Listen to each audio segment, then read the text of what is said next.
Sahitya. He is member of State Board of Wildlife, PISA Research Award Committee, Drafting Committee for Framing Joint Forest Management, and others. Shri Sachin Ketkar is a bilingual poet, translator, and academician. He writes in Marathi, Gujarati, and Indian English. He is professor of English at the Maharaja Sayaji Rao University of Baroda, Vadodara, Gujarat. His forthcoming books include A Critical History of Marathi Literature and A Village Full of Stories and Forest Full of Tales. It's over to Professor Jancy James to begin this session on Indian eco-criticism.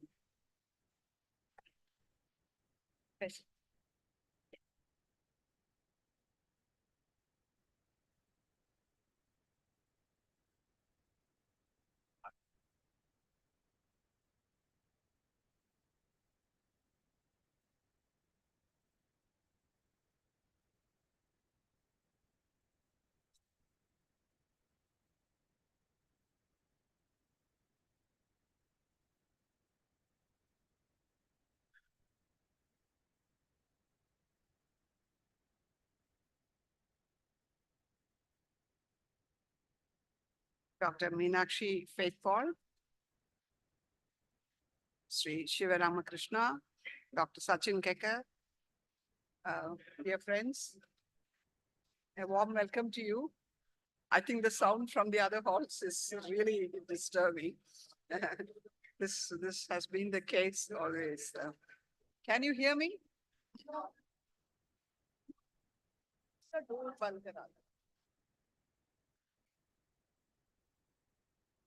Well, as you know, this session is on the theme of eco-criticism, and eco is giving us a little trouble now. You have closed the door, madam? Yes, you have closed the door. Okay. Yeah, that is. Yeah. Well, we have.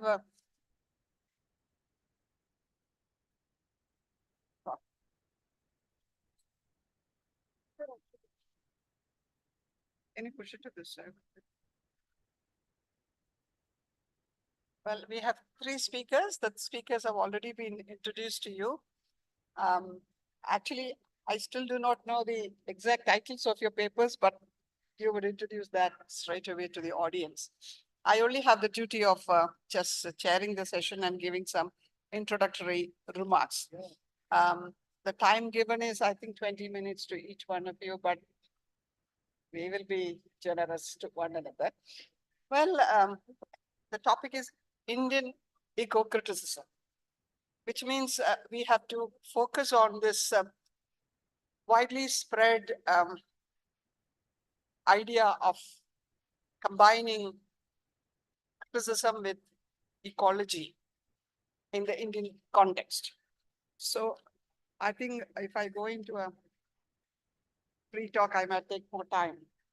So eco-criticism first originated as an idea in 1972 in Joseph Meeker's work, which you already know, The Comedy of Survival, Studies in Literary Ecology. The term eco-criticism was coined in 1978 by William Ruckert in his essay, Literature and Ecology, an Experiment in Eco-Criticism. Eco-criticism emerged as an inevitable rereading of both literature and nature as mutually impacting and contributing forces. It is a critique of the human exploitation of the environment, which is perceived as consisting of both the inanimate and animate entities, and which is unjustly exploited by the humans for their own benefits. Eco-criticism is an alarm to conscientize the modern man about the value of nature and the unethical endeavors of man to devalue nature as a tool for fulfilling his selfish needs. India has had a long tradition of regarding nature as a power source of our planet, deserving reverence and worship.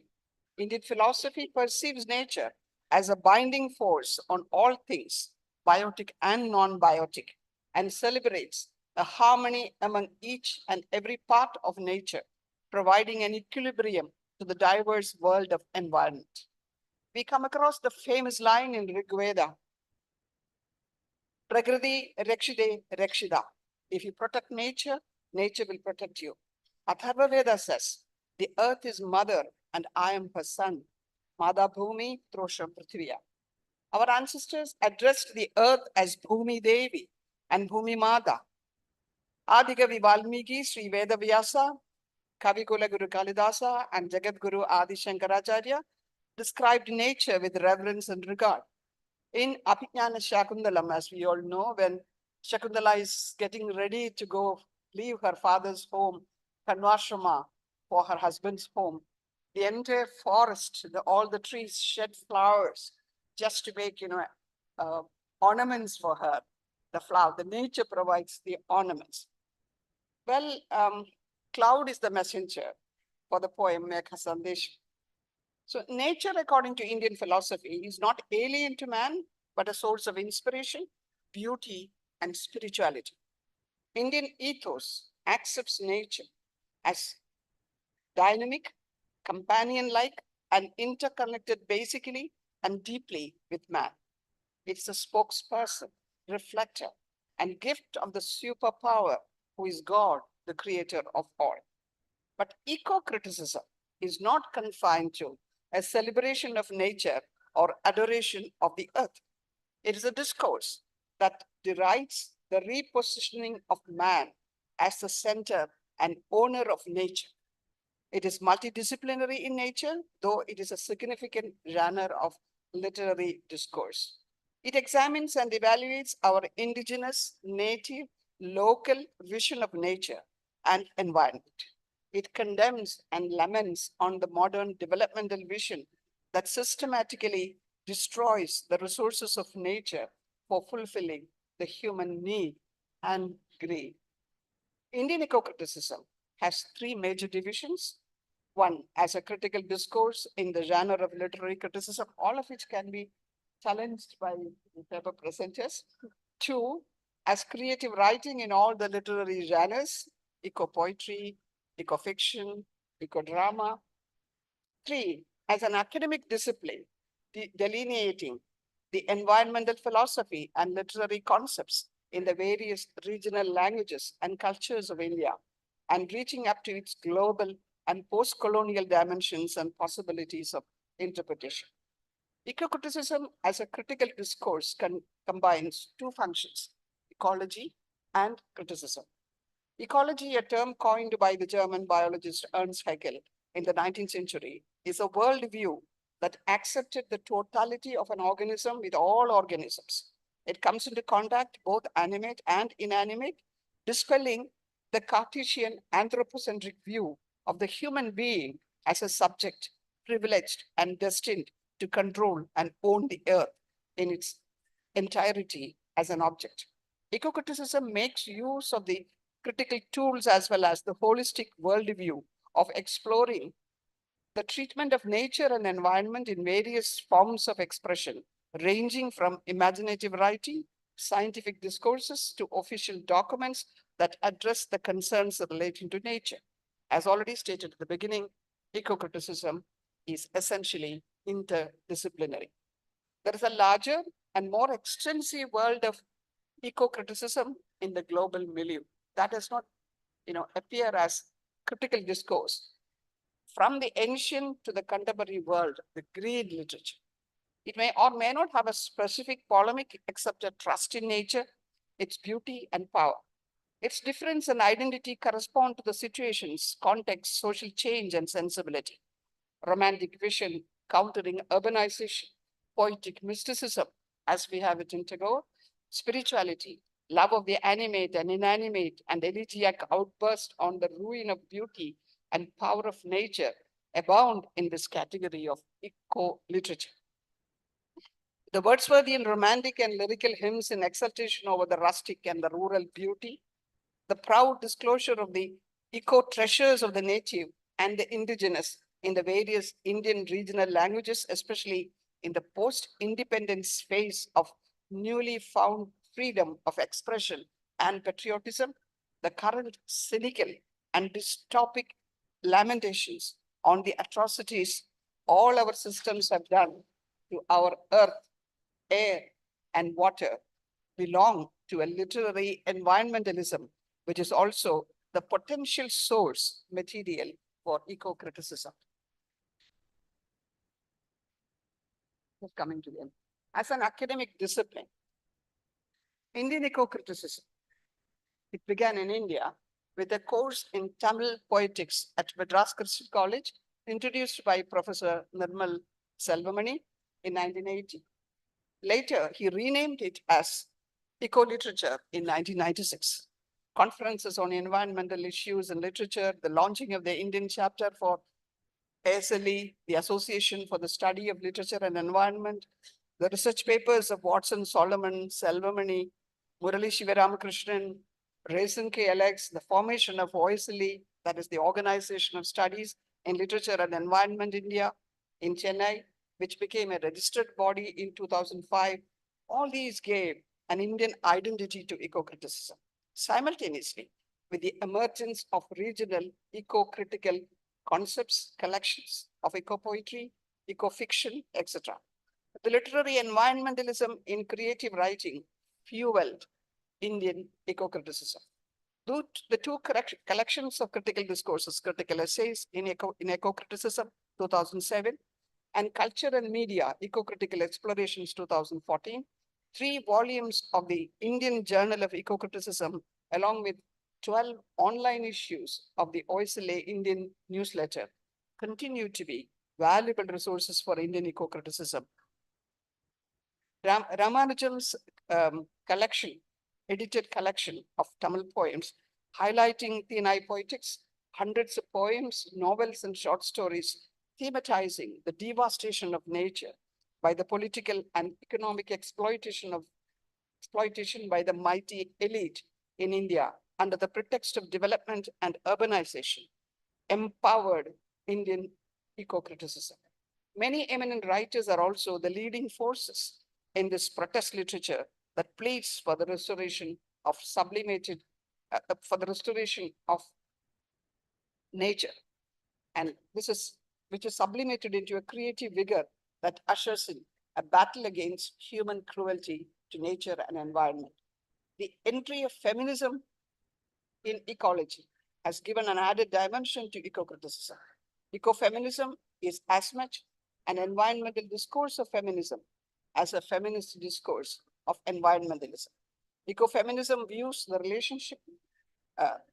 relationship between human beings and nature, and the relationship between man and woman as characterized by hegemony and unjust domination, unequal separatism, and merciless possessiveness prevailing in nature and in social life. Eco-feminist writers have enriched Indian women's writing in every regional language, directly or indirectly. As we have Maheshwara Devi, in Malayalam we have Sarah Joseph, we have Manasi, and one of the things that probably I'll just introduce and then take leave is that Chipko movement, Apiko movement, all of which actually projected women as spokespersons for the preservation of nature, where patriarchy and developmental parley destroying nature, how they have been, juxtaposed in order to put up, a real protest literature. This has been happening in Malayalam literature because I'm a Malayali and, I'm also a writer in Malayalam. Sarah Joseph's novel, Aarti, which directly addresses, this problem of the conflict between powers be and nature under the pretext of development. And I don't know about the other languages. In Malayalam, the latest is a collection of stories on environment in Malayalam, 20 short stories. And it is edited by a writer who has been actually fighting for nature. Probably you've heard of the endosulfan tragedy, the sprinkling of the poisonous pesticide in Kasaragod, where I happen to be the Vice Chancellor of the Central University of Kerala, where, a whole place was destroyed. A whole community of people were killed, literally killed, and now maimed. And, they still live a kind of, life absolutely disabled. So this man, who was also an activist there, who is also a professor, he edits this book. And the title of his introduction to these short stories, all these stories are based on this idea of the eco aspect. And the title of the introduction is actually, the earth is not ours, but we are of the earth. So that kind of a, philosophy is reflected in all these stories. And Alahayuda Penmakal, The Daughters of Alaha, by Sarah Joseph again. It's also about how women become the worst victims when, under the name of development, nature is destroyed. For example, in this novel, a particular suburb of Trichur, central part of Kerala, a particular part, possessed and occupied by the scavenger community. They were living there, hard life. They had nothing. They came from different parts of the state. But once urbanization took place, once Trichur was changed into a town, how this community suffered. And the narration of the sufferings of these people actually is on a par with the destruction of a whole sthala, a desha. Just closing, eco-criticism was initiated by the study of Thenai poetics, which I already said. And Thenai poetics is actually, it is what you call oikos poetics. Oikos means habitat, the domestic, the household. So this idea of concentrating on the indigenous, the native place, whatever happens by way of destruction to the native place, the Sthala Purana has now become a very crucial theme in many of the regional languages, literatures in the regional languages of India. This is what we have to hold on. This is going to be the most powerful aspect of eco-criticism in India, where the genres actually blur, where eco-literature, creative writing becomes perhaps even as much powerful or more powerful than the eco-critical discourse, because it is a narration of the actual real lives of people experienced. So I'm just closing. Eco-criticism has emerged as a mutually empowering army of creative literature and critical discourse. Such an Indian eco-criticism draws varied energy from our cultural and geographical diversity, holding high an environmental philosophy with roots in our ancient ethos and poetics, yet inevitably impactful in contemporary world through a cultural semiotics which can legitimately claim a global eco-activism. Thank you so much. And let me now straight away invite the first speaker of this session.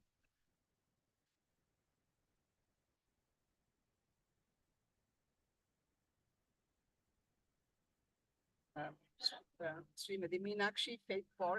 I thought we have introduced her. So wish you all the best. Thank you.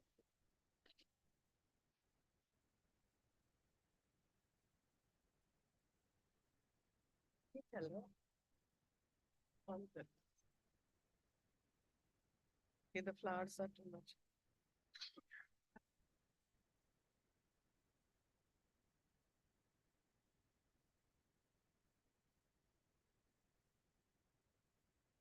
A very good morning to everybody present here.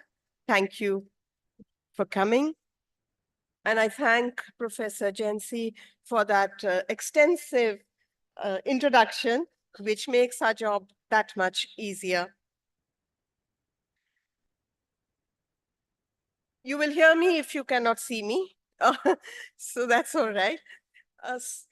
Serendipitously, we are celebrating Amitav Ghosh's Erasmus Prize 2024 for, quote, imagining the unimaginable, and showing that climate crisis is a cultural crisis that results from a dearth of the imagination, unquote.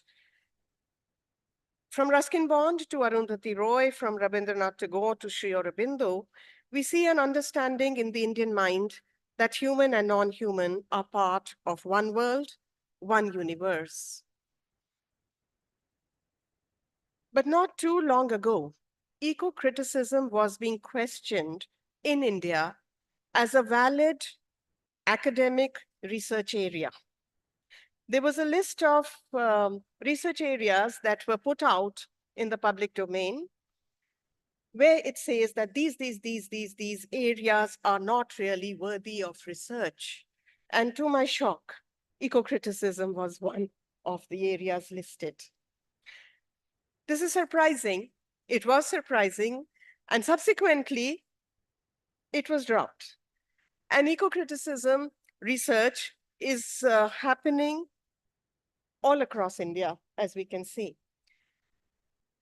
Jansi ma'am told us about Salvamani, of course, the person who really started off eco-critical course in India based on the Tamil Tinai.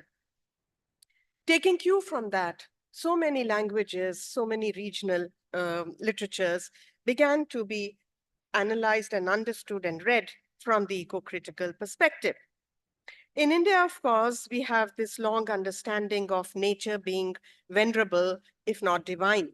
And so we worship elements of nature. We give to the divine certain animals as their vahans.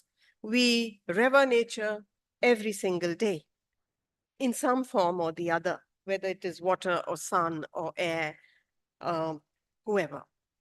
In the West, as we know, they had a more utilitarian view of nature, which has gradually changed from exploitation. When I say exploitation, I do not mean over-exploitation or violence, but that using of the resources to a more steward-like attitude to literature, because they do realize that nature is being degraded by the seconds. In India, everybody knows this, that right through from the days of the Vedas, we have been deeply reverential towards nature. The folk in India have been fearful also in addition of nature. And so they would pray to nature to ward off floods and ward off drought and what have you. So we can see that in India, eco-criticism has developed from the agricultural to the industrial and the concomitant Indian Renaissance period to the modern period. But we go back to Atharva Veda and we look at the Bhumi Sukta, which is the oldest sukta, some people feel, dealing with specifically with the relation of human beings to its environment, to their environment. And I'm going to quote one verse from there. It says, quote, "Produced from thee, on thee move mortal creatures. Thou bearest them, both quadruped and biped. Thine Prithvi are these 5 human races, for whom, though mortal, Surya, as he rises, spreads with his rays the light that is immortal," unquote. Once again, what we are seeing here is our reverence, our relation to Bhumi, to Prithvi, and to see that how these 5 kinds of human races, which are not ethnic races, they are Vidwan, Shurveer, Vyapari, Shilpakar, and Seva Dharmarat. These are the 5 races that are mentioned there, which is all the ways in which certain people in their jobs, in their works, in their professions could be dealing with nature and how we relate to it. Of course, killing of animals here is in the Atharva Veda is seen as a no-no, and killing of the cow, of course, is going to earn us dreadful punishments, like being punished, dying as many times as there are hair on the hide of the cow. So one of the main goals in eco-criticism is to study how individuals in society behave and how we react in relation to nature and the deeply ecological aspects. I am going to leave now because ma'am has covered Sangam literature. Of course, we are familiar with Buddhist literature and we are familiar with Arundhati Roy and others. What I'm going to go now is to my native state of Himachal Pradesh. And I would like to talk about some of the folklore, folk tales, which give us an insight about our relationship with nature. And my argument really is that are fear and awe and even love enough to generate and sustain an eco-critical approach? Or is there something more that is required for us to be sensitive to nature, living as we are in the modern period, which is increasingly being distanced from nature? So even oxygen now can be sold in booths. So what is our relationship now to air? Those are the questions that I'd like to not really analyze completely, but leave you to think about. So Usha Bande from Himachal, somebody who's done a lot of work on folklore, talks about the fear and awe which has preserved nature in our state for very long.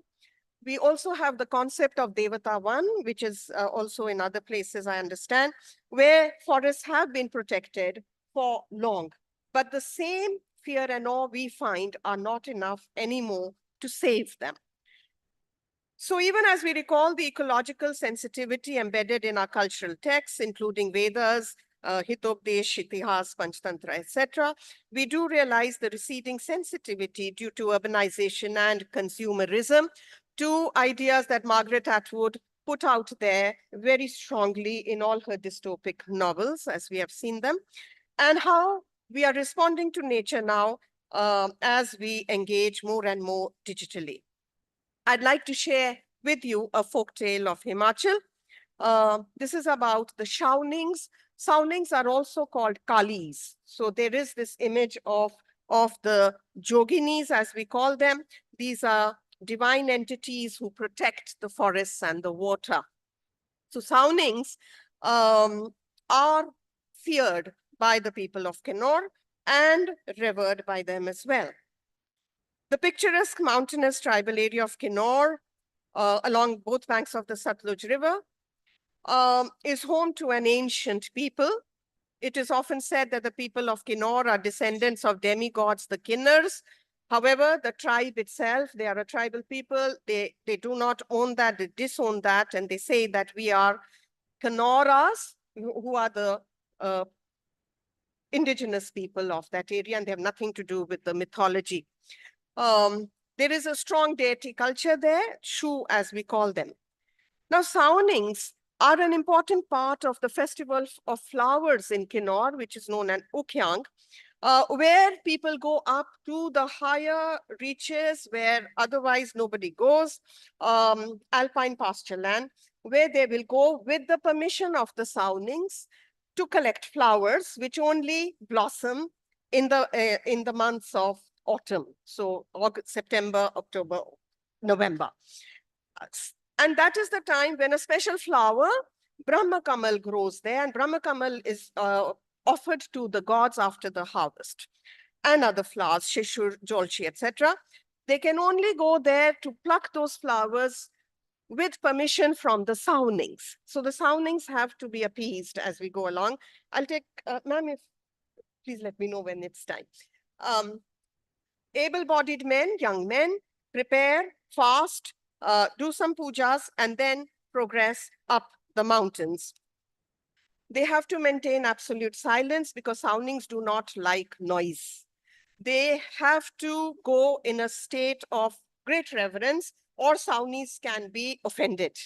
And if Shawnings are offended, then the person who has offended them is believed to go insane. And there is very little that can be done to bring them back, although there are rituals of animal sacrifice and others where maybe some of the mental disturbance will leave. So this is taken very seriously with great reverence.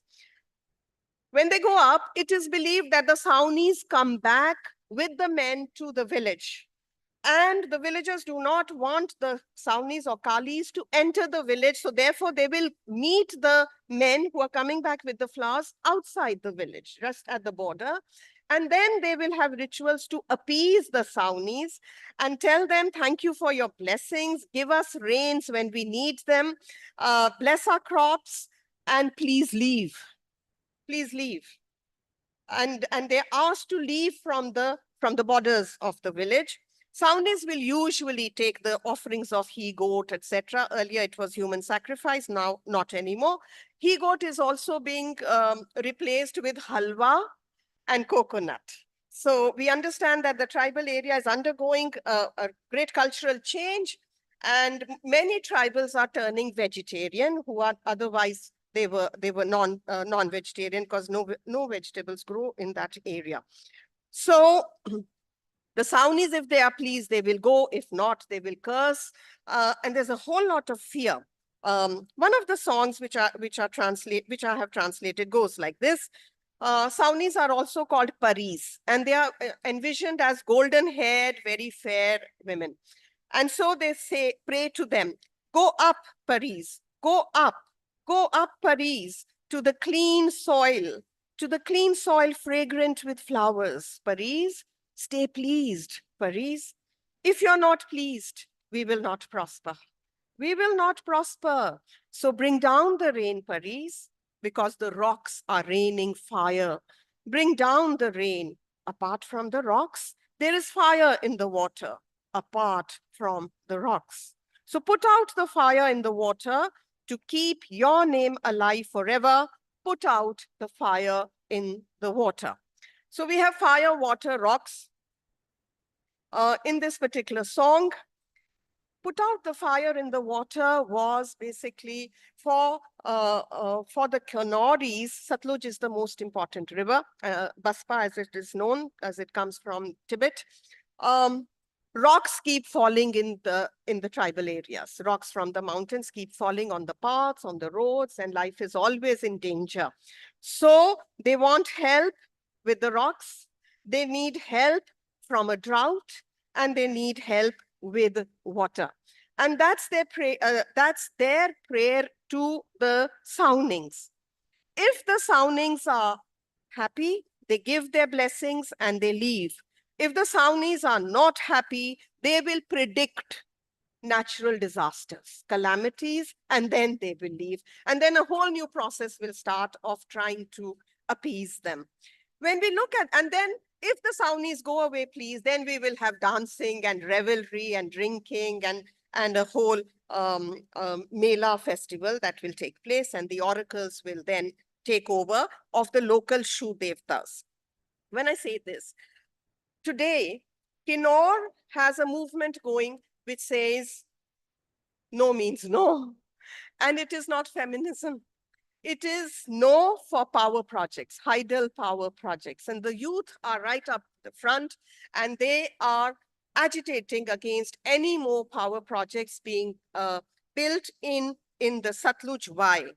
Because they have realized over a period of 2 decades or so that because of the hydel projects, the ecology of the areas is disturbed, land is sinking, villages are going under, and the mountains have become very unstable. More and more lives are being lost. And that is why, interestingly, it is not the elderly who had the wisdom of the folk of the tribe, where water, etc., are important.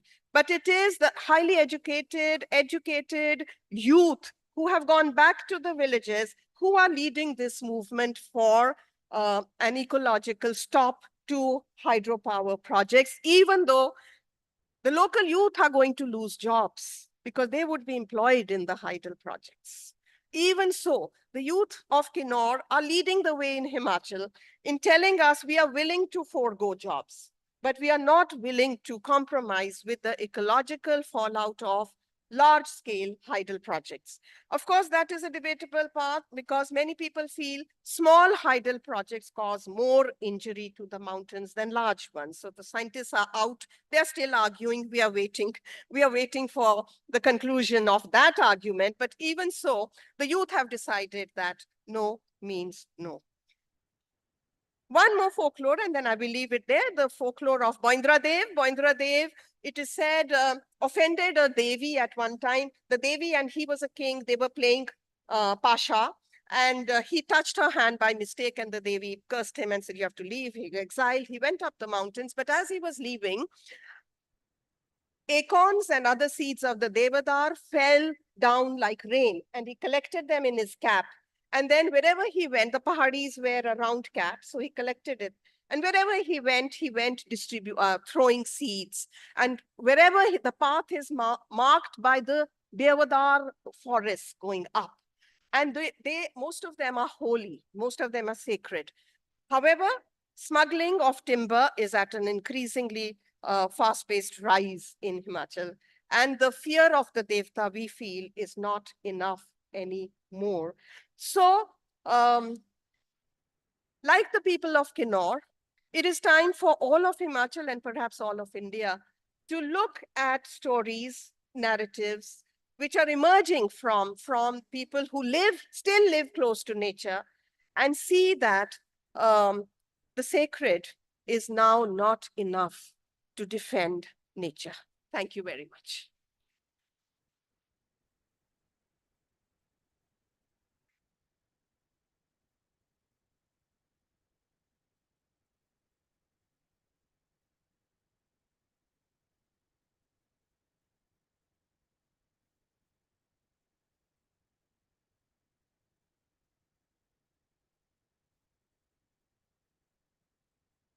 Chairperson and co-panelists and audience and friends in the audience. I'm an NGO. I belong to NGO Shakti. I did my PhD on tribal folklore. I was awarded PhD in 82 itself. That is 40 years ago. And recently, 2001, Sahitya Academy published my book on tribal orature, tribal oral literature. Nowadays, oral literature is called as orature. So later I thought better to work with the tribals, stay with them. I started this NGO in 85. So ever since we started, NGOs, Jal Jangal Jameen, we always file cases, against the government, against contractors, private agencies to enforce the laws. Forest Conservation Act, Environment Protection Act, then Wildlife Protection Act, and recently Recognition of Forest Rights Act. This paper, my paper is a combination of legislations, the history of legislations, the history of methodologies. Always folklore is not part of mainstream literature. Mainstream literature is written literature. Folklore is ancillary. So many people, just now panelists mentioned A.K. Ramanujan, all these people, because of their efforts, folklore has reached a center stage. So, and the same fate is with the CPRs, that is common property resources. That is CPRs are, as you know, forests, pastures, and sea coast. These three are common property resources, which are well known. And if you see right from our Indian tradition, Java, Prithvi, Mitra, Varuna, and all these things, people used to invocate all Panchabhutas, Indram, Yamam, Matarishwana, Mahu. And if you see our development methodology also, traditional development methodology, the forests should ensure Truna, Kasta, Jala Samurthi, fuel, fodder, and water. Forests should not be manipulated. Forests should ensure Truna, Kasta, Jala Samurthi. That is the our tradition. And the plains, so should provide Annasamurthi. That is Vapi, Kupa, Tataka. Wells, dig wells, step wells. If you see in Tamil Nadu, South India, big step wells and bodies in Rajasthan and all these areas. So through this, we have to provide Annasamurthi. That is Paryavarana Samurthi, this is Annasamurthi. And there is another angle, sea, that is coastal area. Coastal area should check the disasters, cyclones and all those things, and provide livelihood to the fisher folk and act as a trade route to intercontinental trade. These are the three facets of our planet, our globe. And interestingly, in Telugu folklore, particularly of Eastern Ghats, it is well said. There are three types of forests according to Eastern Ghats folklore. That is Telugu, Andhra Pradesh and Telangana, they are part of Eastern Ghats. And they say Karadavi, thick forest. Adavi means Adavi, just like forest. Karadavi means thick forest. From Godavari to, if you see up to Simlipal of Eastern Ghats, they receive heavy rainfall. The soil is also condylite. The geologist named the soil after the Kondh tribe. That is, it is called condylite. So condylite soil, red soil is called condylite. So these are thick forests supporting bison habitats, because bisons like water. Bisons like slushy areas and all those things. Up to Simlipal, Kondhamal to Godavari Valley, they are bison habitats. They are called thick forests. And if you come to Rayalaseema, that is Nallamala, Erramala, Seshachalam, including Tirumala, the Balaji's abode, they are called Chittadolu. They are moderate forests. They are a rocky region. Rainfall is very less. That is called, they are tiger reserves. Nallamala is in Asia, biggest tiger reserve is the Nagarjuna Sagar Srisailam Tiger Reserve. And here, PVDG Chansus, they are graziers, they are hunter-gatherers. This is the variety. So our hill system, our forest system adopts, the streams flow from the forests and enter into the plains and create lakes like Pulicat, Chilka, and all these water bodies, springs, and join the sea. And all the sediment flowing from the forest, join the sea, there develops the mangroves. Mangroves are called in Telugu another forest. It is Mada Adavi. So we have three forests.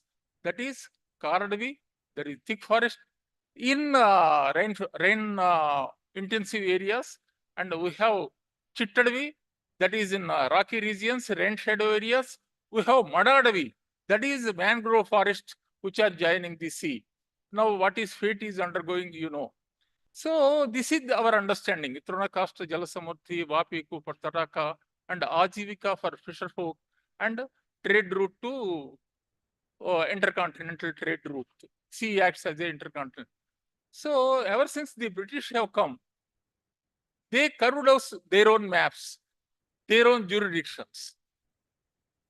And in a forest, they came with for reserve notifications. In sea also, they have developed their own maps. And all are based on Western understanding. So that went on. The customary boundaries, the CPRs, particularly common property resources, the communities living there are the poorest of the poor. Daily they go to the sea, collect the fish and sell it, and that is the life. In forests also, tribal collect and all those things. They have their own management systems. That is called customary boundaries, customary councils. They have boundaries. They have, if there is any trespass, they used to resolve. And when British introduced their own jurisdictions, there is a clash. De facto, these communities are in possession of land. They have their own systems. D0, government came, Mera Farman, Mera Shasan, Mera legislation, Mera force. I say a conflict was not resolved. It went on. So the Forest Conservation Act, when this act came in 80, Forest Conservation Act, in 90, so guidelines were evolved to resolve the conflicts between the Forest Department and tribals. So to recognize the pre-80, before the act came, there were encroachments. There are villages in the forest. The government, the act directed, you recognize them, you do all these things, you resolve the conflicts. You cannot no more be fighting with the communities and conserve the forests. So there is a good idea. But in practice, what happened, all academicians, all NGOs, manipulated. They picked up one clue from the Forest Policy 88, Joint Forest Management. they picked up. World Bank also supported all over India, okay, we cannot fight with forest hegemony, forest department hegemony is a very powerful department. Now everybody is agreeing for giant forest management. Let us a piece of land given to tribals. Let the forest department, tribals together develop. Everybody jumped in. Nobody questioned what about these guidelines, which want to sort out all the problems. Nobody questioned it. And later, the sea, the Environment Protection Act 86, according to that, the this sea coast, CRZ means customary, the CRZ 1, 2, 3, and all those things. Government divided according to that act as zones. So towards the sea, in between towards the land. Then also nobody asked what is the customary boundary, how to resolve it. A question did not come. Then came the Biological Diversity Act in 2003. And in between, Wildlife Protection Act came. Then also nobody questioned, what is the customary boundary? People are following their own practices. And if you want to impose your legislation, include the lessons in the textbook of 7th class, 8th class, so that the child, when grows as an adult, he will be familiar. They did not include. All the land legislations, all the land records, they are not included in the textbooks. And all the forest regulations, they are not introduced in this. And as a NGO, I fought with the government, you distribute the land records. And they engaged me as a trainer to train the people also. And at last, this went on. Then all over the world, not only in India, all over the world, people realize, governments realize, we cannot no more confront with the people and conserve the resources. Then this Recognition of Forest Rights Act came in 2006. So recognition started from 2006. Till that time, nobody recognized. Academically, there are studies on CPRs and all those things, common property resources. But academic, how much you can write? Unless government recognizes as a legislation, nothing works. In 2006, too early a period in the history, so government started implementing it. We are also educating the tribals, to prepare customary boundary maps. Here, this act recognized the customary boundary, the jurisdiction. And who knows the custom? We forgot custom long back. And we are following, as educated, we go for jobs and all those things, we follow the government, that is our job. We have to follow the rules prescribed by the government. Our mindset, even tribals also forgot boundaries, okay. So, but now we have to invoke their memory. We recognize your boundaries, you mark boundaries. And in this, there is an opportunity. Because all these boundaries, go by thumb rules. All our pre-British studies, our Varahamihira and Aryabhatta, all these, they have no equipment. So they depended on communities or their laboratories. They used to go to the sea. And how fisher folk observed, the above the tide, how many times it is receding, how many times it is coming forward, and during what time, the sea is on spate, all these things. This has culminated as a Chandramana, Sauramana, and all these things. If you see Survey of India, there is a tidal party in Survey of India which prepares contour maps. Tidal party, records the readings of the tides. Same job was done by Aryabhatta, looking at examining the observations of the fisher folk in the sea. So this is called fuzzy logic. The fuzzy logic is the backbone of artificial intelligence now. Yeah, fuzzy logic means thumb rules, probability. It is approximate. So scientists go for accuracy. That is why they use instruments. Intensively, they use instruments. They go on improving the instrumentation. Whereas fuzzy logics, it is a thumb rule, approximate. This is accurate. So now the driving force of our IT is fuzzy logic, probability, approximate, and there is opportunity. Now, and my organization is a single window for technologies and legislations and also studies like folklore and all those things. And we have a unit of GIS, Geographical Information Systems. One of my colleagues is working in a customary boundary. All the place names are connected with lat longs. That is latitude and longitude and cartosats. Cartosat means satellite maps. He is connecting with this. And this kind of effort, this kind of study is necessary and to support the communities. And now climate change, it is looming at large, forcing all of us to find out solutions. Come back to our co-panelist, Meenakshi Garu mentioned Anthropocene. That Anthropocene is a concept, nowadays, everybody is looking. So Anthropocene, now the cutoff date is to reduce the impact of the climate change. To mitigate the impact of climate change, we have to learn from the communities. These are the opportunities, and we should catch up, and we should rebuild our methodologies, correct slips and errors, and move forward for a healthy globe and a healthy prosperity of the communities. Thank you.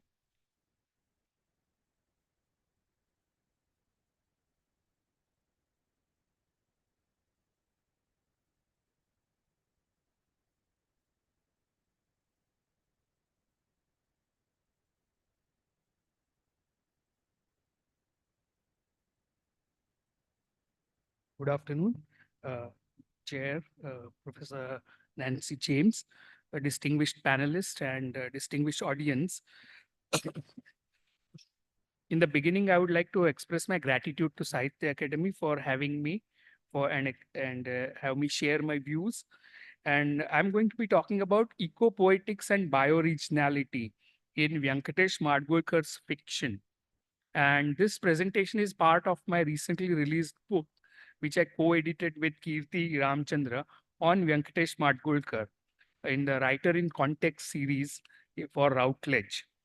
Venkatesh Madgulkar is a unique and maverick figure in Marathi literature, and he is considered to be one of the pioneers of Navakatha, or modernist short fiction.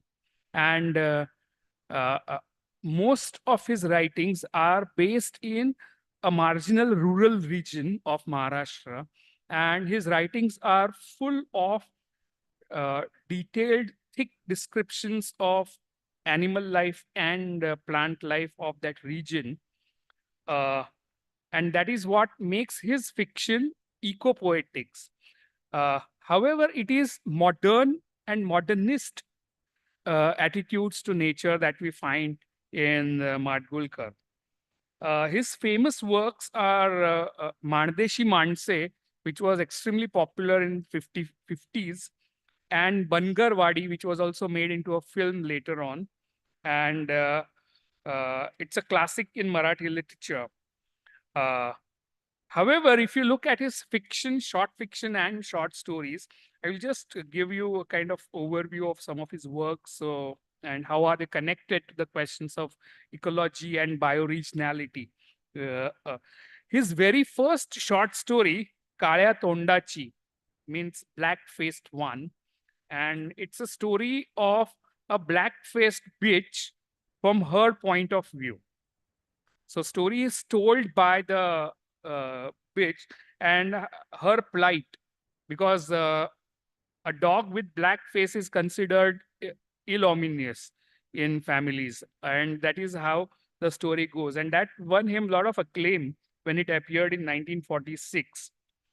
His another very famous short story is Marutraya, which talks about a huge monkey which enters a village in the Mand region, that is Mand River in the western Maharashtra, and surrounding area is called Mandesh, from which his famous collection of short stories, Mandeshi Manse, is given that title. Marutraya is a monkey that enters the village, and he is considered as, of course, as one of the embodiments of Hanuman and his worship.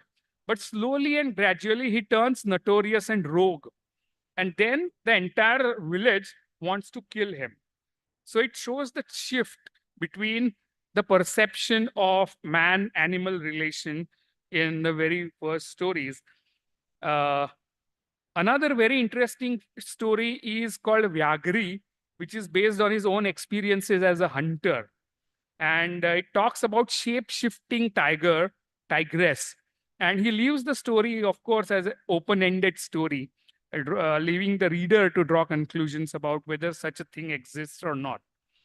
However, the novel which I'm going to be talking about is one that won him Sahitya Academy Award, and it's called Sattantar, or Transfer of Power. And it depicts the power struggle, violence, and struggle for existence in troops of red-faced Hanuman langurs. The novel is exceptionally rich in description of flora, fauna, and cycles of seasons that carry archetypal symbolism. The story begins with a troop of monkeys consisting of females, babies, and young males belonging to the alpha male named Muda by the narrator. The narrator uses characteristics of langurs to name them. For instance, the females are named Tarni, or the young one, Lazri, or the coy one, Unadi, or the loitering one, Landi means one who has lost half of her tail, Thoti, or crippled one, Bokandi, or quarrelsome, Bothri, or old and aged one, and Kani, which means one-eyed. So these are the names given by the narrator, unnamed narrator in the story. There is another rival troop led by a monkey alpha male called Lal Buddha. That means red-assed alpha male. A gang of 6 males, including Moga and Dadiwala, that is the bearded one, are constantly trying to defeat Muda and Lal Buddha, 2 troops and their alpha males. And these are the young males which are expelled from the troops because they are seen as threats, obviously. And they are constantly trying to capture the troops of Muda and Lal Buddha. One day, Lal Buddha dies of a snake bite, and Muda takes over the troop. Meanwhile, Moga and his gang succeed in capture Muda's both the troops and kill Muda. When they take over, or Sattantar happens, Moga sets out to kill male babies in the troop. So he goes and snatches, thank you very much, snatches babies from the females in order to kill them because they are potential threats to the alpha male. In order to finish the rivalry, he succeeds in doing so while one of the female named Thoti flees with her child. She is pregnant too, and the novel ends with Thoti giving birth to Muda's baby. So the vision of nature that emerges from Madgulkar's fiction is not romanticized or sacrosanct traditional view of nature as something that is to be venerated, worshipped, but a place of conflict and violence. And he keeps on playing on the fuzzy borders that were mentioned between man and animal, man and nature. So life for Madgulkar did not mean human life alone. He did not believe man is zoon politically only. Man cannot be separated from nature, and hence in all his fiction, the boundaries between human and the animal, something that is of great interest to animal studies, a new emergent discipline which looks at literature focusing on the question of animal and man, a very postmodern view of literature.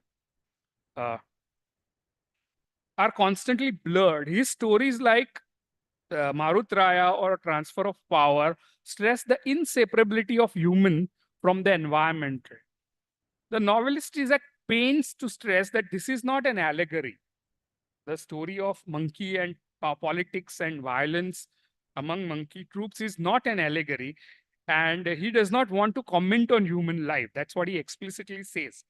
But looking at the historical context of the story appearing immediately after emergency and the political developments in Maharashtra and India, this transfer of power definitely becomes an allegory of a political kind.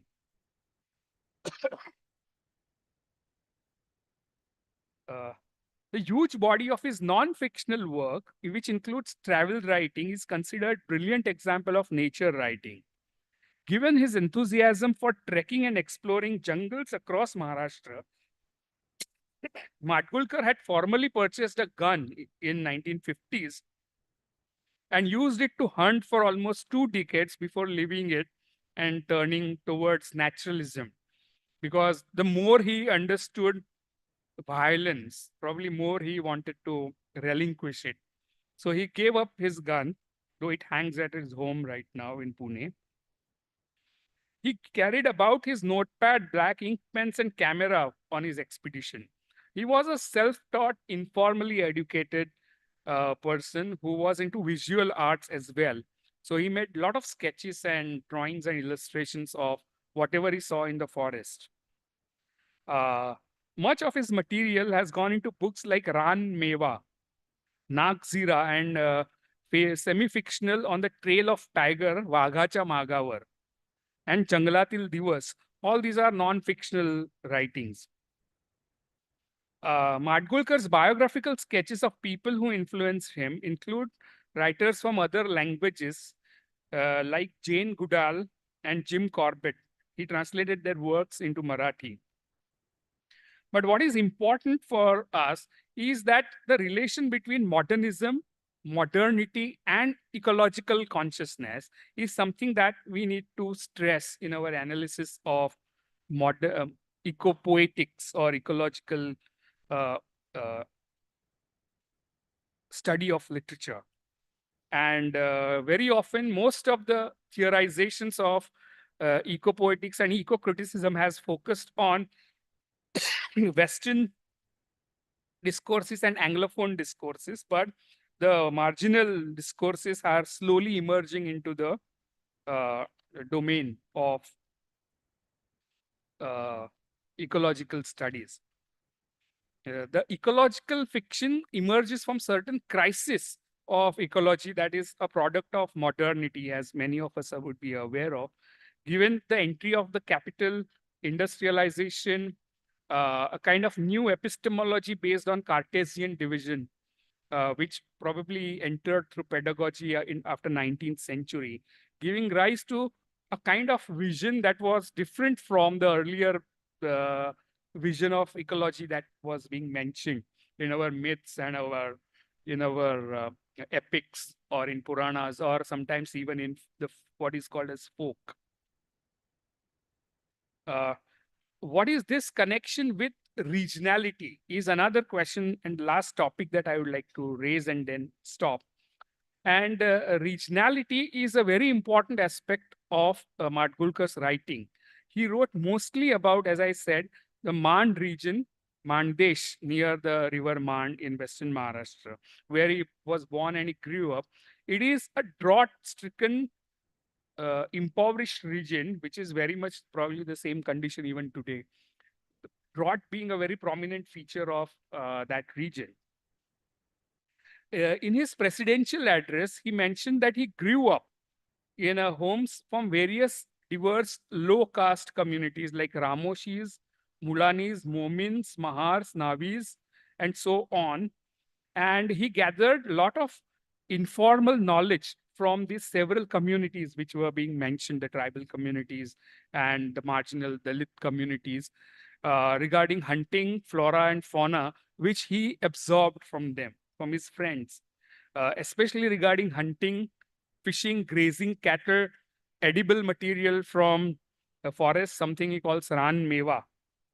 He also picks up love for hunting, and we mean hunting, it's not the Salman Khan poaching thing that we are talking about. It's more of going in forest with your sling and killing whatever bird or beast that you get for food. So we are talking with the very idea of hunting also is something that we need to look at in detail in Indian context. After his 7th standard Marathi vernacular, he was appointed as a school teacher. He could not complete his education because he jumped into the freedom struggle. And he went to a single teacher school in a Dhangar community or itinerant shepherds community, which became the basis of his Mandeshi Manse and Gavakarja Goshti. And it was used later by a lot of anthropologists and like Iravati Karve, Malti Bedekar and Shezwalkar, who saw that in this fiction there is a document of cultural history of Maharashtra from below, not the history of kings, not the history of dynasties, but of people who are at the fringes of society. The emergence of question of region in Marathi parallels emergence of similar regional literatures all over India and South Asian languages like Gujarati with Pannalal Patel and Jayant Khatri, in Hindi with Phanishwarnath Renu and others, the Anchalik variety. And it parallels Sanyukta Maharashtra movement or movement for consolidated Maharashtra. So this regional consciousness emerges after 40s, after World War, when most of the literature in Marathi was of cliched romantic kinds. So his vision is something that is modernist because he avoids this sentimentality, sacrosanct view of life, traditional idealistic view of life, and looks at the available life in front of him. And in this context, and this is the last point, it is insightful to note that he parallels William Faulkner's rural modernism, which Jolene Hubbs called bioregional modernism, which stands in contrast with the modernism of most of literature in the world, which was largely urban, city-based. Think about Eliot or Pound or the canonical figures, Hemingway. Or there is a turn towards regionality in Faulkner, which you find parallel in Madgulkar's writing as well. So these are some of the points that to mention. And the question of modernity in the regional Indian languages or South Asian literatures is very important area under the broader development of field called modernist studies, which has moved away from the traditional view of modernism as urban Eurocentric phenomena to more planetary, more post-colonial movement towards global South. So it is in this broader development that I seek to situate Madgulkar's own modernist eco-poetics and biooriginality. So thank you very much for listening to me.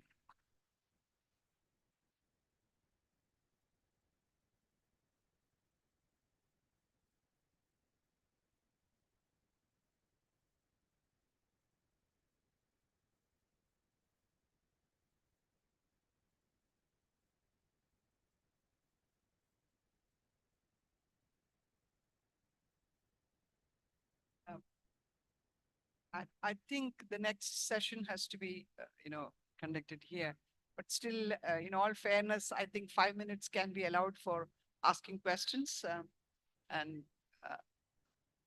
I'm sure there will be some questions to these 3 papers. The papers had a special advantage of particularly the first 2 papers. They emerged from certain experiences also. There was so much of the activist, touch in the 2 papers. And Dr. Sachin's paper on this series of works by the writer, both fiction and non-fiction, introducing this very important topic of regionality and modernism, how they work in the field of eco-criticism in India. Any question? I'm just waiting for the questions, and that's why otherwise we will have to wind up the session. So thank you so much. I think you have some remarks to make. You have anything? No. Thank you so much. And I hope that this particular topic, I must thank the Sahitya Academy for giving me an opportunity to chair this session, and also choosing this topic. It doesn't end here. Actually, in my own experience, every work that comes up now has an element of eco-criticism in it, because it is so much a part of human lives and human expression. You confront these challenges to your own survival, your existence, your very life, under the name of development or whatever. So this and how writers perceive this, how they look at this reality, this dark reality of the confrontation between humans and nature, and how writers, respond to that is a very interesting field and a very crucial field also. Thank you very much.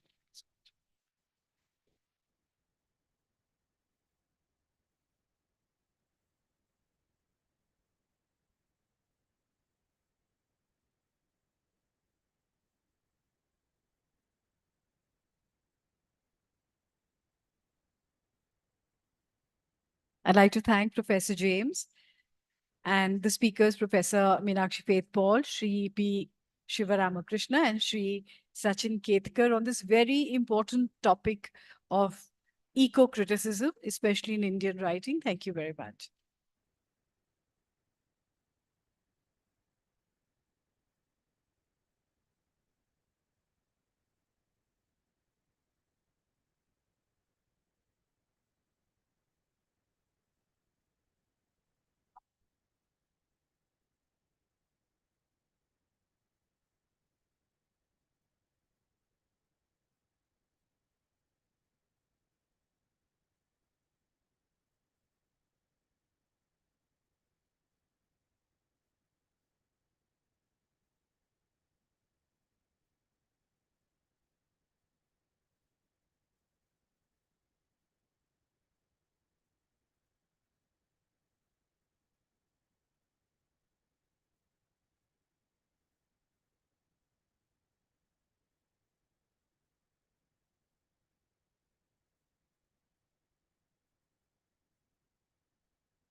Namaskar. We would like to begin the next session, please.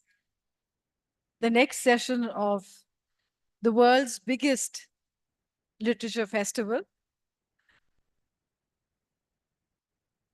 This one is entitled Asmita.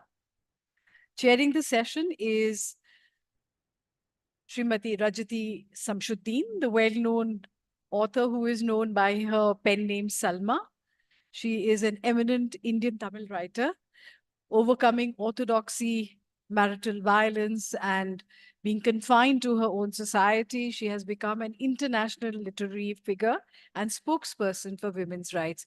I request her to come to the stage, please. Salma ji.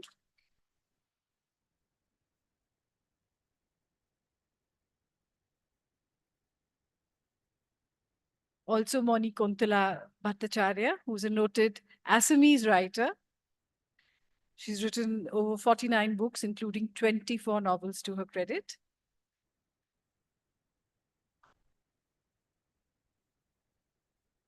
A movie based on her story, Ishu, won the Rajat Kamal in 2018. May I also request Srimati Neelam Chandra to join us on this dais, please.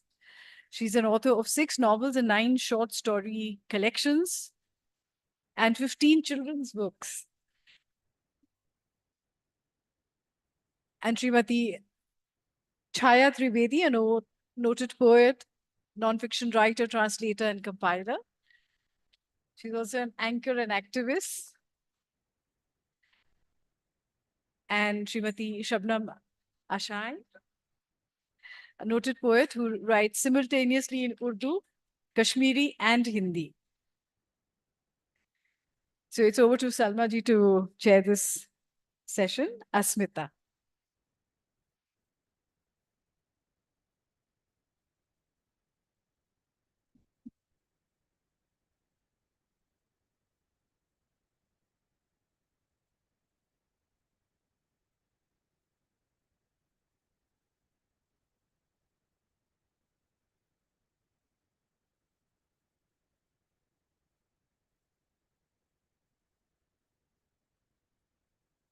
அனைவருக்கும் வணக்கம்.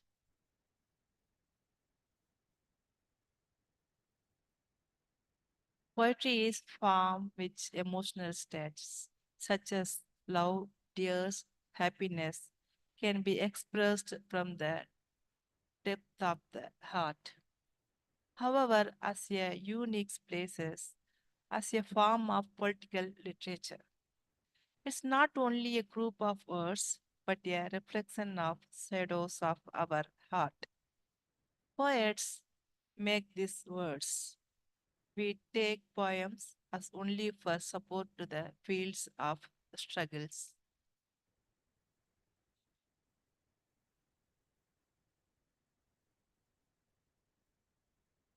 For me, poetry is not luxury. It comes out of pain and suffering.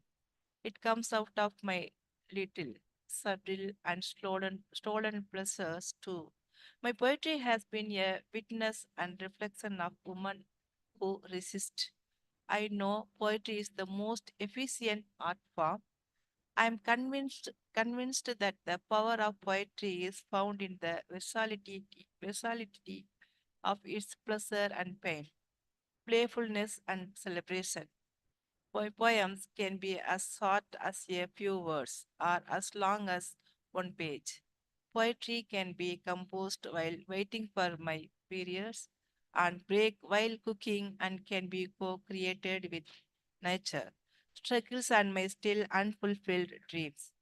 For me, the immediacy of poetry lends itself to individuals who have very little time but have great imaginations and great potential for struggles. As Emma Goldman said, if I cannot dance, I don't want to be part of your revolution. I want to sing, dance, and write poetry. Thank you for this opportunity to Sagitya Academy, eminent uh, poets, my fellow poets here. Before start the session, I want to read few poems of mine. The closing. On the ruins of an open field, I build a fortress to protect myself now. Whoever calls, I will not open the fortress. You have taken by force all that I had in me time and time again. It's only now I sit upon this easy chair, legs stretched without the fear of anyone. Only now I feel brave, I feel safe. I refuse to let anyone in, and no one can claim anything from me. Unbearable, their screams, their noise, they don't allow me to rest. And yet, I carve out solitude from this bedlam. Bedlam. Sometimes I hear a surprisingly new voice. Someone has come to give me something. Fearing trickery of these invitations, I strengthen the walls of my fortress. It is possible some goddess who lost their way ended up here have left.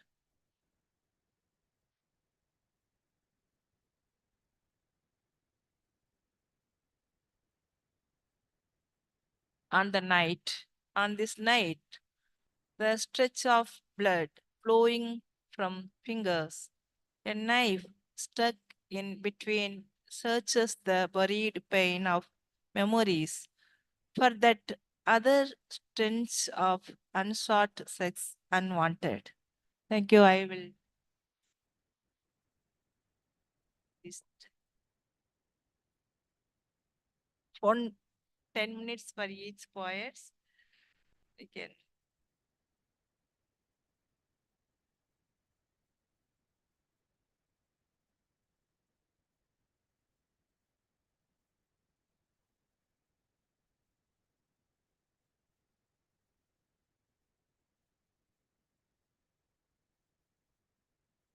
Neelam Chandra, English please recite your poems.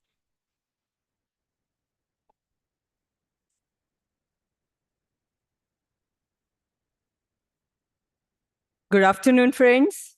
Hope you are wonderful. So today I'll be rendering a few poems, two on women, one on mental health, and one on death. So let me begin with a poem on mental health. This is on schizophrenia, and it had a special mention in National Alliance of Health Institute USA. It had won a prize there. It's titled The Madness. The smell of the halwa emanating from the neighborhood makes me numb. I switch off my mobile, turn the room dark, hoping to get some relief from the unease around. But the more I try to forget, the more I remember. My father had schizophrenia, which was little understood at that time. I still remember the stigma that my mother always carried around. She was blamed and cursed for his madness. Everybody said he was so good till his marriage. No relatives or friends thought that showing him to a physician could be an option. I clearly remember the shrill wailing of my mom. After all, her grandfather had died that day. I was too attached to him. I want to attend his funeral. I, an 8-year-old, understood. And while I was trying to comfort her, he returned from the office. My mom hadn't stopped crying, and he was told the reason. He grinned and then laughing loudly said, "Make me some halwa," to my mom. Till then, halwa used to be my favorite dish. When she refused, he touched the naked skin of her face with cigarette butts, while I meekly prayed to him, "Please leave her, Papa. Please leave her, Papa." The smell of the halwa brings back that hidden memory from the crevices of my heart into the open, and I feel exposed. I can feel the same madness of the father. I can feel the same helplessness of my mom. If only my mom was well educated, she would be earning her own money, would have left him and his madness forever, or might have tried to get him treated. And halwa would have remained my favorite dessert. But you can't change the past, and I have to live on with the memories. Unable to bear the smell of the halwa from the neighborhood anymore, I go out for a long drive and eat some ice cream on the way. The taste of the halwa is forgotten as of now, till some neighbor decides to cook it again, starting the same cycle of unease. I still wonder. I still wonder if halwa remains my favorite dish. I decide to get over my dark memories and taste it again. After all, my father is no longer alive. Thank you. So when a poet writes it as it is not always an autobiography, though sometimes it could be an autobiography. I can see Varsha Das ji. Hello. So the second poem, The Pain.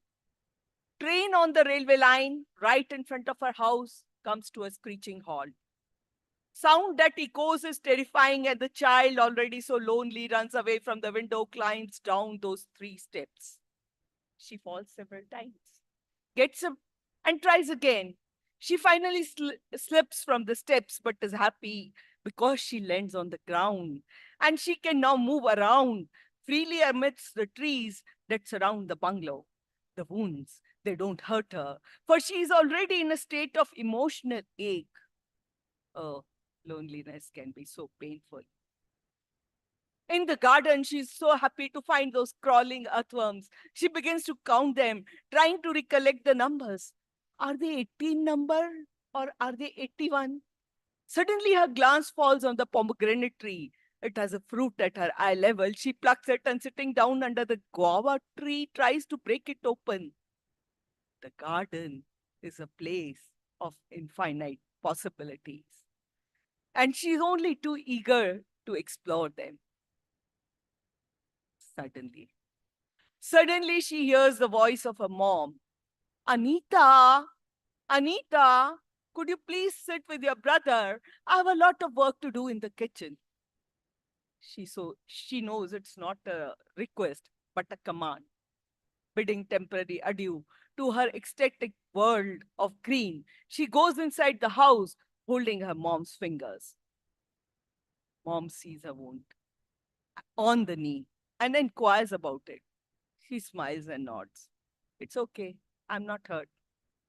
As she sits down looking at the big, handsome eyes of her baby brother, her eyes are tearful once again. It hurts. It hurts a lot. After all, he's only 1 year younger. Just that, he's a boy. Just that, he's a boy. The next poem that I'll be rendering is about a sex worker. Raindrops. The raindrops fall on her bosom gently, making her feel elated after long. At least there's someone who loves her without a reason. So what if it is inanimate? Cute, they call her, when they blink at her during daytime. So what if they sleep with her at night, touching her bosom without any trace of love?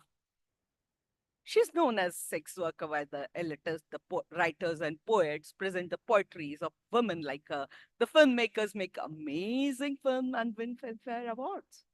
But no one dares to touch the bosom of the director, the actor who won the award, do they? It's she and her friends, whose body is tarnished and her soul blemished. She has often said with her bosom bare, wondering why she's alive. However, these raindrops finally make her smile. She's got to educate her daughter so that she doesn't live a life of doom. So that was my poem. Thank you. And my last one today, death. This is titled Death, a topic which we would resist talking about. I first witnessed death when I was barely 4. My own sister was no more. However, neither had I read stories of death by then, nor did anyone prepare me for what it meant, for all were grieving in their own way, and I never realized that she wouldn't ever come back. Rather, she would always be present whenever I invoked her and listened to my small grudges against life, sharing a lot of laughter with me, and even listened to my well-spun tales of happiness in my world. After a few years, my grandfather died. I thought it would be the same. I would be able to invoke him whenever I desired. But how much ever I tried, that really didn't happen. It was then I realized that those who die never can come back, and my own conversations with my sister were but a figment of my imagination. It's but natural that my sister never returned after that, though I tried very hard to invoke her.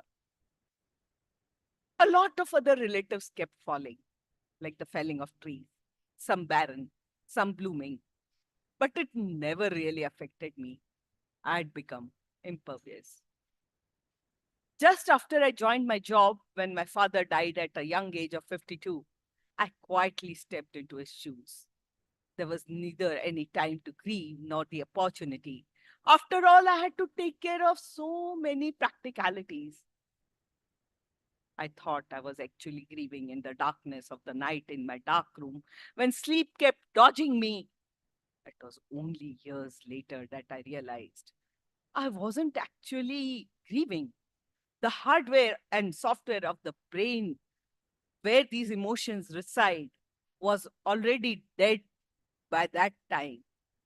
It's only now that I realize that even the departures and farewells don't affect me at all, for I am already dead. For I am already dead. Thank you. Thank you. Thank you for your wonderful poem, Neelam. And next poet, Manikuntala Patacharya.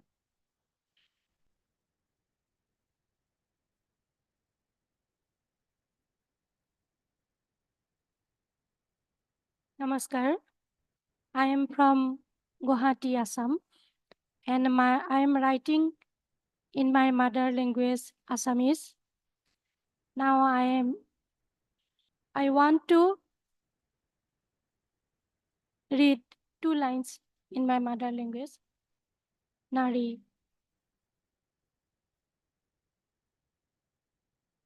আকাশত সূৰ্যটো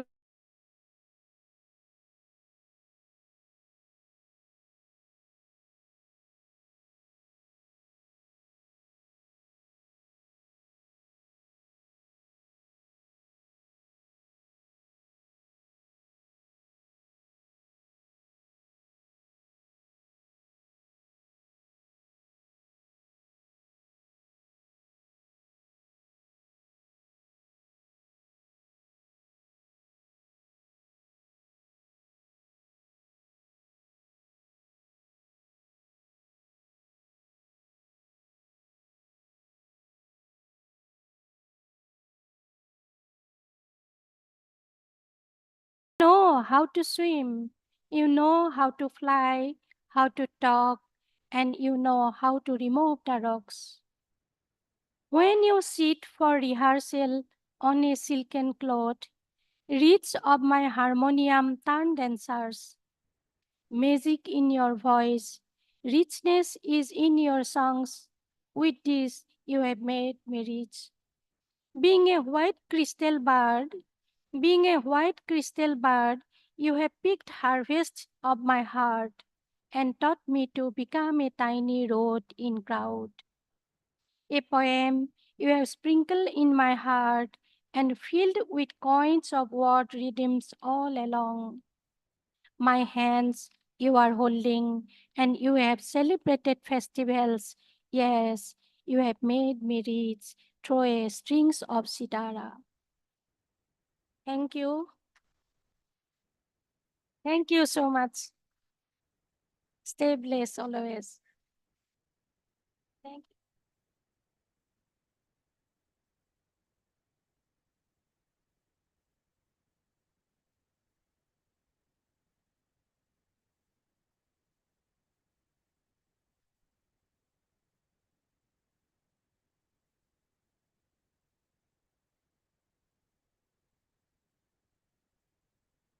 Thank you. Next poet, Chaya Trivedi, Gujarat.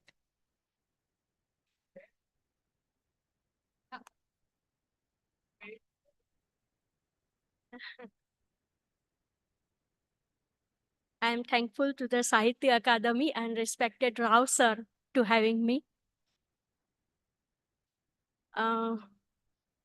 मैं सबसे पहले मेरी मातृभाषा गुजराती में एक कविता प्रस्तुत करूंगी, उसके बाद अनुवाद हिंदी में जो कि मैंने खुद किया हुआ है। एक स्थिर आकाश। અડધી રાત્રે બારીએ બેઠેલું છે એક કબૂતર ને અંદર હું. એ બેઠા બેઠા સૂતું હશે, હું તો સૂતા સૂતા જાગું છું. બંધ બારીના કાચમાંથી દેખાતો તેનો આકાર સ્થિર છે. એમ તો હુંય હલનચલન વિના, છતાંય ભીતર તો જાણે બધું ઉથલ પાથલ. એની અંદરે આવું જ કશું હશે. એકલતાને પાંખમાં પરોવીએ બેઠું છે ને હું નીરવ રાતના એકાંતને ફંફોસું છું. કાલે કઈ દિશામાં ઉડવું એવું કઈ એના મનમાં ચાલતું હશે ખરું.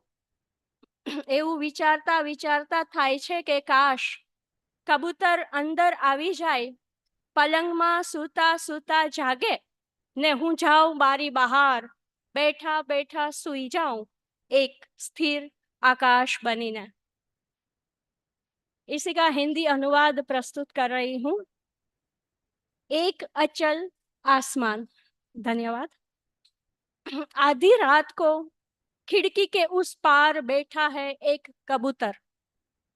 आधी रात को खिड़की के उस पार बैठा है एक कबूतर और इस पार कमरे के अंदर मैं। वह बैठे बैठे सो गया होगा शायद, पर मैं तो सोते सोते जग रही हूं। बंद खिड़की के शीशे से दिखाई पड़ता है उसका आकार, जो कि है स्थिर अचल। वैसे तो मैं भी कहाँ हिलडुल रही हूँ, फिर भी मेरे भीतर सब कुछ उथल पुथल ही तो है। उसके भीतर भी ऐसा ही कुछ होगा क्या? वैसे तो मैं भी कहाँ हिलडुल रही हूँ, फिर भी मेरे भीतर सब कुछ उथल पुथल ही तो है। उसके भीतर भी ऐसा ही कुछ होगा क्या? वह तन्हाई को पंख में सिमट कर सोता होगा बैठे बैठे। वह तन्हाई को पंख में सिमट कर सोता होगा बैठे बैठे, और मैं निस्तब्ध रात की तन्हाइयां टटोलती हूँ लेटे लेटे। और मैं निस्तब्ध रात की तन्हाइयां टटोलती हूँ लेटे लेटे। कल किस और उड़ना है, ऐसा कुछ उसके मन में चलता होगा क्या? वह सोचते सोचते मुझे लगता है कि काश कबूतर आ जाए अंदर और लेटे लेटे जगे मैं खिड़की के उस पार जाकर सो जाऊं बैठे बैठे। कबूतर आ जाए अंदर और जगे लेटे लेटे, और मैं खिड़की के उस पार जाकर सो जाऊं बैठे बैठे। बन जाऊं एक अचल आसमान, बन जाऊं एक अचल आसमान। धन्यवाद। एक और कविता है आगमन। अब मैं हिंदी अनुवाद ही प्रस्तुत करूंगी। तुम आते हो हवा का झोंका बनके, जैसे स्थगित को रफ्तार देने के लिए। तुम आते हो हवा का झोंका बनके, जैसे स्थगित को रफ्तार देने के लिए। दरवाजा अपने आप खुल जाता है तुम्हारा स्वागत करने को। कुर्सी अपनी बाहें फैला देती है तुम्हें गले लगाने को। मेज अपने पैरों पे खड़ी हो जाती है, दौड़ना चाहती है तुम्हें चूम लेने को। उसके ऊपर रखे हुए ढेर सारे कागज इधर उधर उड़ने लगते हैं तुम्हें मिलने को। जमीन पर अंकित तुम्हारे पद चिन्ह संचित करती धूल हो। जमीन पर अंकित तुम्हारे पद चिन्ह संचित करती धूल हो, या फिर तुम्हारे अक्स की हिफाजत करता आईना हो, या फिर तुम्हारे अक्स की हिफाजत करता आईना हो। सबको सजीवन कर देता तुम्हारा आगमन। समय के प्रवाह को थाम कर संजोए रखना है। तुम आते हो हवा का झोंका बनके, और बस जाते हो श्वास बनकर। तुम आते हो हवा का झोंका बनकर, और बस जाते हो श्वास बनकर। हाँ, एक और है उदास सागर। सागर उदास हो ऐसा तो भला कैसा चलेगा? सागर उदास हो ऐसे तो भला कैसे चलेगा? उसके पानी में सुकून से तैरती मछलियां तड़पेगी तो सही, पर वह करे तो क्या करे? उसके पानी में सुकून से तैरती मछलियां तड़पेगी तो सही, पर वो करे तो क्या करे? खुद के अस्तित्व को विलीन कर उसमें एकाकार हुई नदियां दुखी तो होगी, पर विलाप कैसे करे?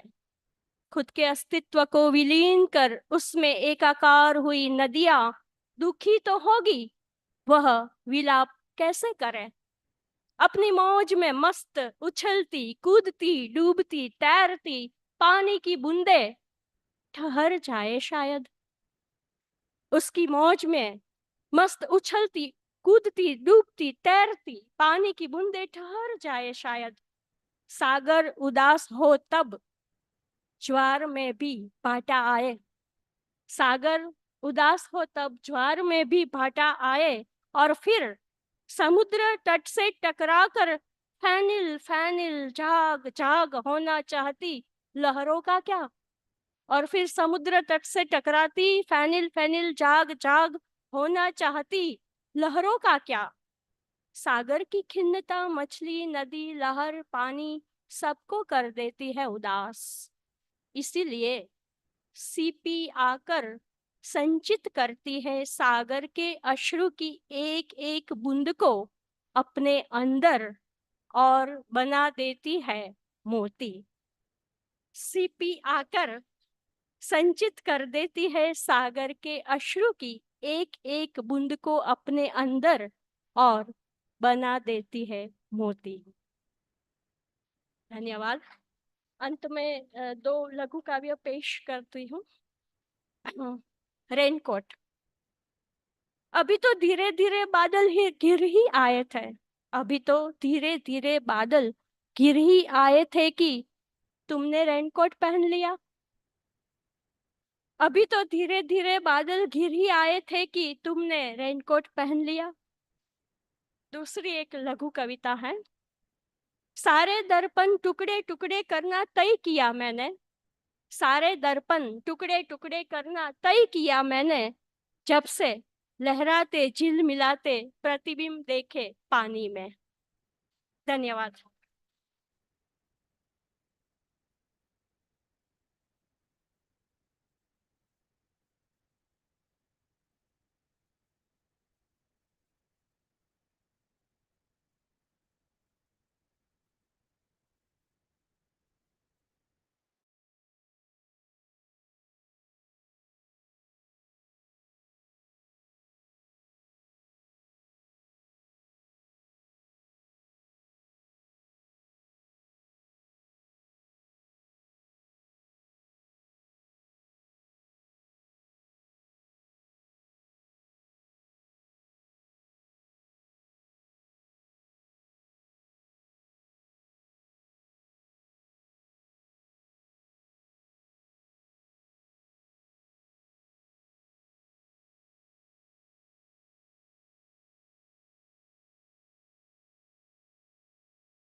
प्यार होना चाहते ही हो तो प्यार की नई किस्मत बनो और प्यार की कोई नई मिसाल बनो। इस राह में अपने प्यार का एक नया इतिहास रचो। याद करे जिसे जमाना, ऐसा प्यार तुम भी करो। सबकी नजरें दैमू की ओर गई और लोग उसके लिए ताली बजाने लगे। सबको अपनी ओर देखता देख दैमू घबरा गई। वो मन ही मन बुदबुदाने लगी, अरे पागल, ये मैंने क्या कर दिया? क्या सोच कर आई थी और कहाँ चाशनी में मक्खी बन डूब गई। सुमित की नजरें भी दैमू पर पड़ी। सुमित को अपनी ओर प्यार भरी नजरों से देखता देख उसे खुद पर बहुत शर्म आ गई। शर्म के मारे वो वहां से उल्टे पैर लौट आई। सुमित और दैमू की वो पहली मुलाकात थी। उस दिन सुमित दैमू को ठीक से देख नहीं पाया, लेकिन अगले दिन वो अपने एक दोस्त मथंग, जो दैमू को अच्छे से जानता था, उसके साथ कॉलेज के गेट पर ठहर के दैमू का इंतजार करने लगा। कुछ देर बाद दैमू अपनी सहेलियों के संग कॉलेज पर आ पहुंची। मकथांग ने दैमू को पुकारा और पास बुलाकर उसे सुमित से परिचय करवाया। उस दिन से ही वे लोग अच्छे दोस्त बन गए। अब वे लोग जब भी ऑफ पीरियड मिलता तब इकट्ठा होकर शेर एवं कविता दोस्तों के संग संग आपस में सुनाया करते। उन लोगों के बीच कुछ महीनों तक ऐसा ही सिलसिला चलता रहा। सुमित और दैमू को अब एक साथ वक्त बिताना बहुत अच्छा लगने लगा था और फिर उन दोनों को कब प्यार हो गया पता ही नहीं चला। अब वो दोनों क्लास में एक साथ बैठते, कैंटीन में भी साथ ही जाते, एक दूसरे को देखे बिन अब उन दोनों का मन ही नहीं लगता था। इसी तरह कॉलेज के दिन पढ़ाई के साथ साथ बड़ी खुशी से दोस्तों से के संग गुजर रहे थे। सहेलियां दैमू को सुमित के नाम से जोड़कर चिढ़ाने लगे थे। इस बात से दैमू को कोई एतराज नहीं होता था। वो तो मन ही मन बहुत प्रसन्न हो जाती थी। जैसे महकती फूलों की खुशबू को छुपा कर नहीं रख सकते, उसी तरह सुमित और दैमू का प्यार भी कॉलेज में किसी से नहीं छुपा। सभी उन्हें लवर्स कहकर बुलाने लगे। धीरे धीरे ये बात आग की तरह कॉलेज में फैल गई। यहाँ तक कि बोडो समाज के कई छोटी बड़ी पार्टियों को भी इसकी भनक लग गई। उस समय बोडो समाज में दूसरे जाति या जनजाति के संग प्रेम संबंध या विवाह करने पर बड़ी पाबंदी थी। अगर कोई शादी या प्रेम करता भी तो उन्हें किसी भी तरह अलग कर दिया जाता था और कठोर दंड भी दिया जाता था। परिवार वालों को भी समाज से निकाल दिया जाता था। यूं कहा जा सकता है कि अलग जात के किसी भी लड़के से बोडो लड़कियों को प्रेम करना या शादी करना बहुत बड़ा अपराध माना जाता था। हालांकि ये नियम लड़कों पर लागू नहीं था। दैमू के पिता निर्मल नरजारी एक सरकारी अधिकारी थे। उनका समाज में उठना बैठना होता रहता था। लोग उनका बहुत आदर सम्मान करते थे। एक दिन निर्मल नरजारी किसी मीटिंग को अटेंड करने गए हुए थे। वहीं पर एक जान पहचान वाले ने जिज्ञासा भरी नजरों से निर्मल जी से धीमी सी सुर में पूछा, कैसे हो निर्मल बाबू? घर पर सब ठीक है ना? हाँ, सब ठीक है, निर्मल नरजारी ने मुस्कुराकर जवाब दिया। वो आदमी निर्मल जी से कुछ और भी जानने की इच्छुक जताते हुए उनकी ओर देखकर फिर से कहने लगा, निर्मल जी, आपसे एक बात जानना था मुझे। सुना है आपकी बेटी दैमू कॉलेज में किसी दूसरे जात के लड़के संग प्रेम करती है। ऐसा कैसे हो गया? आपने उसे रोका टोका नहीं था क्या? ये बात सुनकर निर्मल को जैसे बहुत बड़ा झटका लगा, मानो उनकी इज्जत पर किसी ने कंजर घोंप दिया हो। वो अपने गुस्से को मन ही मन दबाकर भारी स्वर में कहने लगा, क्या कह रहे हो? प्रेम और दूसरे जात के लड़के से? इस बात की तो मुझे कोई खबर ही नहीं है। रुक, मैं घर जाकर खबर लेता हूँ। घर आकर निर्मल ने सारी बातें अपनी पत्नी सरला को बताई। अपनी बेटी के बारे में ये सब जानकर दोनों ही बहुत चिंतित हो गए। वे दोनों बेटी को लेकर विचार विमर्श कर ही रहे थे कि इतने में दैमू भी कॉलेज से घर पहुंच गई। उन्होंने दैमू को अपने पास बुलाया और बड़े प्यार से समझाने की कोशिश करने लगे। देखो बेटी, तुम इतनी बड़ी भी नहीं हुई हो जो अपनी जिंदगी का फैसला खुद लेने लगो। अभी तुम्हारी उम्र ही क्या है, अभी तुम बालिग भी नहीं हुई हो। लड़कपन में कोई पसंद आना या किसी से प्यार होना ये आम बात है। ये उम्र है ही ऐसे। इसे सीरियसली दिल पर नहीं लेना चाहिए। तुम्हें अभी अपनी पढ़ाई पर ध्यान देना चाहिए। तुम ऐसे भटक जाओगी तो भविष्य में कुछ भी हासिल नहीं कर पाओगे। पढ़ लिख कर तुम्हें अपना करियर भी बनाना है ना कि प्यार व्यार में अपना कीमती वक्त गंवाना। वैसे भी तुम हमारी एक लौती संतान हो, तुम ही हमारी दुनिया हो। मैं नहीं चाहता कि हमारी ये प्यारी सी दुनिया किसी दूसरे जात के लड़के के कारण बिखर जाए और समाज में हमारी बदनामी हो। इसलिए इस तरह दूसरी जात के लड़के संग मिलना जुलना या जो भी है तुम्हें अब बंद करना होगा। और उस लड़के से प्यार करती भी हो तो तुम्हें उसे छोड़ना होगा। लेकिन दैमू सुमित से इतना प्रेम करने लगी थी कि सुमित से जुदा होने के नाम से ही उसकी दिल की धड़कन तेज हो गई। आंखों से मोटे मोटे आंसू गिरने लगे और वो कुछ ना बोल अपने कमरे में चली गई। सुमित के पिता पंकज कुमार रेल विभाग में नौकरी करता था।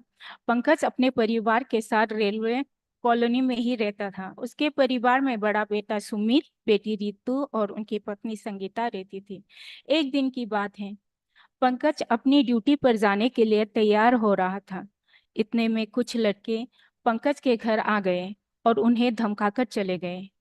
उन लोगों की बातों को सुनकर पंकज को अपनी कानों पर यकीन ही नहीं हुआ। वो तेजी से सुमित के कमरे में गया और सुमित से बड़े व्याकुलता भरे स्वर में पूछने लगा, क्या तुम किसी बोडो लड़की से प्रेम करते हो? सुमित ने बिना किसी हिचकिचाहट से हाँ में सर हिलाया। ये देखकर पंकज जी ने सुमित को जोर से एक थप्पड़ जड़ दिया। थप्पड़ की गूंज सुनकर रितु और संगीता दोनों सुमित के कमरे में आ गईं। बेटे और पति की हालत को देख संगीता रुआसा होकर पंकज जी से पूछने लगी, क्या हुआ है जी? आप इतने परेशान क्यों हैं? सुमित ने क्या किया जो आपने इसे इतनी जोर से थप्पड़ मारा? पूछो अपने साहबजादे से। कॉलेज पढ़ने जाता है या आशिकबाजी करने जाता है? किसी बोडो लड़की से प्रेम करता है तुम्हारा लाडला? आज कुछ लोग आए थे जो धमकी देकर गए हैं। कह रहे थे बेटे की जान प्यारी है तो समझा देना।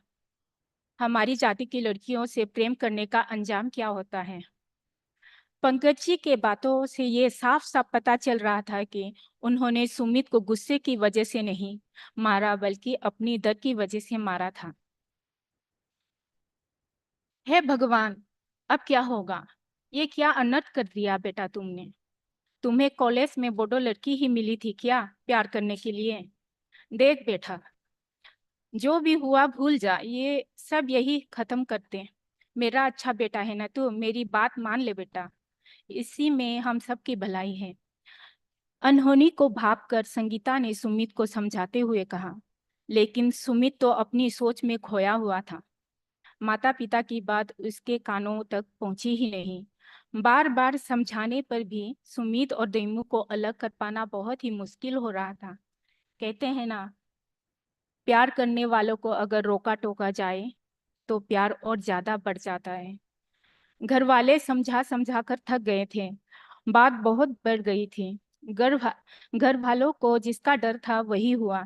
एक दिन सुमित और दैमू कॉलेज से जब बाहर निकल कर आए तभी कुछ लड़कों ने उन दोनों को उठा लिया। दोनों को एक जगह ले जाकर मारा पीटा गया और आखिरी वार्निंग देकर छोड़ दिया गया। बात बहुत गंभीर बन गई। दोनों के परिवार वाले बहुत परेशान हो गए। ऐसे में परिवार के मुखिया को अहम फैसला लेना था। इस हादसे ने पंकज जी को हिलाकर रख दिया था। उसी रात पंकज जी का परिवार कॉलोनी से गायब हो गया। कहाँ गए किसी को कानो कान कुछ पता ही नहीं चला। उसी दिन निर्मल जी ने भी एक फैसला लिया। उन्होंने दैमू को बुलाकर कहा, अब से तुम्हारा उस लड़के से मिलना एकदम से बंद। अगर तुम मिलने गई ना तो मेरा मरा मुंह देखोगी। इसे धमकी मत समझना, ये मेरा आखिरी फैसला है। पिता की ये बात सुनकर दैमू का दिल टुकड़ों में बट गया, क्योंकि अपने घर वालों से वो बहुत प्रेम करती थी, लेकिन सुमित से अलग हो पाना भी उसके लिए नामुमकिन जैसा था। 2 दिन के बाद दैमू कॉलेज को गई, इस उम्मीद से कि करीब से मिल नहीं पाऊंगी तो क्या हुआ, सुमित को दूर से जी भर के देख तो लूंगी। लेकिन सुमित कॉलेज नहीं आया। अगले दिन फिर से दैमू कॉलेज को गई। सुमित को ना पाकर वो बेचैन हो उठी। ऐसे ही हर रोज वो कॉलेज को आती, लेकिन उसे निराश होकर लौटना पड़ता। उसकी ये हालत सहेलियों से देखी नहीं जा रही थी। एक दिन एक सहेली ने दैमू को बताया कि सुमित का परिवार रेलवे कॉलोनी से गायब हो गए हैं। शायद परिवार सहित किसी ने उन्हें उठा लिया है। कॉलोनी में किसी को कुछ भी पता नहीं उनके बारे में। ये बात सुनते ही दैमू के पैरों तले जमीन खिसक गई। उसकी आंखों के आगे अंधेरा छा गया। वो बेसुध होकर वहीं गिर पड़ी। उसे तुरंत अस्पताल ले जाया गया और इलाज किया गया। उसने कई बार आत्महत्या करने की भी बहुत कोशिश की, लेकिन घर वालों के होते नाकाम रही। उसे नॉर्मल होने में बहुत काफी वक्त लगा। आज 17 साल बाद अचानक से सुमित को जीता जागता अपनी आंखों के सामने देख दैमू की आंखों से आंसू मानो थमने का नाम ही नहीं ले रही थी। वो इतनी भावुक हो गई थी कि अपने आप को रोक नहीं पा रही थी। वो चीख चीख कर रोना चाहती थी। बरसों से सीने में बंधे मरहम अब हर फर से खुलने लगे थे। वो अचानक से अपनी जगह से उठी और अपने कदमों को बढ़ाने लगी। सुमित की ओर नहीं, बल्कि बाहर की ओर। बाहर आकर सालों बाद वो लंबी आहें भरी और दिल खोल कर मुस्कुराई। सुमित सुमित को जो जी भर के देखने की इच्छा उसकी पूरी हुई थी। तभी हॉल के भीतर से सुमित की आवाज फिर से कानों में आई। प्यार मेरा भी सच्चा था। प्यार मेरा भी सच्चा था। बिन उसके दिल को संभालना मुश्किल था। उसकी यादों के सहारे जी रहा हूँ आज भी मैं नजर बिछाए। वो मिलेगी मुझे, जरूर मिलेगी, और प्यार से मुझे कहेगी, तुम ना रांझा बनना, ना परवाना, ना कोई रोमियो। तुम ना रांझा बनना, ना परवाना, ना कोई रोमियो। तुम प्यार की एक नई मिसाल बनना। तुम मेरे, सिर्फ मेरे सुमीत बनना। ये सुनते ही थोड़ी देर के लिए दैमू के कदम रुक गए। वो हॉल की ओर अपने चेहरे को घुमाकर मन ही मन कहने लगी, बड़ी मुश्किल से ही तो संभाल पाई हूँ खुद को। बड़ी मुश्किल से ही तो संभाल पाई हूँ खुद को।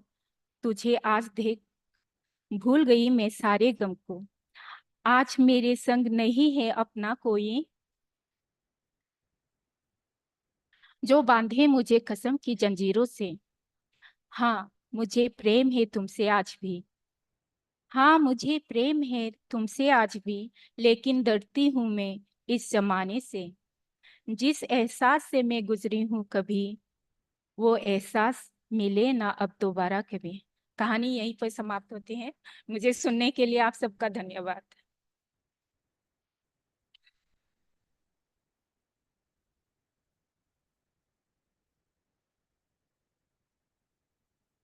A sensitive story, sensitively read by Sadhna Brahma. And somehow one can feel in the story that it is no different from any other story of any young person anywhere in the country. May I now request Monish Badikir, who is a writer, actor, film and theatre director, to read his story.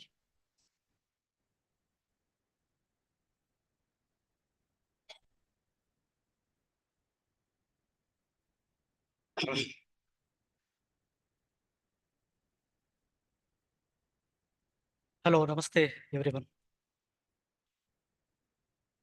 Now I'm reading some extracts of my short stories recently published in this collection. This is the story of a bus conductor. His name is Muttanna. Title of story is Vanti Oleya Muttu. It's in Kannada. I don't know, I can't translate it in English, proper translation. That's why I'm saying it's a story of a conductor. His name is Muttanna.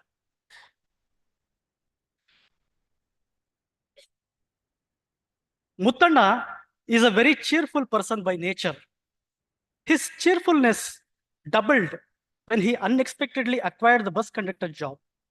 He was overwhelmed with his job as he felt he would overcome all issues and shortcomings of life just in one trip. Never has he been spotted being exhausted and seated even for a moment during his job hours. He was always on his toes and walking up and down, calling out for passengers to purchase their tickets. Hey, uncle, hello, hello, do you have your tickets? Hello, auntie, do you have your tickets? Everybody, please buy your tickets and travel. People are clueless as from whom and where did Muttanna catch the strange and fantasy of addressing passengers as auntie and uncle. Every male boarding the bus was addressed as uncle and every woman as auntie, regardless of their age. First-timers who boarded his bus wondered if he's mocking at them. They would relax when they witnessed Muttanna addressing wholeheartedly every single person similarly. The school children and college students would be super excited and happy to board Uncle Muttanna's bus.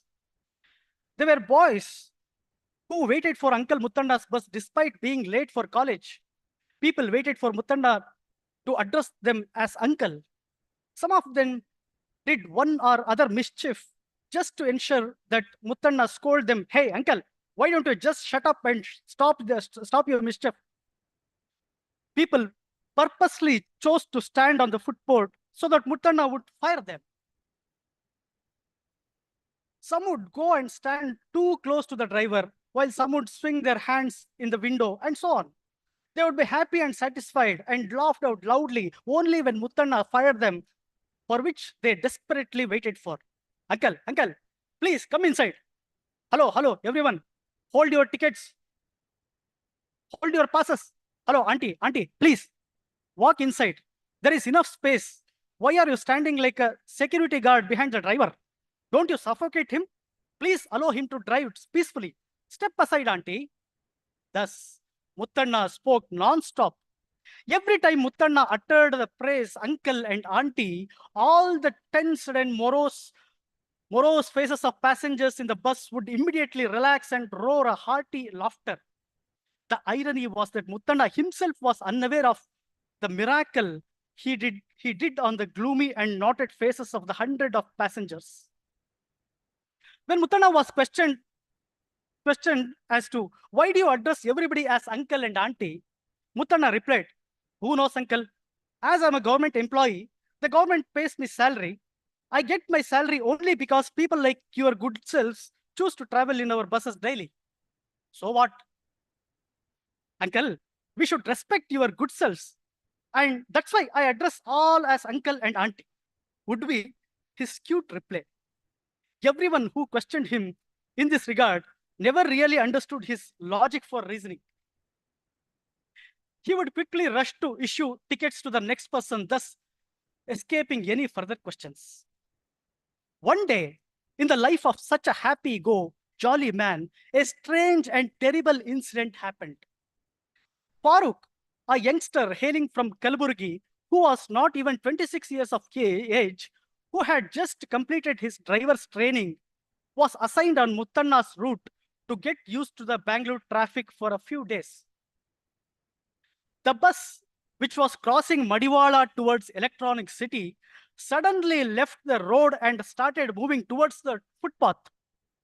Before the passengers noticed this, Muttanna, who was standing on the footboard, swiftly jumped up and grabbed the steering wheel from driver's hand and managed to bring the bus back on the road. He applied the brake and stopped the bus and turned towards Farooq, only to find him in a quiescent state of falling from his driver's seat. Due to profuse sweating, his face, his shirt, everything was wet.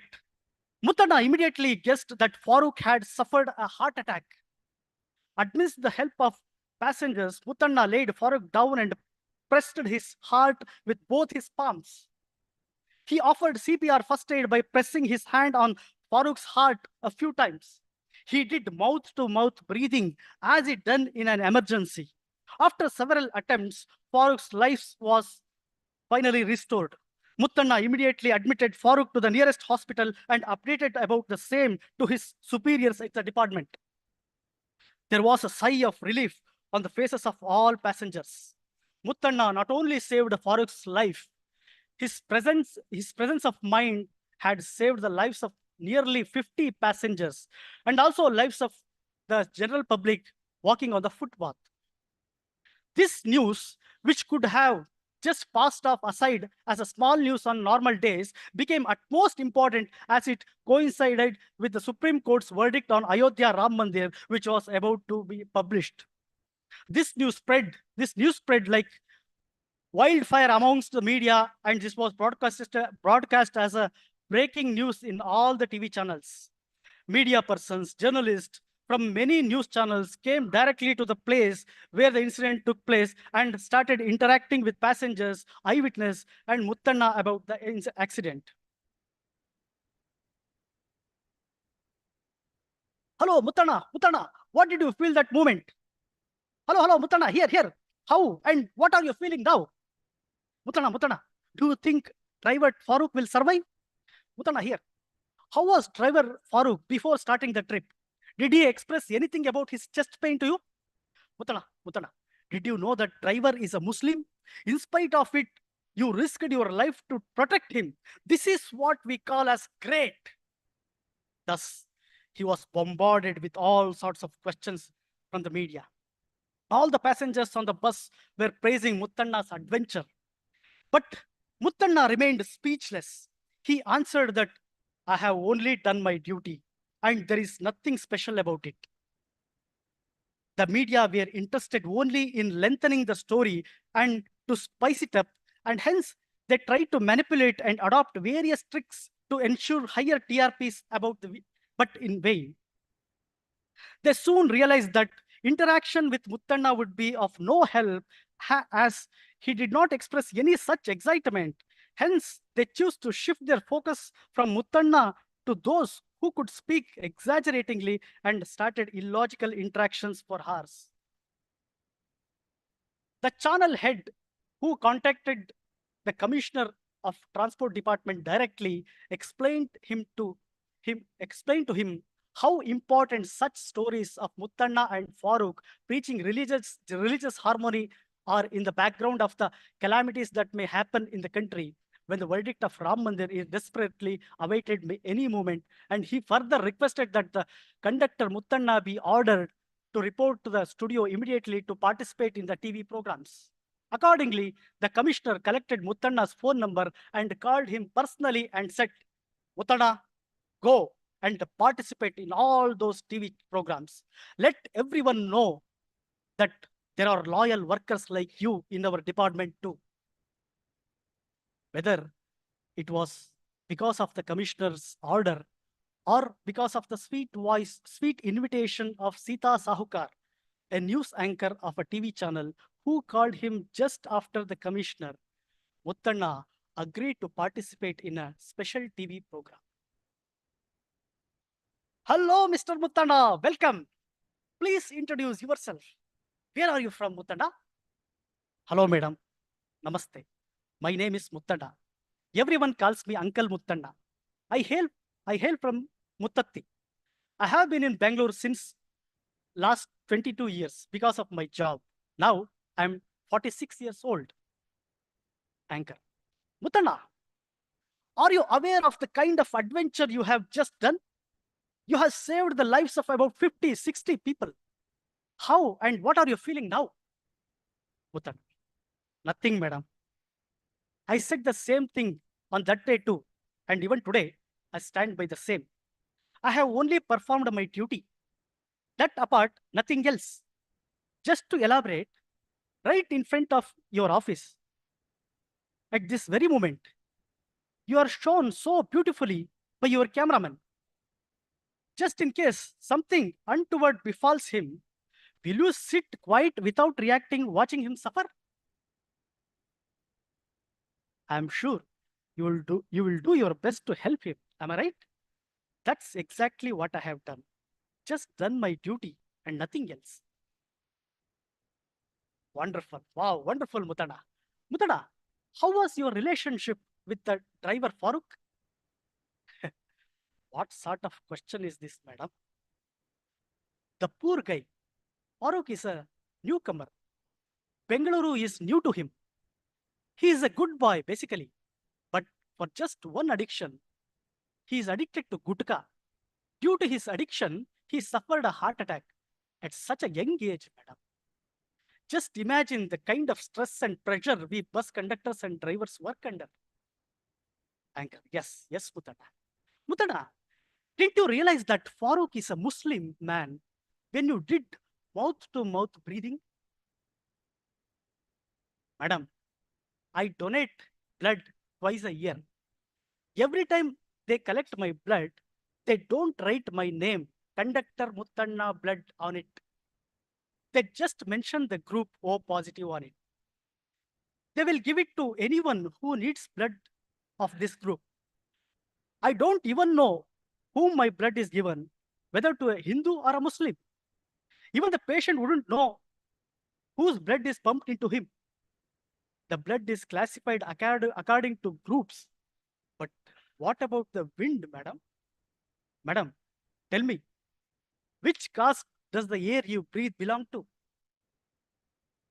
I breathe in the air which you live, and vice versa. There is no discretion whatsoever, rich and poor are same. In a scenario where the poor boy Farooq was struggling to breathe due to loss of air, how could I even think of his caste to help him?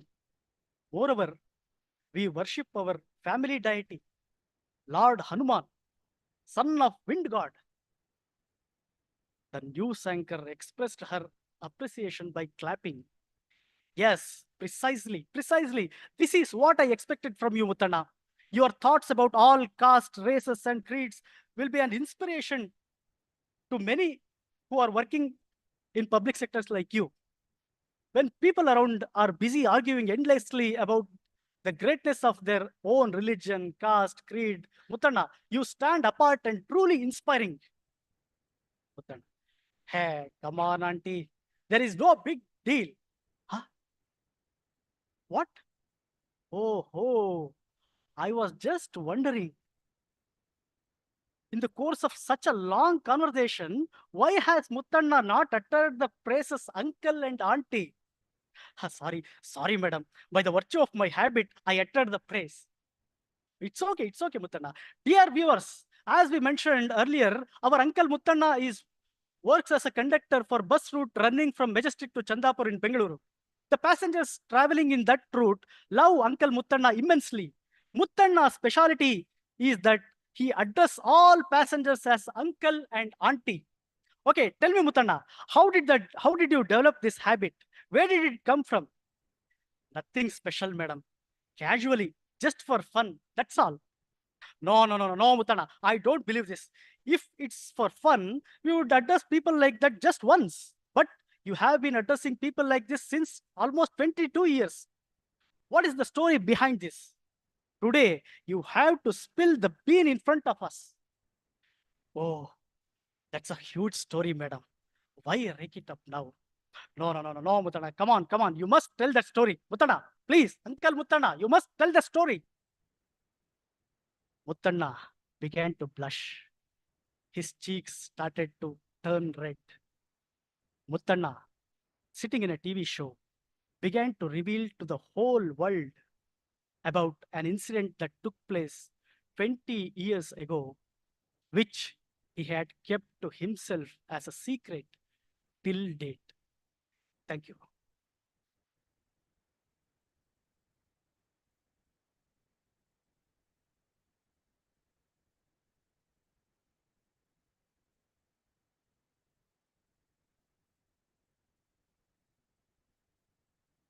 That was Monesh Badige, who read that story, or rather enacted it out for us, shows that a career in film and television makes a difference to the way you tell a story. Beautifully done. And what a lovely subject. Thank you very much. May I now request Deepa Mishra, who is a teacher, poet, fiction writer, translator, and an editor in Hindi, Maithili, and English languages, to narrate the story that she's come with.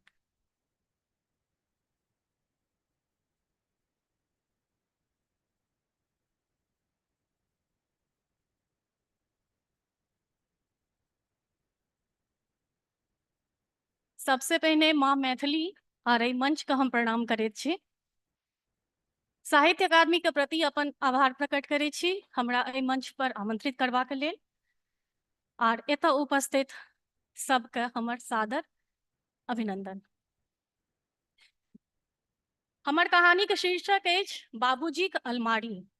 This story about a son who opens his father's almirah after his death.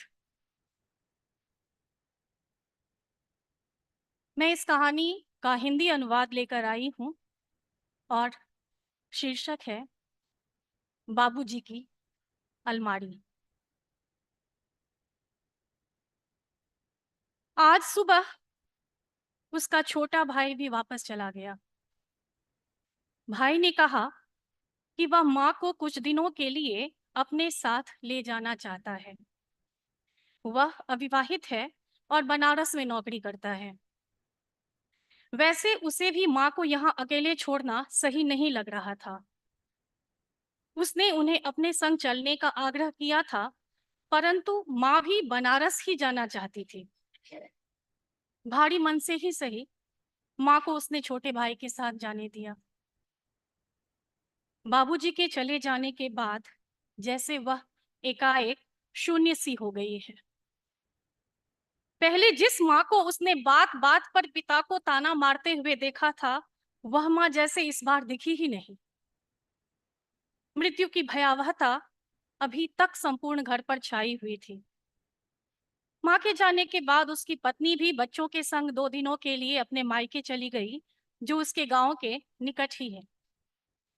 अगले हफ्ते उसे भी तो जाना है। इतने दिनों की छुट्टियां भी विशेष परिस्थिति में ही मिल पाई। वह दिल्ली में नौकरी करता है। 2 सप्ताह पूर्व एक दिन ऑफिस में था जब भाई का फोन आया और उसने बाबूजी को दिल का दौरा पड़ने की खबर दी, साथ ही जल्दी गांव आ जाने को कहा। जब तक वह गांव पहुंचता, बाबूजी इस संसार से विदा हो चुके थे। पिछले 4 वर्षों से वह उनसे नहीं मिला था। वह उनसे नाराज था। वह दिल्ली में अपना खुद का फ्लैट लेना चाहता था। उसने कुछ रकम की पिता से सहायता मांगी थी, जिसे देने में उन्होंने असमर्थता जताई थी। उसे महसूस हुआ कि पिता जानबूझकर उसे रकम नहीं देना चाहते। फोन पर भी उसके बाद उसकी सीमित बातें ही पिता से होती थी। एक तरह से वह उनसे अलग ही हो चुका था। गांव में बाबूजी ने कुछ सालों पहले 2 तल्ला मकान बना लिया था। जाने से पहले माँ ने कहा था कि घर का ऊपरी हिस्सा किराएदार को दे देना, जिससे कुछ आय के साथ मकान की सुरक्षा भी हो जाएगी। घर से जुड़े कागजातों के विषय में भी उन्होंने कहा था और बाबूजी की अलमारी की चाबी उसे दे गई थी। सबको विदा कर वह धीमे से बाबूजी के कमरे में गया। कांपते हाथों से उसने पहली बार उनकी अलमारी खोली। बाबूजी कम में लेकिन बहुत सलीके से रहते थे। कलफ लगी झक सफेद धोती, कुछ खद्दर के कुर्ते, 2 शॉल, रुमाल, सभी कुछ अलमारी में करीने से लगे हुए थे। लोगों की अहमियत शायद उनके जाने की बाद ही अधिक महसूस होती है। जिस पिता को उसने 4 सालों से नहीं देखा था, उनसे ढंग से बात तक नहीं की थी, आज उनके जाने के बाद उनके कपड़ों को छूकर उन्हें वह महसूस करना चाह रहा था। उसकी आंखें नम हो आई। लॉकर में उसे सभी फाइलें और आवश्यक कागजात भी मिल गए। तभी उसकी नजर सबसे नीचे खाने में रखे एक बड़े डिब्बे पर पड़ी। उसमें बहुत सारे छोटे बड़े पत्थर भरे हुए थे। उसे याद आया कि बचपन में जब भी वह बाबूजी के साथ कहीं घूमने जाता था, वहां से हर आकार के पत्थर उठा लेता था। उनको हाथ में लेकर वह रो पड़ा। डिब्बे के सारे पत्थरों को उसने बाहर निकाला। तभी उसकी नजर डिब्बे में ही रखे कुछ पत्रों पर गई। उसे उन्हें पढ़ने की उत्सुकता जगी, परंतु मृत पिता के पत्र को खोलकर पढ़ने में झिझक हो रही थी। फिर भी उसने एक खत को खोला। लिखने वाले का नाम नहीं था और ना ही खत किसे लिखा गया है उसका कोई संबोधन। उसकी उत्सुकता और बढ़ गई। कुछ पत्रों को उसने और पढ़ा। अब उसे पता चल गया था कि यह उसके पिता को ही लिखा गया है और लिखने वाली कोई स्त्री है, परंतु उसे कुछ समझ में नहीं आ रहा था। पत्र में बहुत ही कम, बस औपचारिक रूप से कुछ घरेलू बातें लिखी थी और साथ ही कि पैसा समय से मिल गया, इसके लिए धन्यवाद भी। उसने पिता के लॉकर में फिर से देखा तो उसे उनकी लिखी कुछ डायरियां भी मिली, जिन पर महीने के हिसाब लिखे हुए थे। वह जानता था कि बाबूजी को शुरू से ही डायरी में प्रतिदिन हिसाब लिखने की आदत थी। वहां हर साल की डायरी रखी हुई थी। उसने जब पिछले कुछ सालों की डायरी देखी तो प्रत्येक माह कभी 10,000 तो कभी 15,000 हर महीने के अंत में लिखा मिला और साथ ही उसके सामने लिखा हुआ था, भेज दिया। उसे समझ में नहीं आ रहा था कि उसके पिता हर महीने यह रकम किसे भेजते। जिस तरह पत्र में लिखा था उसे तो ऐसा प्रतीत हो रहा था जैसे उनका एक और परिवार है जिसके भरण पोषण की जिम्मेदारी उन पर ही थी। अचानक उसके मन में थोड़ी दुविधा, कुछ आश्चर्य और पिता के प्रति एक वितृष्णा सी उपजी। तो क्या पिताजी का कहीं और परिवार भी था? उसकी उलझन बढ़ती जा रही थी। प्रश्न ऐसा था जिसे वह किसी से भी पूछ नहीं सकता था। वह जानता था कि बाबूजी की अलमारी को उनके रहते कोई नहीं खोलता था, माँ भी नहीं। वे गंभीर स्वभाव के थे और उनकी दुनिया उनके विद्यालय और किताबों तक ही सीमित थी। मितभाषी पिता के मित्रों की संख्या भी नगण्य ही थी। उसे विश्वास नहीं हो रहा था कि बाबूजी ऐसा कुछ गलत कर सकते। उसने एक बार फिर उनकी पुरानी डायरी सबको भी टटोला, परंतु हिसाब और दैनिक खर्चे के अलावा कुछ भी कहीं नहीं लिखा मिला। हर महीने के अंत में उस एक मुश्त रकम की चर्चा जरूर थी, वह भी तारीख के संग। उसे कुछ भी समझ में नहीं आ रहा था। उसने अपनी माँ को भी कई बार पैसों के लिए पिता को अपशब्द कहते सुना था, जिसे वह चुपचाप सुन लेते थे। कभी कभी उसे आश्चर्य भी होता था कि माँ की कटु बातों का वे प्रतिकार क्यों नहीं करते। वह पत्रों से नहीं जान सका कि किसने उन्हें यह लिखा था। अपनी दुविधा को दूर करने के लिए गांव के बैंक भी गया, किंतु बैंक मैनेजर ने भी जानकारी देने से मना कर दिया। वह बाबूजी का सैलरी अकाउंट था और वे अभी नौकरी में ही थे। अगले वर्ष वे रिटायर होने वाले थे। वह चुपचाप घर आ गया। कुछ बातें ऐसी होती हैं जिनका जिक्र हम चाहकर भी किसी से नहीं कर सकते हैं। उसे पता था कि माँ को भी इस बारे में कोई जानकारी नहीं होगी। वह उन्हें पूछकर दुखी भी नहीं करना चाहता था। वह घर में अकेला था, उसे नींद भी नहीं आ रही थी। मन में कई तरह के सवालों को लिए हुए वह छत पर चला गया। अचानक बगल के घर से बहुत जोर से खांसने की आवाज सुनाई दी। दीवार के दूसरी तरफ उसके चाचा का घर था, जिन्होंने कई साल पहले उन सब से नाता तोड़ लिया था। माँ ने ही बताया था कि वह घर की पुश्तैनी खेती बाड़ी संभालते थे और जब भी चाहे जमीन बेच अपनी विलासिता की पूर्ति करते थे। पिताजी उस समय पढ़ ही रहे थे। उनकी शादी कम उम्र में ही हो गई थी। चाची का स्वभाव अच्छा था, किंतु चाचा उनकी नहीं सुनते थे। माँ ने यह भी बताया था कि किसी बात पर उनमें झगड़ा हुआ था और उन्होंने बाबूजी को घर से निकाल दिया था। बाबूजी के माता पिता की मृत्यु बचपन में ही हो चुकी थी। बड़े भाई को वे पितृतुल्य सम्मान करते थे, परंतु जब उन्हें घर से बेदखल कर दिया गया तब बाबूजी का स्वाभिमान भी आहत हुआ था। बाबूजी ने अपने हिस्से की जमीन में छोटी सी झोपड़ी बनाया। समय ने करवट ली और उनकी नौकरी गांव के सरकारी स्कूल में हो गई। उधर चाचा के व्यवहार से ईश्वर भी क्रुद्ध थे। कुछ सालों के भीतर ही उन्हें लकवा हुआ और वे बिस्तर पर चले गए। चलने फिरने, यहाँ तक कि बात करने में भी अक्षम हो गए। बरसों बीत गए, दोनों घरों का आना जाना बंद ही रहा। इधर इन दोनों भाइयों की शिक्षा शहर में मामा के पास हुई थी। माँ ने दोनों को गांव में पढ़ाने से साफ मना कर दिया था। मामा मामी उन दोनों भाइयों को बेटे जैसा ही दुलार करते थे।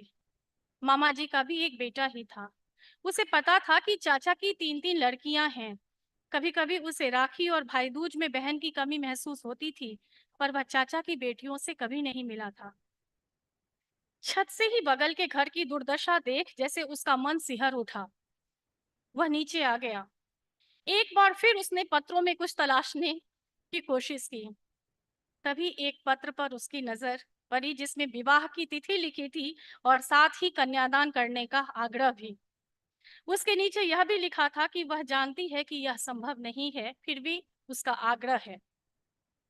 विवाह की तिथि पर जोर देने का प्रयास किया। उसे याद आया कि माँ ने बताया था कि चाचा की बड़ी बेटी की शादी थी उसी दिन।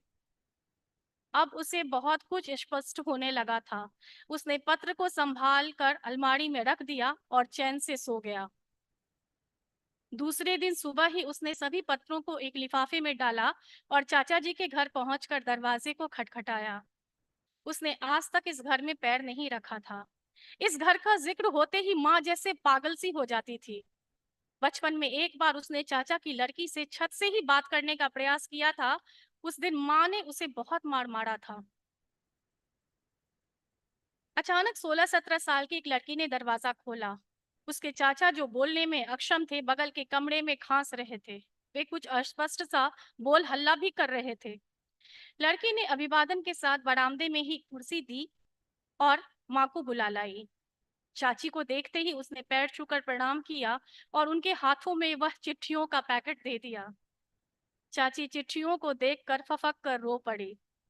उनकी बेटी पानी ले आई, जिसे वह लेकर चाची को उठकर पानी पिलाया और आराम से बिठाया। थोड़ी देर बाद सहज होने पर चाची ने बताया कि किस तरह उसके चाचा ने उसके पिता को अपमानित कर घर से बाहर निकलने पर मजबूर कर दिया था। इसके साथ ही आज चाची ने उसे जो बताया, इस बात की उसने कभी कल्पना भी नहीं की थी। उसे यह तो पता था कि उसके चाचा अय्याश थे, परंतु उसे यह नहीं पता था कि चाचा की इस अय्याशी की शिकार उसकी अपनी माँ भी बनी थी। अचानक उसे इस घर की चर्चा होते ही माँ का वह तमतमाया चेहरा याद आ जाता। चाची ने ही बताया कि ब्याह के बाद पिताजी शहर में कॉलेज चले गए थे। अचानक एक रात उसके चाचा उसकी माँ के कमरे में चले गए। जब आदमी कामोन्मत्त होता है, उसे अच्छे बुरे किसी का ध्यान नहीं रहता है। उन्होंने पी रखी थी। माँ जोर से चिल्लाई, पर चाचा पर तो जैसे भूत सवार था। माँ रो रही थी, चिल्ला रही थी। अचानक उनकी आवाज सुनकर चाची दौड़ी आई। जैसे तैसे उन्होंने माँ को बचाया और दूसरी सुबह माँ को उनके मायके भेज दिया। अगले दिन जब पिताजी आए और बड़े भाई से इस व्यवहार की शिकायत की, तो उन्होंने आओ न देखा ताव और उनके ही चरित्र पर आक्रमण कर दिया। बाबूजी के साथ उन्होंने चाची को भी ना छोड़ा और उन दोनों के संबंधों को लेकर मनगढ़ंत कहने लगे। घर की मर्यादा को घर के श्रेष्ठ ने ही कलुषित किया था। बाबूजी इतने आहत हुए कि दोबारा उन्होंने इस घर में कभी कदम नहीं रखा। जमीन को बेचकर चाचा ने खूब भोग किया। उन्हें अपनी 3 बेटियों का भी कोई ध्यान नहीं रहा। समय हमेशा एक सा नहीं रहता। उन्हें उनके किए की सजा आखिर मिल गई। लकवा ने बिस्तर पर हमेशा के लिए लिटा दिया। 3 छोटे बच्चे और बीमार पति को संभालने में चाची के पास घर को छोड़कर अब कुछ भी न रहा। तभी अचानक एक दिन मनी ऑर्डर की कुछ राशि मिली और साथ ही एक पत्र भी। यह पत्र बाबूजी का ही लिखा था और उन्होंने अपनी माँ स्वरूपा भाभी को चिंता नहीं करने के लिए कहा था। वे सालों से नियमित रूप से चाची को हर महीने रुपये भेजते रहे। कभी भी कोई ऐसा माह नहीं बीता जब बाबूजी ने पैसे न भेजे हों। बड़ी दोनों बेटियों का ब्याह भी उनके कारण ही संभव हुआ। छोटी बेटी अभी कॉलेज में पहुंची है। इतने साल कैसे बीत गए पता ही नहीं चला। चाची ने उदास होकर कहा, तुम्हारे बाबूजी के जाने के बाद अब हमारा सहारा भी उठ गया। चाची कहे जा रही थी और वह चुपचाप सब सुन रहा था। अचानक उसकी आंखें डबडबाईं। उसके पास में सबसे छोटी बहन खड़ी थी। उसकी सुनी आंखों में न जाने क्या छुपा हुआ था। वह उसके पास पहुंचा और उसके सिर पर हाथ रख दिया। चाची ने कहा कि उसने अपनी पढ़ाई के साथ 3-4 ट्यूशन भी शुरू की हैं। वह भी स्वाभिमानी थी। बड़ी दोनों बेटियों ने कुछ पैसों की मदद करनी चाहिए, परंतु दोनों माँ बेटी ने उन्हें स्पष्ट मना कर दिया था। चाची ने ही बताया था कि छोटी बहन ने कॉलेज छोड़ दिया। उसने उसे अपने पास बिठाकर उससे कॉलेज की फीस और उसके साइट की पूरी जानकारी ली। चाची के अकाउंट का नंबर भी लिया। आते समय उसके पास जो भी रुपये थे वह चाची के हाथ में दे आया। उसे एक बार अपने चाचा को देखने की भी इच्छा हुई। मुंह से झाग निकलते उस लाचार इंसान को देखकर भी मन में कोई सहानुभूति न उपजी, न ही प्रणाम करने की इच्छा हुई। वह घर लौट आया। उसने बाबूजी की अलमारी एक बार फिर से खोली। वह रो पड़ा। कल जिस पिता के प्रति उसके मन में इतने तरह के नकारात्मक विचार आ रहे थे, आज उनके समक्ष वह स्वयं को बौना अपराधी सा महसूस कर रहा था। कितना कुछ सहा होगा पिताजी ने, आज उसे महसूस हो रहा था। आंगन में भले ही दीवार थी, परंतु बाबूजी ने निस्वार्थ भाव से रिश्तों में कभी भी दीवार नहीं आने दी थी। उसने अपने बाबूजी की सभी हिसाब की कॉपियों को एकत्रित कर माथे से लगाकर अग्नि को समर्पित कर दिया। अब वह खुद को बहुत ही हल्का महसूस कर रहा था। कमरे में लौटकर उसने फिर से एक बार बाबूजी की अलमारी को की सभी चीजों को सहलाकर उसे बंद कर दिया। धन्यवाद।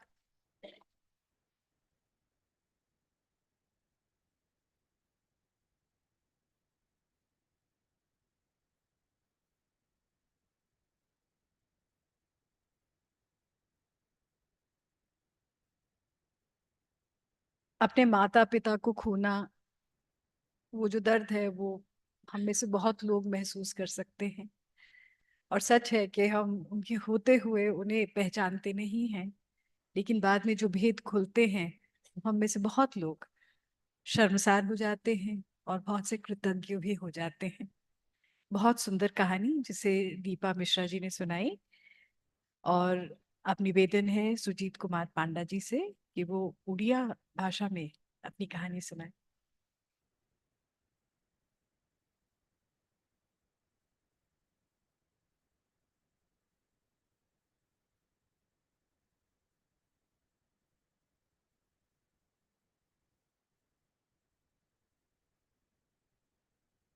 सभी से प्रणाम। कहानी का टाइटल है श्रेय। श्रेय। मैं थोड़ा बैकग्राउंड दे देता हूं क्योंकि आपको समझ में आ जाए थोड़ा सा। कैरेक्टर के नाम से आप ना उलझें। एक कहानी मिड 90s को ले चलिए, जब क्रिकेट हमारे सर सबके सर पर सवार नहीं हुआ था, फुटबॉल भी कुछ कुछ चल रहा था। एक ग्रामीण परिवेश का स्टोरी है। दो कैरेक्टर हैं। एक है रवि दिगाल, वो क्लास 9 का 9वीं कक्षा का कैप्टन है। और एक है सरोज बाग, जो 10वीं कक्षा का कैप्टन है, कप्तान है। ये दोनों की कहानी है। एक छोटी सी किरदार और भी है जिसका नाम रंजन मिश्रा है, जो पढ़ाई अच्छा करता है लेकिन फुटबॉल में वो नॉन एंटिटी है, कुछ भी नहीं है। कहानी इन तीनों के बीच में है। तो कहानी हम शुरू करते हैं।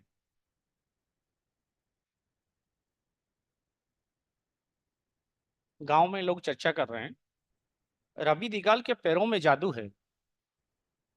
होगा ही। बीच मैदान से किक मारता है और गेंद सीधे गोल पोस्ट में चला जाता है। बदमाश पिछले जन्म में जरूर फुटबॉल के देशों में जन्म लिया होगा। जन्म होगा, कहो वो राज्यों के लिए, वो देश के लिए वो खिलाड़ी रहा होगा। खेलता होगा, ऐसे ही चर्चा चल रहा था। रंजन केवट के घर से लाई या मुढ़ी लेने जा रहा था, पर सब कुछ सुनकर अबाक अपने क्लासमेट के रवि के तारीफ सुनने लगा।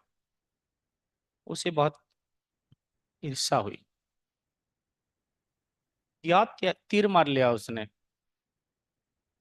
9वीं में दो बार फेल हो चुका है ये लड़का, और तड़के में ही निकल जाता है मैदान।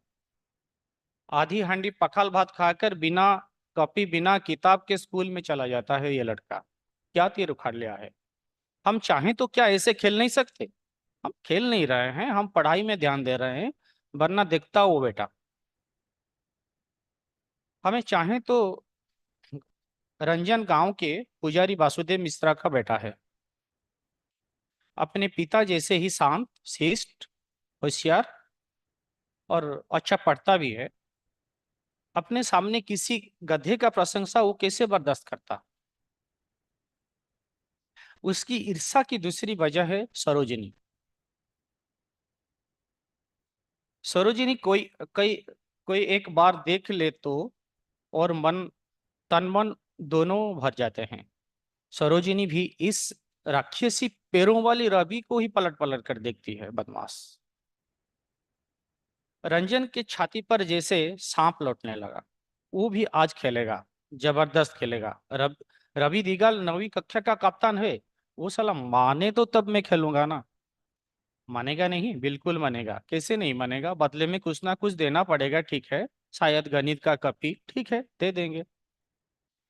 सामने से रवि दिगाल ही आ रहा था। सेनापति जैसी चाल है उसका। रंजन ने उसके पैरों की ओर देखा। अपने घर में 7 पुरखों पुरानी मजबूत शीशम के पलंग की पांव जैसे थी उसकी पैर। उसकी काली तगड़ी पिंडलियों, उन्हीं पिंडलियों के बुत्ते पर वो पिछले साल स्कूल की टीम को सुब्रत का फाइनल तक लेकर गया था। सब जानते ही कि पूरे इलाके में उसके बराबरी का खिलाड़ी कोई नहीं है। रवि खुद भी ये बात जानता है, किंतु वो ये भी जानता है कि सरोज बाग के डिफेंस को तोड़ते हुए गोल तक पहुंचना भी इतना आसान नहीं है। सरोज बाग 10वीं का कप्तान है। कल सामने खेल शिक्षक ने कह दिए हैं, जो टीम चैंपियन होगी उसी टीम का कप्तान जगन्नाथ शर्मा उच्च विद्यालय का ही भी कप्तान होगा। इस दोनों में जो स्कूल का कप्तान होगा वही 17 साल से कम भारतीय टीम का कप्तान भी हो सकता है। ऐसी संभावना अमूलक नहीं है, कारण ये दोनों उस टीम का हिस्सा बन चुके हैं और अपनी प्रतिभा से चयनकर्ता को मुग्ध भी कर चुके हैं। राजधानी से 350 किलोमीटर दूर एक गांव के स्कूल में विद्यार्थियों को ऐसे सफलता का श्रेय जाता है वहां की खेल शिक्षक हरी सर को। रवि के लिए सबसे बड़ी चुनौती यह है कि उसकी टीम के 2 फॉरवर्ड स्ट्राइकर को तेज बुखार आ गया है। आज बीच सड़क पर रवि और रंजन की भेंट हुई। रंजन, तू आज खेलेगा फॉरवर्ड स्ट्राइकर। चुम गए रंजन, खेल पाएगा ना? रंजन हंसने लगा। हंसी की मतलब, तू क्या अकेला खिलाड़ी है? देख आज कितने गोल में ठोकता हूं। आज से तेरी हीरोगिरी खत्म, ये मेरा चैलेंज है। मन ही मन बोला। ऐसा नहीं है कि रवि ने रंजन के मन की बात को भांप नहीं सके, बल्कि खुशी हो। जीतने के लिए ये जिगर ही तो चाहिए। बोला, बिना देर किए तो मैदान में आ जाओ। रंजन फिर उसी तरह हंसा, मतलब आ रहा हूं और दिखा रहा हूं तुझे कि मैं कैसा खिलाड़ी हूं। चल चल, आज फैसला हो जाएगा। रंजन मिश्रा सिर्फ पढ़ाई में नहीं, खेलकूद में भी कितने माहिर है। बोला बोला, तू इस मोहल्ले में लेकिन क्यों आता है? मैं जानता हूं रवि। अब हंसने की बारी रवि की थी। ये हंसी एक सुंदर सी हंसी। ऐसे लगा जैसे मन की सारी खुशी काले ओंठों और सफेद दंत पंक्ति के झलक आई हो। इस मोहल्ले में नहीं, माही देहुरी का घर है, 9वीं क्लास का गोलकीपर। उसे बुलाने आया है रवि। ऐसे एक बहाना ही है। मही का घर के सटा हुआ है सरोजिनी का घर। सरोजिनी माही का चचेरी बहन है। रवि हर दिन माही के घर क्यों आता है ये बात जानता है, पर कुछ नहीं कहता। इस उम्र में रवि ने जितना नाम कमाया है, भविष्य में सरोजिनी से शादी भी कर ले तो क्या नुकसान हो जाएगा? रवि से अच्छा लड़का क्या इस पूरे इलाके में मिलेगा? माही ये नहीं जानता था कि छोटी बहन की पसंद का समर्थन करने या विरोध करने की अभिभावक की उम्र उसका हुआ है कि नहीं हुआ है। रवि एवं रंजन एक दूसरे के रास्ते काटते हुए अपनी राह पर निकल गए। रवि के होठों पर सुंदर हंसी बनी रही। रंजन भी कम खुशी नहीं था, क्योंकि वो आज पहले बार टीम के लिए खेलेगा। कुछ जवाब मिलता इससे पहले रवि उसके घर के पिछवाड़े पहुंच चुका था। वहां से ऊंची आवाज में चिल्लाया, जल्दी निकल, समय हो गया है, देखा नहीं पिछले महीने एक एक टीम समय पर ना पहुंचे पर क्रीड़ा शिक्षक कैसे उसको वॉकओवर दे दिए थे दूसरी टीम को। इशारा एकदम सही था। रुनझुन पायल बजाती सरोजिनी ने जूठे जूठे बर्तन धोने के लिए की बहाने पर घर के पिछवाड़े पहुंच गई। सफेद फूलों की झुरमुट के नीचे पानी की हांडी रखी थी। उससे लगी कुछ केले के पेड़ और बांस का छोटा सा झुरमुट टमाटर की बेल को सरकाते हुए वही पत्थर पर बैठ गई सरोजिनी। धीरे से कहा रवि ने, सरोजिनी, खेल देखने नहीं आएगी? जाऊंगी नहीं, ऐसा कभी हुआ है क्या? वो नीला वो नीला फ्रॉक पहननी होगी। मेरे कपड़ों से तेरा क्या लेना देना? तू खेल में ध्यान देना। खेल में मन लगाने के लिए क्या तेरी बात सोचना मना है? ऐसा कहाँ लिखा है? तुझसे कौन बात करता है लफंगा? कुछ समय चुप्पी के बाद, तेरा चेहरा मुरझाता हुआ क्यों है? मुरझाता है तो मुरझाता है, तू खेल जा। इतना कहकर बर्तन बर्तन मांजना छोड़ लजाते हुए गुमसुम चेहरे को हथेलियों में छुपा कर भीतर चली गई सरोजिनी। माही ने आवाज लगाई, अरे मैं बाहर खड़ा हूं, तू यहाँ पिछवाड़े में क्या कर रहा है? आ रहा हूं, क्यों चिल्ला रहा है? रवि बड़े रौब से निकल गया। देख माही, रतन पर नजर रखना ना, इस बार गलती नहीं होगी भाई। हमारा डिफेंस अच्छा नहीं है, इसीलिए कह रहा हूं। अरे रतन तो अगरबत्ती जैसा हिलता है, वो इतनी जोर से स्ट्राइक कर पाएगी ऐसा लगता नहीं, और वो मैं ठगा जाता हूँ। वही तो बोल रहा हूँ, रतन ने गोल दाग दिया इस बार तो मैं खेलना छोड़ दूंगा। चल भाग, माँ कसम, तू बस मन लगा कर खेल, उसके बाद जो होगा। खेल छोड़ने की बात क्यों? बातों ही बातों में मैदान आ गया, पर रंजन पहले से वहां पहुंच चुका था। सबसे खुश था वो, और सबसे ज्यादा उत्तेजित भी था, क्योंकि वो पहली बार खेल रहा था। उस गांव के एवं पड़ोसी गांव के सारे लोग इकट्ठा हो चुके थे। सरोज बाग के पिताजी जो गाय चराते थे और मेले में मूंगफली बेचते थे। रवि दिगाल के पिता, जिनकी चौक में माँ आदिमाता पान की दुकान थी, अपनी अपनी जगह वहां ढूंढकर बैठ चुके थे। खुश होकर अरखी दिगाल ने कहा, मुझे लगता है ना आज 9वीं कक्षा ही जीतेगा। क्यों? तेरा बेटा है इसलिए? मैं तो कहता हूं कि 10वीं ही जीतेगा, दृढ़ता के साथ बोली बानामवर। कितने शर्त लगता है? आज जितना बिकेगा सब तेरा, और तू? वही। दोनों अपने अपने विश्वास पर अटल थे। अपने बेटों पर दोनों का बड़ा भरोसा था। वही किसी ने कहा, साला स्कूल के खेल के देखने के लिए कितने लोग आए हैं देखो। रवि और सरोज के खेल ऐसा ही होता है, ये सारे लोग उन दोनों के लिए ही इकट्ठे आए। स- साले नाम करेंगे, इस इलाके का नाम ऊंचा करेंगे। अरे देश के जूनियर टीम के लिए भी चुने गए हैं। थोड़ा बहुत खेले तो तब ना अर्खित दिगाल को गाय चराना पड़ेगा, ना बानाम्बर को पान बेचना पड़ेगा। अर्खिल दिगाल ने बानाम्बर को देखा, बानाम्बर ने अर्खित को। इस देखा देखी में भविष्य का कोई सपना ना था, एक आह्वान था। चल देखते हैं आज क्या होता है। देखने वाले भिड़ चुके थे, खेलने वाले कहाँ हैं? 10वीं की टीम अब तक मैदान में पहुंची ही नहीं थी। अर्खी दिगाल ने कहा, डर गए क्या रे? बागंबर ने अर्खी दिगाल को देखा और मुंह मोड़कर पान लगाने लगा। अर्खी दिगाल को भी समझ में आ गया कि शायद उसने बहुत बड़ी बात कर दी है। वो चुप हो गया। लोग भी बातें करने लगे थे। मैदान के दक्षिण की ओर से सरोज ने प्रवेश किया। 10वीं की लड़कियां मंगल ध्वनि करने लगी। देखने वालों ने ताली बजाई। अब शुरू होगा महायुद्ध। पर सरोज उदास दिख रहा था, एकदम उदास। सीधा खेल शिक्षक के पास गया। सर, हमारी टीम पूरी नहीं हो रही है। सेक्शन ए और सेक्शन बी के लड़कों के बीच खींचतान हो रही है कि ज्यादा किसके लड़के रहेंगे टीम में। तुमने समझाया नहीं? जी सर, मैंने समझाया। मुझे छोड़ ए के 5 और बी के 5 लड़के हैं। बी के लड़के के कहते हैं कि ए की ज्यादा लड़के हैं क्योंकि सरोज जो कप्तान है वो सेक्शन ए का है। सर कोई समझते में को तैयार नहीं है कि सरोज बाग ना सेक्शन ए का है ना सेक्शन बी का है, वो तो फुटबॉल का है। सर ने सर हिलाते खुद कहा, मामले को सुलझाने के लिए कोई नया फार्मूला ढूंढो। टीम का कप्तान बनना है तो इस तरह की सब मुसीबतों को समाधान करना सीखना पड़ेगा।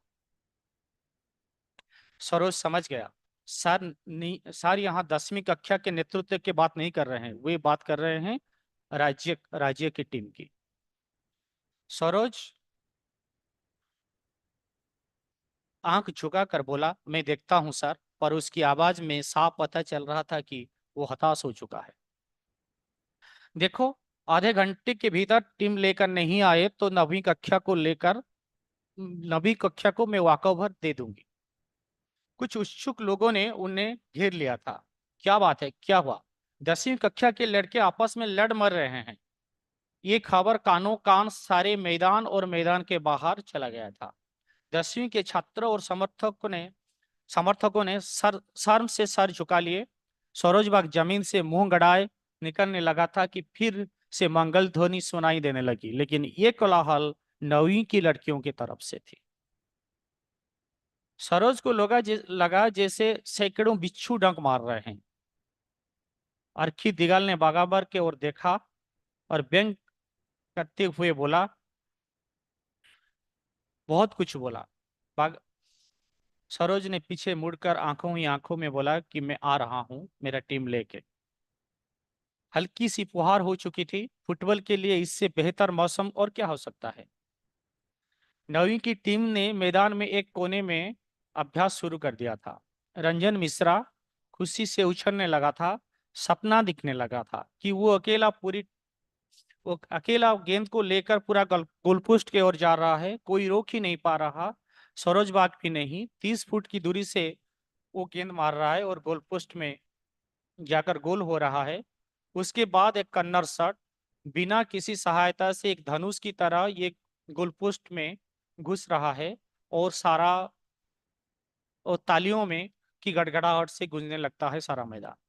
और उस दिन शाम को जब ग्वाले के घर से दूध लेकर आ रहा था कि अचानक एक सुनसान आंगन में झट से खींच लिया सरोजिनी ने और एक मीठा चुंबन।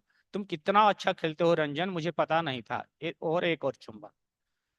रंजन थरथराते लगा और दूध छलकने लगा। सरोजिनी के गोरे शरीर और रंजन के होठों पर लाज भरी मुस्कान छलकने लगी थी कि लेकिन अभ्यास के बल उसे छूकर निकल गया था। रबील दिकल ने चिल्ला रहा था, तू किस दुनिया में है रंजन, होश में आ, नहीं तो आज हार पक्का। रंजन फिर से खेलने लगा। चैंपियन टीम के सबको छोटा छोटा सही एक एक कप दिया जाएगा। रंजन रोमांचित हो रहा था। वो अच्छा खेले या बुरे, रवि है मतलब जीत पक्की। कोई झंडा पकड़कर लाइनमैन की भूमिका में आ चुका था। झंडा ना होने से पहले हरे पत्तों भरी डाल हिलाकर लाइनमैन का काम करते थे कुछ लड़के।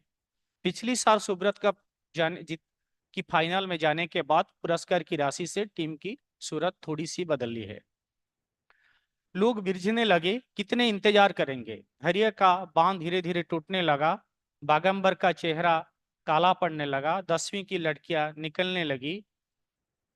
दक्षिण की ओर से सरोज मैदान में फिर से आया। चेहरे पर रौनक नहीं थी, लेकिन धीरे धीरे आ रहा था। मैदान में थोड़ा सा रौनक आ गया था। लोग बात करने लगे, अब शुरू होगा, जरूर होगा। लखन दर्जी जिसने पिछले 30 वर्षों में कभी भी दुकान बंद नहीं किया था, विलासिनी बेहरा जो जिस दिन से विधवा हुई कभी मेले उत्सव में नहीं गई थी, वो भी आज मैदान में बैठे थे वो खेल देखने। सरोज ने हाथ जोड़कर निरीह और स्पष्ट स्वर से कहा, वाकोभर दे दीजिए सर, मैं लाचार। सबने लंबी सांस ली। आधा मैदान उत्साहित हो गया और आधे के दिल जलने लगा। रंजन को नवीं के लड़के रंजन और नवीं के दूसरे लड़के खुशी से चिल्लाने लगे, नवीं क्लास जिंदाबाद, हिप हिप। इस कोलाहल से रवि दिगाल को एक बहुत करुण सी शब्द सुनाई दिया। सरोज बाग के हृदय में एक फुटबॉल सुंदरी का चूड़ियां टूटने की आवाज और उसकी रोने की आवाज। सरोज पलटकर जाने लगा। उसकी बनावटी हंसी के झरोखे से उनकी उदासी झांक रही थी और रवि उसे देख पा रहा था। खेल शिक्षक ने हाथ उठाकर सबको शांत रहने को कहा और ऊपर देखा। चारों दिशाएं में सन्नाटा भरी हुई थी। हर्षोल्लास की मूसलधार बारिश और तूफान से पहले जैसे शांत परिवेश, ऐसे ही जैसे कि अभी की अभी ये बादल फट पड़ेगी। इससे पहले कि खेल शिक्षक कुछ कहते, रवि ने मुंह खोला बिजली की तरह और मुस्कुराते हुए बोला, सर, ये मैच कल खेल सकते हैं क्या? आश्चर्यचकित होकर सर ने पूछा, क्या हुआ? अपनी बात पर जोर देते हुए उसने कहा, सर, ये मैच कल खेला नहीं जा सकता। अर्खी दिगाल बिगड़ गया। क्या हुआ है बेटा को? तुझ पर भलाई का भूत सवार है क्या रे?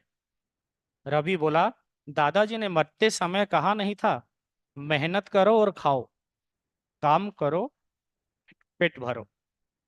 खेल शिक्षक ने रवि को सीने से लगा लिया और मैदान तालियों और मंगल ध्वनि से गूंज रहा था। रंजन मिश्रा, जो एक दिन के लिए खेल कर नायक बनने के लिए मैदान में तैयार था, उसको भी समझ आ गया था, नायक जितने से नहीं होते हैं, खेल के होते। तो खेल जारी रहेगा।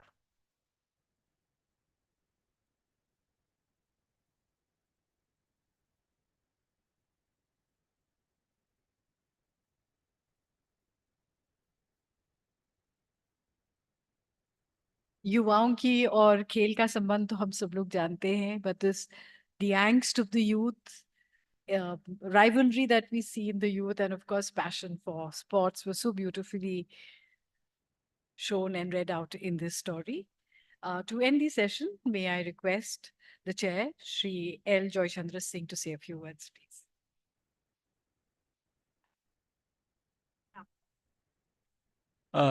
Thank you. First of all, I would like to congratulate our young friends who are representing different languages of India, and they have very beautifully presented their different short stories in their different languages. But I must confess that I am not very adept in Hindi language and Hindi literature. So it will be very difficult for me to give individual comment on the stories that our young friends have presented today. But we have seen, and I have seen the fire, the internal fire and the interest each of the speaker today, each of the reader today presented in their different stories. Perhaps they might have represented different atmosphere, environment of the language in which our young friends belong.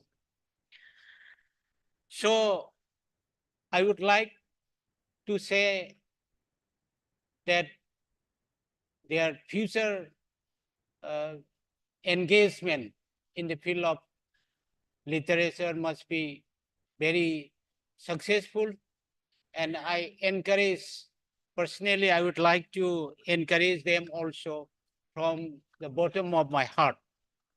As you know, India is described as a land of myriad tongues. As Tagore said, Indian culture is like a vast ocean to which cultural tributaries from every part and region of the country contribute. Indian literature is an aggregate of all writings in all Indian languages.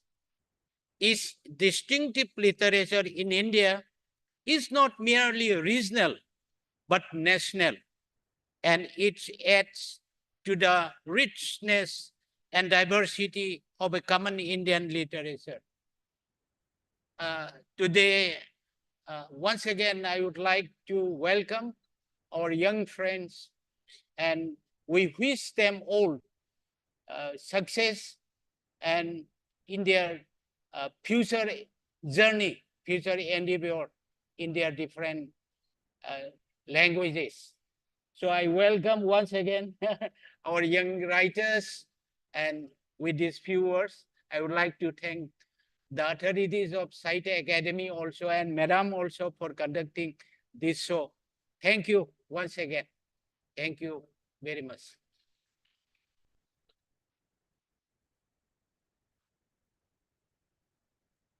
On behalf of Sahitya Akademi, I'd like to thank the chair, Shri L. Joychandra Singh, and also all the blessings that he gave our panelists today, Sadhna Brahma, Deepa Mishra, Maunesh Badige, and Sujit Kumar Panda. Thank you all very much. It was a lovely session. You can connect your flag.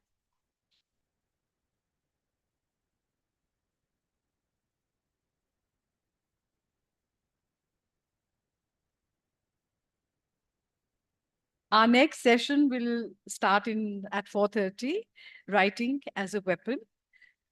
In the chair will be Shri Gireshwar Mishra, and the panelists are K. Srilata, Chandar Trikha, Narendra B. Pathak, Gyanesh Ramule, Humra Qureshi, Prashant Jyoti Barua, and Shobhya Sachi Sarkar. So I'll see you then.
सत्र का शीर्षक है लेखन एक अस्त्र के रूप में, writing as a weapon.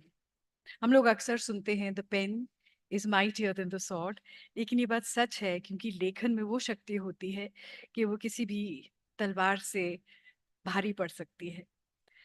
To chair the session, may I invite on the dais Shri Gireshwar Mishra ji, who is the former Vice Chancellor of Mahatma Gandhi Antarashtriya Hindi Vishwavidyalaya, Wardha.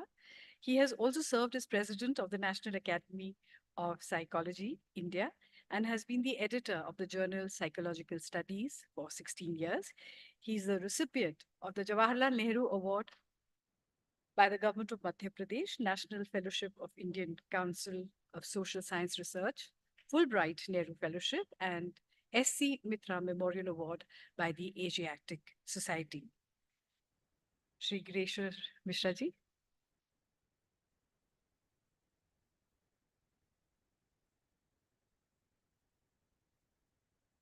May I also invite on stage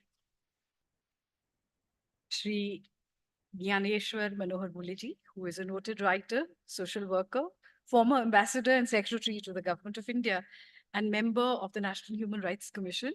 He has more than 15 publications to his credit, most of which have been translated in Arabic, Urdu, Kannada, and Hindi. During his career as a diplomat, he has served as the Consul General of India in New York and as the High Commissioner of India in Maldives. He has received several literary awards, including the State Literary Award for his poetry collection, Swatah Til Akash. May I request you to come on the stage, please?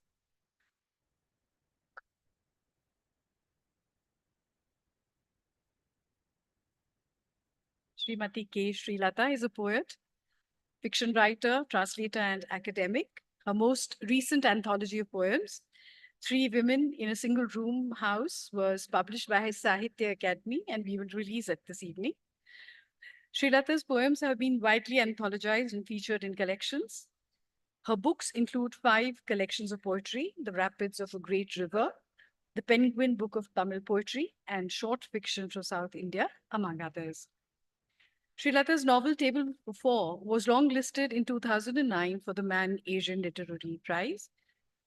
Formerly a professor of literature at IIT Madras, Srilata is currently an adjunct professor at the Chennai K Mathematical Institute. I request you to come to the stage, please.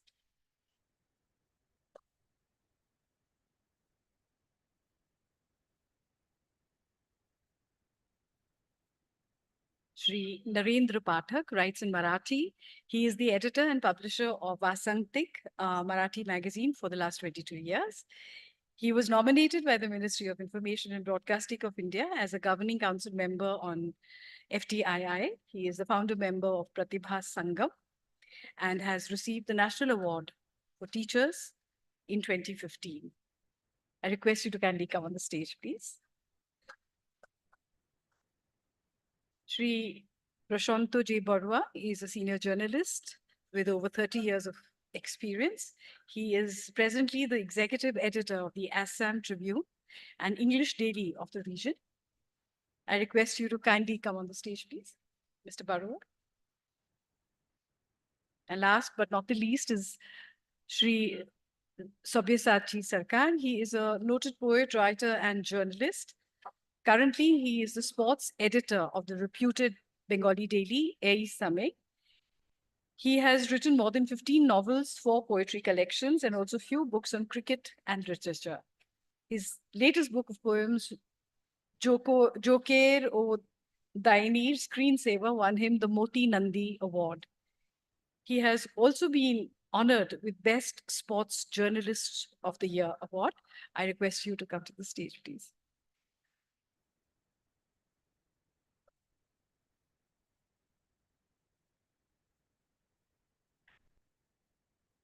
As I mentioned earlier, Srimati K. Srilata's anthology of poems, Three Women in a Single Room House, was recently published by Sahitya Academy. I request our chief guest, Shri Gireshwar Mishra ji, to release the book.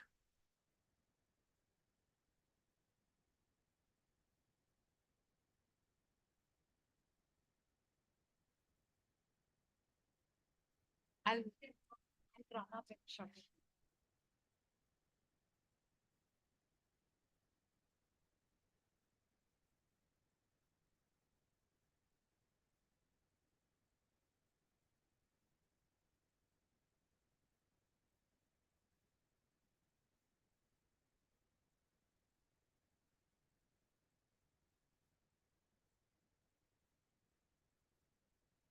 Thank you very much.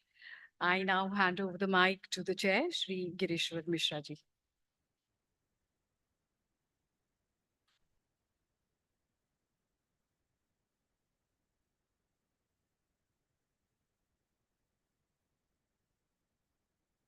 Namaskar. I welcome the panelists and colleagues who have joined this meeting. We are going to have an interesting theme at our disposal. We know that today's world is one where violence is a significant component in life. We also remember that word शब्द शायद हस्तक्षेप था शून्य में. And if you look at Rig Veda, you have Vak Sukta, which talks a lot about the various forms, various activities, the roles which are assigned to Vak. We, in our tradition, have several stages of Vak. One which is available and visible is Vaikhari, and you begin with Para, Pashanti, Madhyama. So Vak has many forms, many stages, and perhaps being aware of the world in which we live becomes possible when we use words. I remember Bhartrihari who says, Sarvam Shabdena Bhasate. Everything becomes visible, cognizable when you use language. It is impossible to learn about things without use of language. Friends, we are very happy that we have authors who have come from different languages. Rigveda में भी है कि इस धरती पर बहुत सारी भाषाओं के बोलने वाले लोग हैं. एंड जो हमारी धरती है, जो वसुंधरा है, that takes care of people who speak different languages, follow different dharmas, nana dharmanam. So there is diversity, and language is used to perform many functions. We are asked to think about a very special function, and that is how language is going to help in doing something which seems to be a violent act. I am sure this violence is a constructive violence. I think in Sanskrit literature, there is the goal of literature, Shive Tarakshatae. Whatever is nonsense, whatever is against Shiva or is Ashiva, that has to be removed. So the purpose is to go beyond that, to bring peace, to bring harmony. And that is the need of the hour. When we think about astra, when we think about weapon, we think that there is an enemy. Yes, we have enemy in terms of caste. We have enemy in terms of various kinds of discriminations and prejudices which are present in society. And we have to fight against them. I'm sure we have Bhakti movement which was fighting against all the evils. Akka Mahadevi, Basavanna. If you read that whole poetry, you become aware of the effort which was put in to do something great. हम सब लोग उनके उत्तराधिकारी हैं. There is no need to describe. I think all of us know what was the role of Bankim Chandra's Anand Math. When we listen to Bande Mataram, what kind of change takes place in our mind. So, Hindi में एक माखनलाल चतुर्वेदी की कविता है कि फूल की अभिलाषा है, वो फूल उस रास्ते में डाल देना और जिस पथ से ये वीर शहीद होने वाले जो हैं वो जा रहे हैं. I think it's powerful weapon against many things. I am sure the deliberation which is going to take place is going to throw light on various facets of the power of words, power of writing. I welcome all of you to this meeting, and I request just a minute. We have 3 and 2, 5, and we have to think that we have limited time, and we must try to discipline ourselves in terms of using the time. So I request to take 7 to 8 minutes, each one of us, to discuss so that we may have some time to have discussion towards the end. So with these remarks, I request Sri Mule to present his ideas. He is a person who has wide experience of life in India and abroad, and a fine man who writes poetry in Marathi, and he connects with people. He tries to solve the problems of people. Currently, he is member of National Human Rights Commission. So, sir, please come.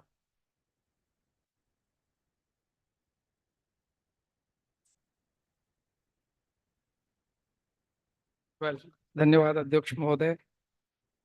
चूंकि आपने कहा कि I was in the foreign countries, I'll start with a small poem of mine that talks of war, that talks of peace, that talks of restlessness. And then from there, maybe a few minutes left, I will try and express my views about words as a weapon, writing as a weapon. So this poem is devoted to, I have written an entire collection on the crisis of Middle East in poetry. It's basically in Hindi, now translated into English and several other languages.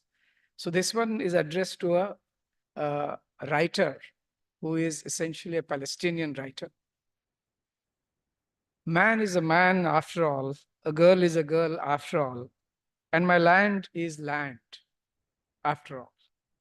But poetry is politics, my dear. But poetry is politics, my dear. After all, what is Baghdad? After all, what is Baghdad but an open prison, a brazen occupation with foreign soldiers on the streets, the explosions nobody can count anymore, the dead bodies that have no takers, as if every Arab has lost one eye, as if every Arab has lost one leg, and the whole of West Asia plagued with a terminal disease, with buried hope and stillborn tomorrow. Dear Tamim Barghouti, what does it mean to you, I ask? Now silence is a crime, maybe an intoxicating comfort. Millions are mauling our bodies with shoes all over us. Now silence is betrayal and poetry is politics. After all, land is land, my dear. Well, this expresses the tragedy of the people and their urge to return. Words are very powerful. In fact, when we say writing, it's talking basically talking about words. And since ancient times, words have been glorified as well as they have condemned too. Vanye ka samalang karoti purusham ya sanskrita dharyate. Vade vade jayate tattva bodha. Pinde pinde matir bhinna. Jato jato nava chahara. Nava vani mukhe mukhe. The diversity of languages. However, language has also brought many people in difficulties because it inspires, it specifies, it provokes. It has a power perhaps more than a weapon, because weapon is used once, it extinguishes and then gone. A word, let's take Sant Tukaram from Maharaj.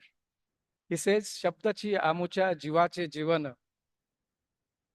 अमा घरी धन शब्दांची से रत्न है. हमारे घर में शब्द ही रत्न है और हम शब्दों का ही शस्त्र करेंगे. He was a revolutionary because words do produce, writing does produce revolution. And Tukaram was actually leading a revolution against the established order of the society, which really was based on inequality, which was based on exploitation, which was based on a hierarchy. वो कोई तोड़ नहीं सकता था. Socrates, शब्दों के वजह से उनको विष लेना पड़ा. He had to take a poison, and he took it happily. He was asked to, either you seek pardon, forgiveness, or you die with poison. So he chose the second one. Why? Because he knew the value of, sometimes of late one feels that words have lost their value. Words have lost their worth. When you hear the debates going on around us, when you hear the words that disturb us, we remember some simple expressions that have changed the world. For example, workers of the world unite. Marx and Engels say that an entire history changed to some extent. Tilak, when he said, Swaraj is my birthright and I'll have it, and he paid price for that. He went 6 years to Mandale and served sentence there. But he didn't sit quiet there. He again took out his weapon and then said Karmanye vadikaraste. Let's not stop. हमें अभी काम करना है, बहुत आगे जाना है.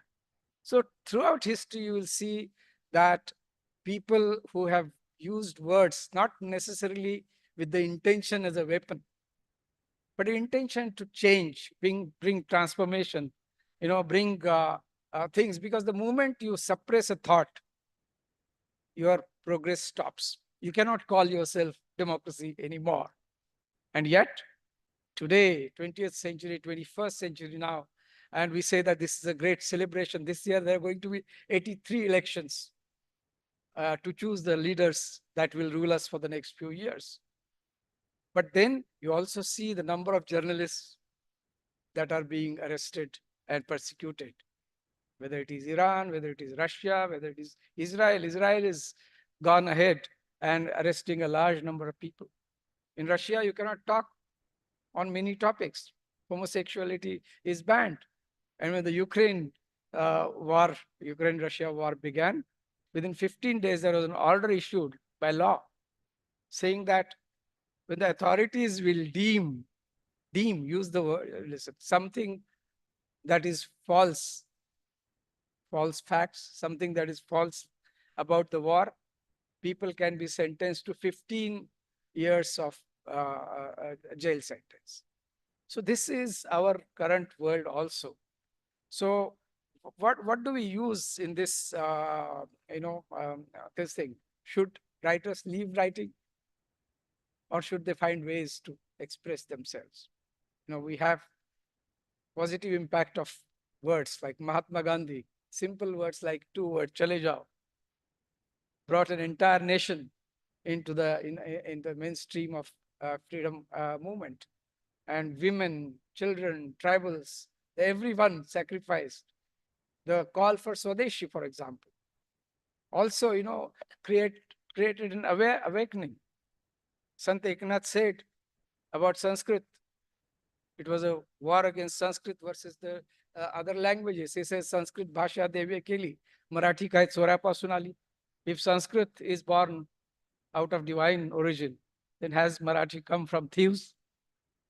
That is how he challenged. Same with Sant Ganeshwar. He was, throughout his life, he was incarcerated, troubled, harassed, and he was condemned. He and his brother's sister were condemned as children of sannyasi, because sannyasis have no right to have children. So they were condemned, and he is the one who produced this outstanding piece of philosophy called Amrutanubhav, the experience of nectar, or whatever you can translate, giving a new thought. You have heard about Simone de Beauvoir, The Second Sex, the book she written. Today, whatever debate we see on the sexuality side, every topic was discussed by her in threadbare. She gave a new identity to women. She started hundreds of different discourses just by using her words, her understanding. So this is, a tremendous power. On the other side, you had Hitler, Mein Kampf. By using words again, he provoked people into an entirely destructful direction. He led a country to absolute destruction in the war. What a war he waged. And one single man with his words can mobilize people into having wars. So these are some very interesting facets. So it is both, to call words only weapon would be injustice to the words. They can pacify, they can provoke, they can inspire, and certainly they can create a revolution. I think I have more or less must have exhausted my words. We do have to remember that words were highly valued in the Indian tradition. We say that it was not Big Bang, we say it was Om, Pranav, the first word. And that is what distinguishes us as a human civilization compared to the animal and inanimate world. Thank you very much for giving me this opportunity.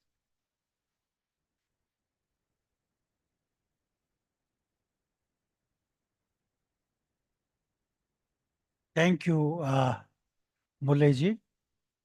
You have helped us to visit the whole spectrum of experiences. We understand now in a better way that words play many roles, and we need to appreciate that. Our next speaker is Professor K. Srilata. She writes poetry. We just had one book released, Three Women in a Single Room House. That is the title of this book. She has been professor of literature at IIT Madras, and she has contributed many volumes. I request her to share her thoughts.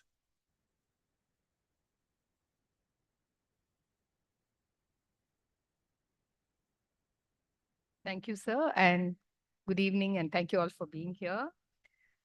So what does it mean to be a writer in the real world, and how does that connect to the theme of this panel, which is writing as a weapon?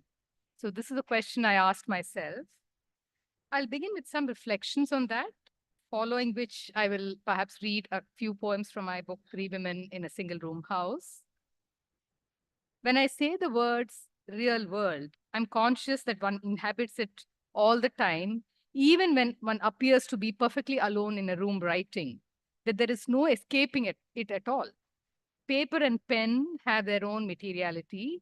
The human mind doing the thinking is already shaped by the world. And as our chairperson pointed out, words make the world visible. So the words you use as a writer have certain social and historical lives. They have certain trajectories. So then what does it mean to be a writer in the real world? It means that you have to respond through words, through stories, through poetry and arguments.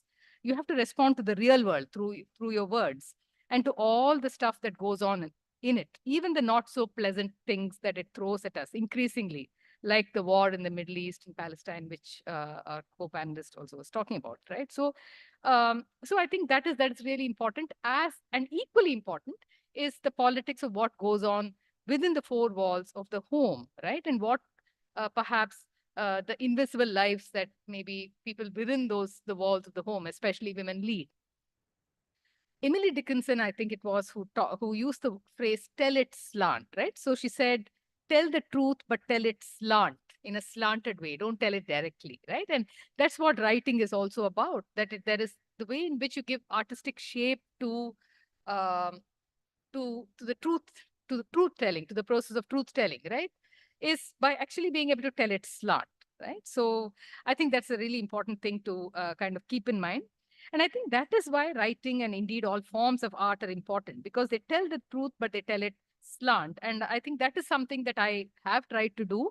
And I have also tried in my own work to tell the little truths that go otherwise, I think, unnoticed. They're invisible, but those things also sort of matter. So I think it's very important to live with that sense of heightened awareness of those tiny little moments, right? So I myself grew up as the daughter of a single mother who was a divorcee, and my grandmother and my mother basically raised me, and that was my family for me. And in those days, it was a really difficult thing to be a divorcee. It was a stigma, and in a sense, my family were quite isolated because of that.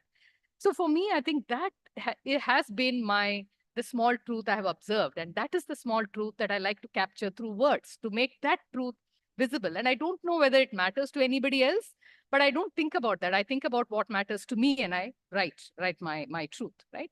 So I'll stop there with that, and maybe just with the permission of the chair, just read a few poems to you. I'll begin with the title poem of the collection, Three Women in a Single Room House. 1. Not too small, not too big.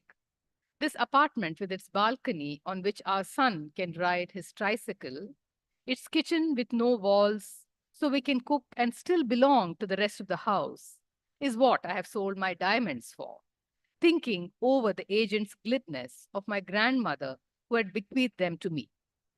They had once shone, talisman-like, in the dark of that small room where we three lay, she, my mother, and I, on the floor in a row, three women used to small spaces. 2. My mother is sitting on the only bed in the only room in the house, writing something. When she is done, I find an ink stain on the sheets. One of them is an outstretched wing. 3. My grandmother is working her sewing machine in a corner of the only room in the house. She's making me a dress 2 sizes too large, so you can grow into it, she says. And when it is done, go on, try it. 4. It was never more than 7 steps from anywhere to the only window in the single room house. And I would like to tell you that the sky floated in through the slats, filled us, my grandmother, my mother, and I, with spaciousness. I would like to tell you that we learned to take up space. The truth is, we just grew used to small spaces, the three of us. Rough diamonds stuck in mines that ran too deep to catch the light. I'll read you this other poem. It's called The Thing About Being an Older Woman Is This.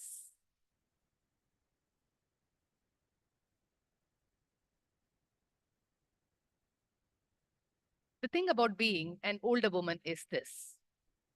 There is a certain knowing that you find yourself carrying, a kind of heavy knowing, and then there is a remembering of how you were once a solid teak chair that people paid no heed to, but sat on always, and the remembering of how every day you drowned a little and only managed to save yourself by clutching at froth, and how the froth helped and you got yourself to a kind of shore and were finally able to breathe.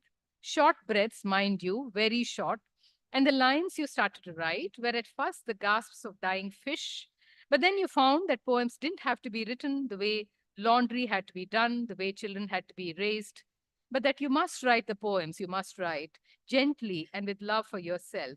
You must release yourself into what awaits.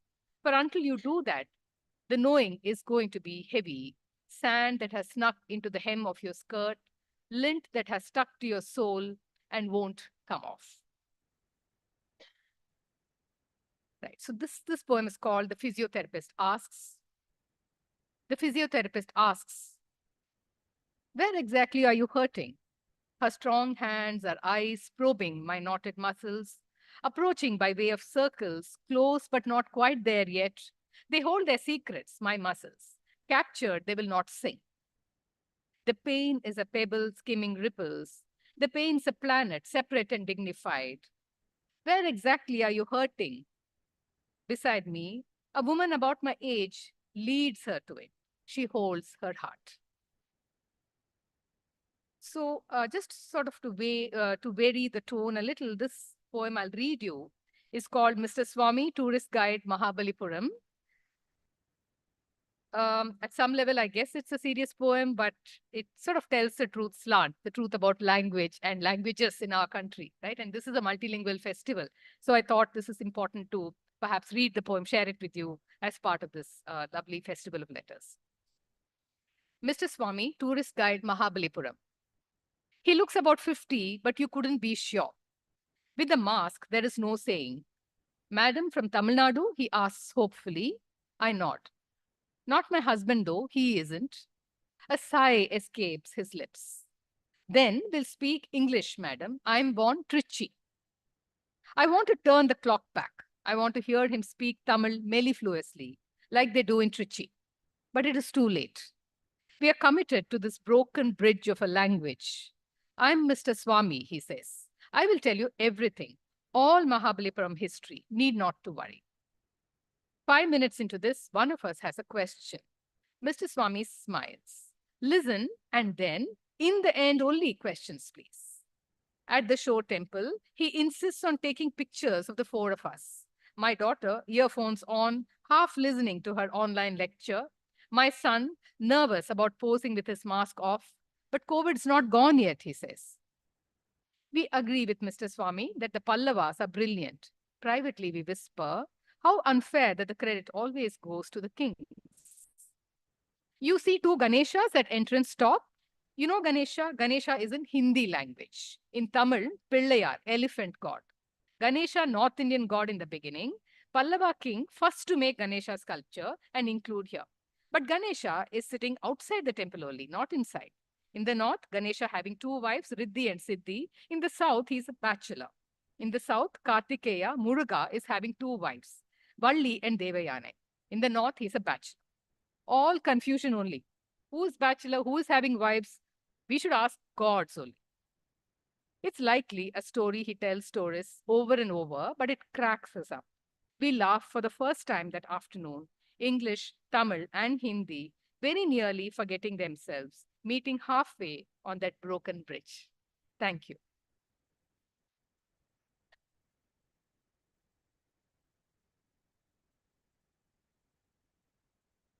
Thank you, Srilataji, for sharing experiences and experience of creation, how words play with our everyday life. Thank you very much.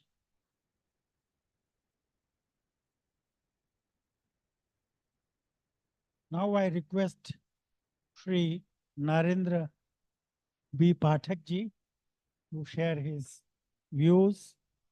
He speaks Marathi and writes.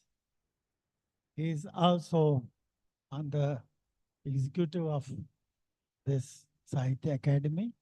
I welcome you, sir. Please. ये कलम भी कमाल करती है, ये कलम भी कमाल करती है, सही हाथ लगे तो मिसाल बनती है। ये कलम भी कमाल करती है, सही हाथ लगे तो मिसाल बनती है, गलत हाथ लगे तो जंजाल बनती है। तलवार से भी तेज, तलवार से भी तेज धार है इसकी, जो लग जाए तो जिंदा हलाल करती है। ये कलम भी बहुत कमाल करती है। हम कलम का जो महत्व है उसके ऊपर अभी थोड़ा चिंतन कर रहे हैं। मंच पे उपस्थित हमारे सभापति मिश्रा जी, सभागार में उपस्थित साहित्य अकादमी के वाइस प्रेसिडेंट माननीय कुमुद जी शर्मा, बहुत सारे मित्रगण, मंच पर मेरे सभी सहयोगी और उपस्थित देवी और सज्जनों, एक स्वातंत्रवीर सावरकर जी, इनके बारे में एक अनुभव है। स्वातंत्रवीर सावरकर लंदन में थे और लंदन में एक कोई सामाजिक कार्यक्रम में वो गए थे। जो सभागार में कार्यक्रम था, वो सभागार में जाते समय हर एक नागरिक का, व्यक्ति का जांच किया जाता था। अंदर कोई बम लेके जा रहा है, कोई शस्त्र तो अंदर नहीं है, तो आने जाने वाले हर एक व्यक्ति की बहुत कड़क जांच की जाती थी। सावरकर जी का नंबर आया, सुरक्षा कर्मी ने उनको पूरा चेक किया, कुछ है क्या, जेब सब देख लिया, बैग देख लिए, कुछ नहीं मिला, उनके पास था भी नहीं कुछ। तो वो सुरक्षा कर्मी ने बोला आप जा सकते हैं। सावरकर जी मुस्कुराए और सुरक्षा कर्मी की तरफ देखा, तो सुरक्षा कर्मी असमंजस में पड़े, उनके मन में शंका पैदा होगी, हंस रहे। तो सुरक्षा कर्मी ने पूछा आप हंस रहे, आपके पास कुछ है, शस्त्र है? तो सावरकर जी ने जेब में कलम थी, वो निकाल के कहा मेरे पास ये शस्त्र है, लगे तो आप रख लीजिए, ये सबसे बड़ा शस्त्र है मेरा कलम। तो सुरक्षा कर्मी बोला नहीं नहीं, एक लेके जाओ, ये पेन से, कलम से आप हमारा क्या बिगाड़ने वाले। लेकिन यही कलम ने स्वातंत्रवीर सावरकर जी ने 1857 का स्वातंत्र्य समर नामक एक किताब लिखी, और यही किताब ने पूरा असंतोष बचा दिया, ब्रिटिश सरकार को हिला दिया। एक उपन्यास ने 1857 का स्वातंत्र्य समर, और यही पुस्तक ने, यही किताब ने पूरे हमारे भारत के जो नौजवान थे उन लोगों में एक राष्ट्रभक्ति की प्रेरणा तैयार कर। ये ताकत है कलम की, ये ताकत है एक पेन की। तो पेन ये एक शक्तिशाली शस्त्र है। जैसे अभी हमारे महाराष्ट्र से दोस्त है, उन्होंने कहा, संत तुकाराम, उन्होंने भी यही कहा, आम्हा घरी धन शब्दांचीच रत्ने, शब्दांचीच शस्त्रे। हमारे पास दूसरा धन नहीं है, और हमारे पास जो शब्द है वही शब्द हमारे शस्त्र है। इस प्रकार ये शब्द जो है ये हमारे आभूषण है। हम इसी शब्द और शस्त्र के द्वारा हमें जो उद्बोधन करना है, क्रांति करनी है, लोगों में प्रेरणा जागृत करनी है, ये सब हम इस शस्त्र के आधार पर करेंगे। इसी प्रकार का उदाहरण लोकमान्य तिलक जी का है। लोकमान्य तिलक जी केसरी के संपादक थे, पत्रकार थे, और वो आलेख जो लिखते थे, जो एडिटोरियल लिखते थे, वो एडिटोरियल बहुत तीखे लिखते थे। उन्होंने एक एडिटोरियल लिखा था मराठी में, सरकारचे डोके ठिकाणावर आहे काय, ब्रिटिश सरकार के खिलाफ लिखा था। क्या सरकार का मुखिया अपनी जगह पर है? सरकारचे डोके ठिकाणी आहे का? ये एडिटोरियल लिखने के बाद इसका जो प्रभाव हुआ, लोगों में जो हलचल पैदा हो गई, ब्रिटिश लोग अस्वस्थ हो गए, और 6 साल की सजा हो गई तिलक जी को, और उनको मंडाले भेजा गया। तो इसी के कारण, कलम के कारण, लोकमान्य तिलक को कहा जाता है भारतीय असंतोष के पिता, भारतीय असहमति के पिता। मैं खाली आपको स्वातंत्र्य पूर्व काल के ही उदाहरण दे रहा हूं, ऐसे नहीं। कलम और साहित्यकार, पत्रकार, उनके कलम का काम स्वातंत्र्य पूर्व काल में भी करते थे, स्वातंत्र्य के मिलने के बाद भी कर रहे, अभी भी हो रहा। रविंद्रनाथ टैगोर, बंकिम चंद्र चटर्जी, सुभद्रा कुमारी चौहान, राम प्रसाद बिस्मिल, श्यामलाल गुप्ता, भरतेंदु हरिश्चंद्र, ऐसे कितने नाम है कि जिन्होंने हमारी स्वतंत्रता आंदोलन में अपनी कलम के द्वारा क्रांति जगाने का काम भी किया। और यही साहित्यकारों ने वंदे मातरम जैसी महान काव्यात्मक साहित्य कृति, और ये साहित्य कृति के माध्यम से स्वतंत्रता संग्राम को पुनर्जीवित किया। वंदे मातरम इस लड़ाई का, ये स्वातंत्र्य संग्राम का मंत्र बना। हमारे महाराष्ट्र के कवि है गदी माडगुलकर। गदी माडगुलकर को कहा जाता है आधुनिक वाल्मीकि, जिन्होंने गीत रामायण लिखी बाद में। तो ये गदी माडगुलकर जी ने वंदे मातरम के ऊपर लिखा, वंदे वेद मंत्र हु नामा वंदे वंदे मातरम, कि वेद मंत्र जैसे है उसी प्रकार ये वंदे मातरम है। याच मंत्राने मृतांचे राष्ट्र सारे जागले, याच मंत्राने मृतांचे राष्ट्र सारे जागले, शस्त्रधारी निष्ठुरांशी शांतिवादी झुंजले,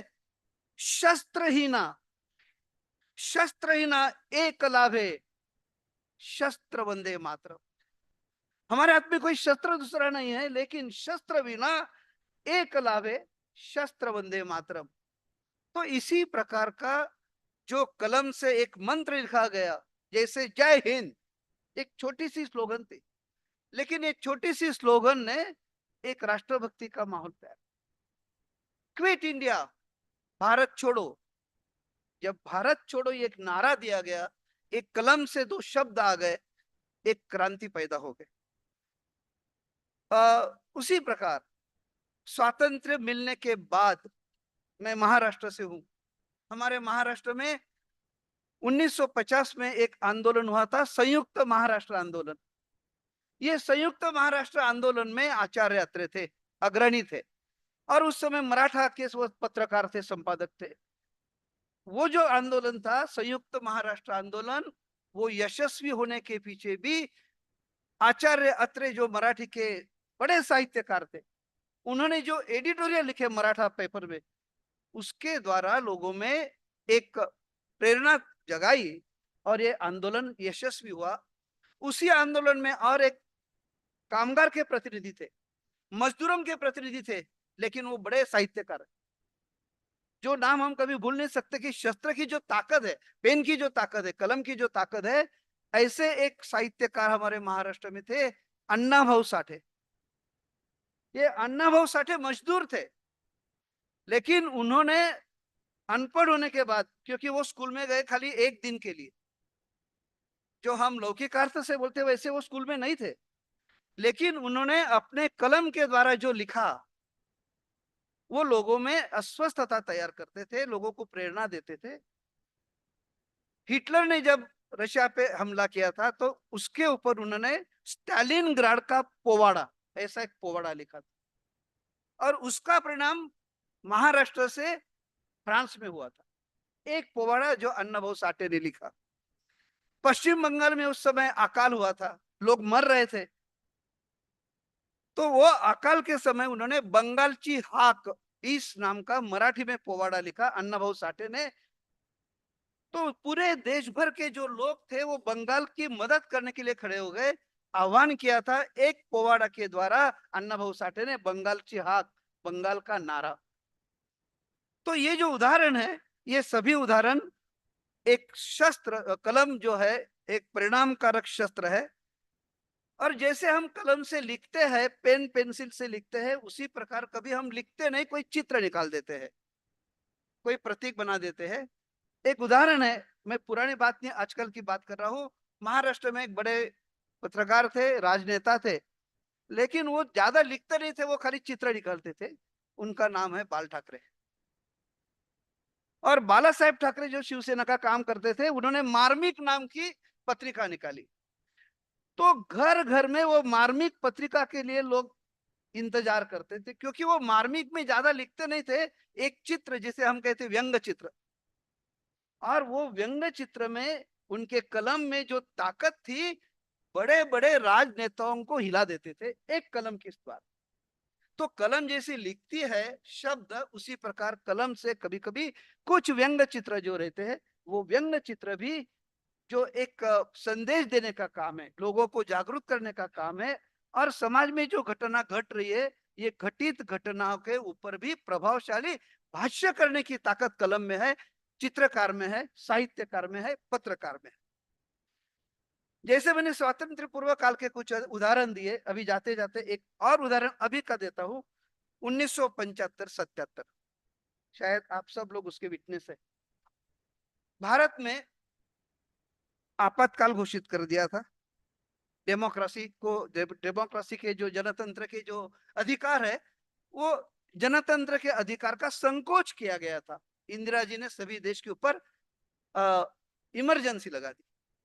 वो इमरजेंसी के समय भी सरकार के खिलाफ वातावरण न भड़के, उसलिए साहित्यकार और पत्रकारों के अधिकारों को सीमित किया, क्योंकि साहित्यकार और पत्रकार के कलम में जो ताकत है लोगों को भड़काने, लोगों को जगाने की, लोगों को प्रेरणा देने की। ये तो आज अभी का उदाहरण है 1975।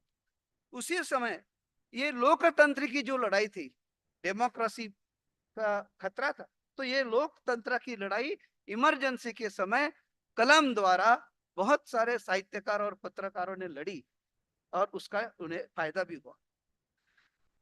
इंडियन एक्सप्रेस के जो एडिटर थे, उन्होंने उस समय ये इमरजेंसी के विरोध में एक प्रतिक्रिया देने के लिए जो एडिटोरियल पेज है वो पूरा ब्लैंक रखा, कुछ लिखा ही नहीं, सरकार की निंदा की। ये भी एक प्रतीक है कि हम लिखेंगे नहीं, ब्लैंक रख दी। कुलदीप नैयर थे, और कुलदीप नैयर ने उन्होंने एक रूपक आख्यान कि अगर लिखने के लिए अगर हमें स्वातंत्र नहीं है तो एक रूपक नाम का आख्यान था, और रूपक नाम के आख्यान से वो लोगों को एक प्रेरित करने का काम नैयर साहब करते थे। अभी आजकल तो माध्यम बदल चुके हैं, माध्यम बदल चुके हैं, तो स्वाभाविक रूप से पत्रकार और साहित्यकार जो अभिव्यक्त होते हैं वो साधन भी बदल गए।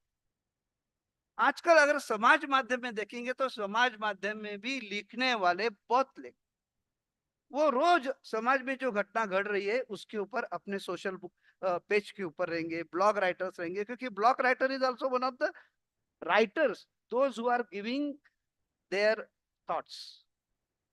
तो उसी प्रकार writers, blog writers, Facebook writers, social media writers, एक महाराष्ट्र के हमारे दोस्त है, महाराष्ट्र टाइम्स के बहुत पत्रकार,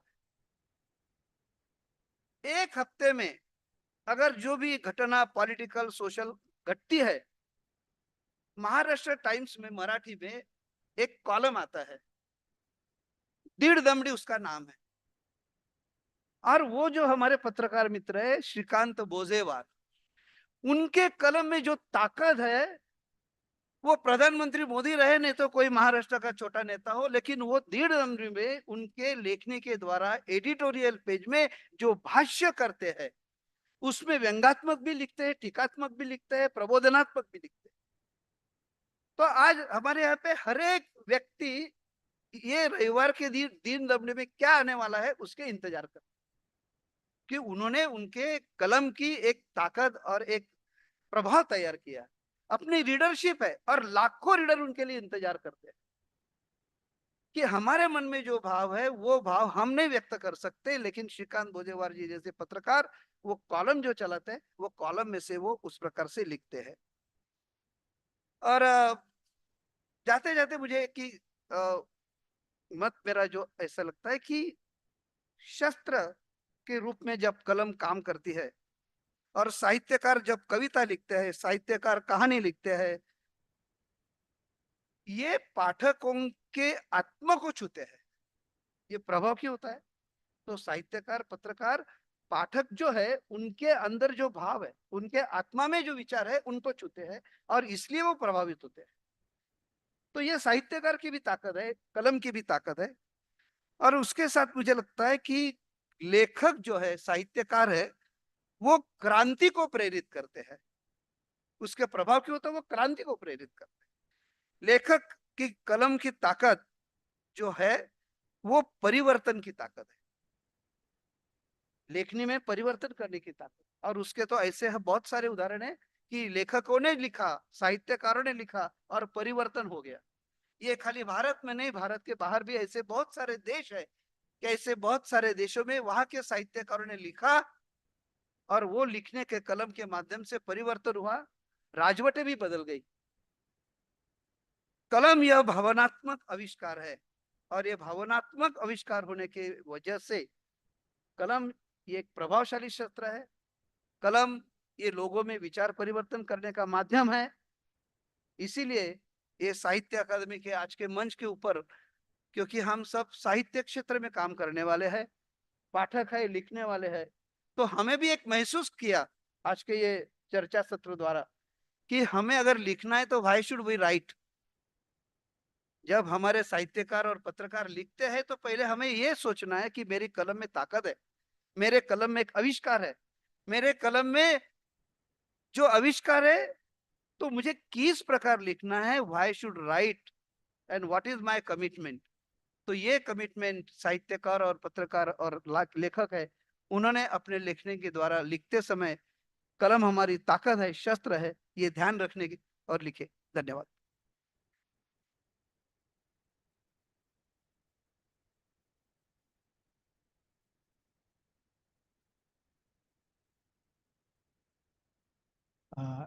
धन्यवाद श्री पाठक।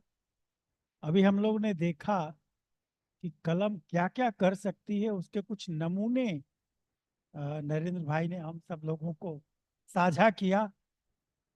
दरअसल विचार, अभिव्यक्ति और संवाद दोनों का काम करते हैं, और सचमुच समाज में जो परिवर्तन है उसको किस दिशा में ले जाएंगे, उसमें साहित्य की, लेखनी की बड़ी जबरदस्त भूमिका होती है। और मुझे याद आता है धर्मवीर भारती की मुनादी, जो उन्होंने कविता लिखी थी जब आपातकाल लगा था। और भी बहुत सारे आपको ऐसे हाँ, उसका जिक्र मैंने किया था जी। तमाम लोगों ने इस पर विचार किया है। तो कवि को कहा गया है कि वो तो प्रजापति है, उसे छूट है, वह जिस प्रकार की रचना करना चाहे उस तरह की रचना करे। तो अभिव्यक्ति शब्द के माध्यम से हम कैसे करते हैं, और हम लोग तो अभिधा, लक्षणा, व्यंजना तीनों का उपयोग करते हैं, कई कई ढंग से, सीधे भी, उल्टे भी, व्यंग के रूप में भी।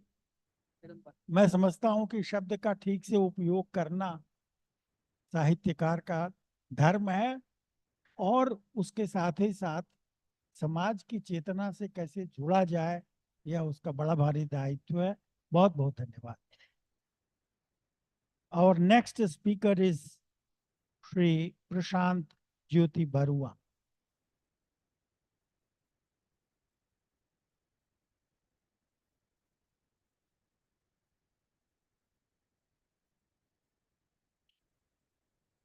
Respected Chairman of today's session on writing as a weapon, distinguished panelists, ladies and gentlemen, at the outset, a very big thank you to Sahitya Academy for inviting me to present a small thought on this subject.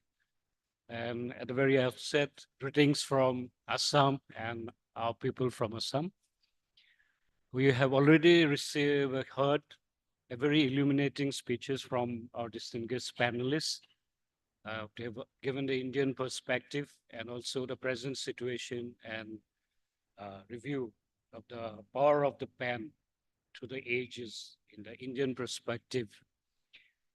When we talk about writing as a weapon, the place I come from, Assam, and the Assamese people, and when we say Assamese people, there are a lot of different ethnic groups and all that.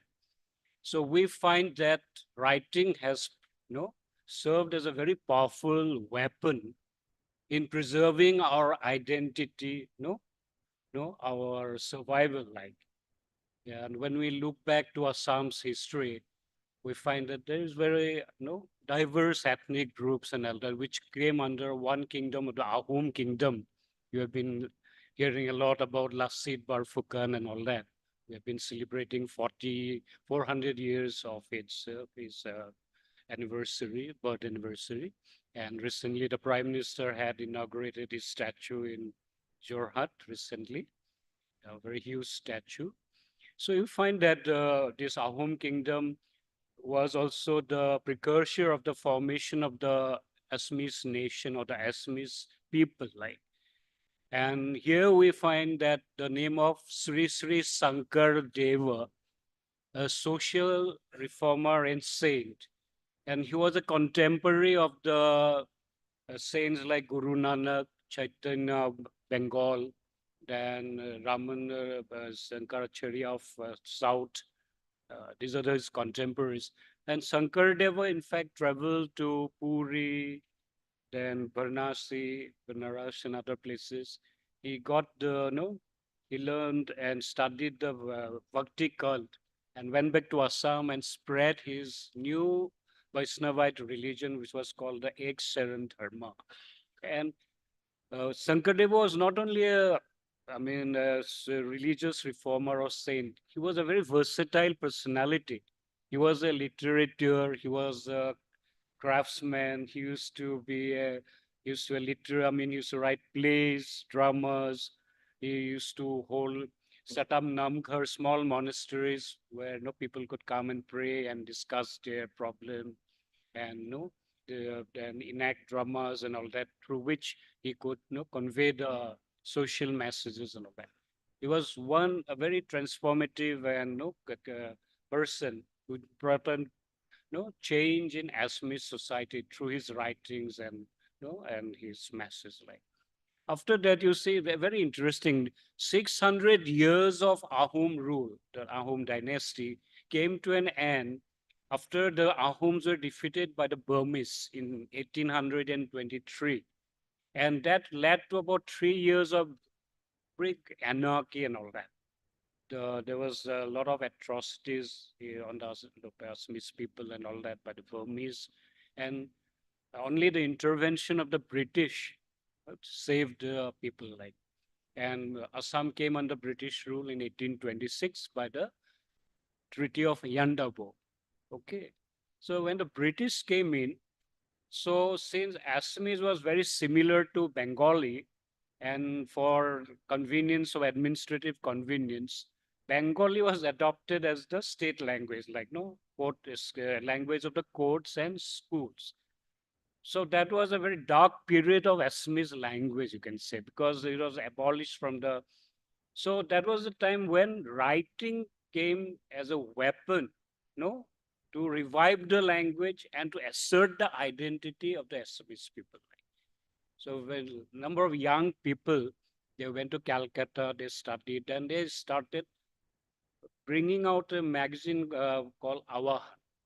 But before that, we have to remember that at a stage when the language was being abolished and all, it was the British Baptist missionaries. In 1836, a band of American Baptist missionaries, they came from Calcutta to spread Christianity in Assam. And they had come with a printing press. So, but they ended up publishing a magazine called Orunodoy in 1846. It was an Assamese magazine. And through that, was the precursor of the revival of the Assamese language. And it was and through this magazine, local contributors started writing here. And you can just imagine in 1846-50, the circulation of that magazine was around 700 to 800 copies. So just imagine in a situation like that, where the population was very defensive and submissive. I mean, they were they were just coming back. This helped in revival of the Assamese language, and some of the educated Assamese young people, they started a magazine called Awahan. And then through this medium of magazines and media, they again started reviving the language. So it's very interesting, as in Assamese, we don't mark the age of our literary thing, in the name of rulers or literators and all that.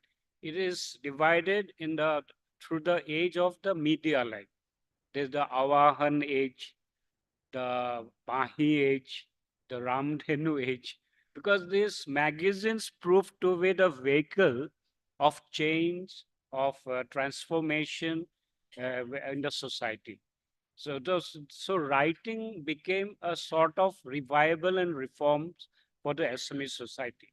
So you can well imagine the power of the writing in the transformation of, again, through the freedom movement, again, writing proved to be a very powerful weapon. In Assam, we have seen that uh, though books have been a primary source of writing, but it has been the media, the newspapers, magazines, which have proved to be the vehicle of change in the society. So the power of the pen has been wielded through the newspapers and magazines.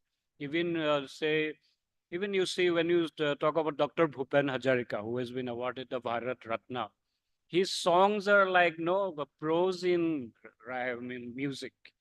So it is very, he's as if he's talking to you. His songs are like very serious type of, he always sends out a message and all that. So even his songs are sort of writing, poems, or let's say prose, as if molded into music and all. So we have seen this, and we have seen that during the days of crisis like the 1962 Indo-China War, or other agitations and all that, the media or the writing has proved to be the transformative or the catalyst of change in the society. In conclusion, I have to refer to the Assam movement. It was a 6-year-long Assam movement on the foreigners issue. So even during this period, we find that writing has proved to be the vehicle of change and transformation, or to guide or mold the people's actions and all that. So we have seen that writing has been a very important factor in Assamese society and change. But as former speaker has said that now new media is coming up. And what is a matter of concern for a small nationalities like us or small groups like us is that our young generation nowadays don't study their own language. Now they go to English medium schools. They don't read study their own language properly.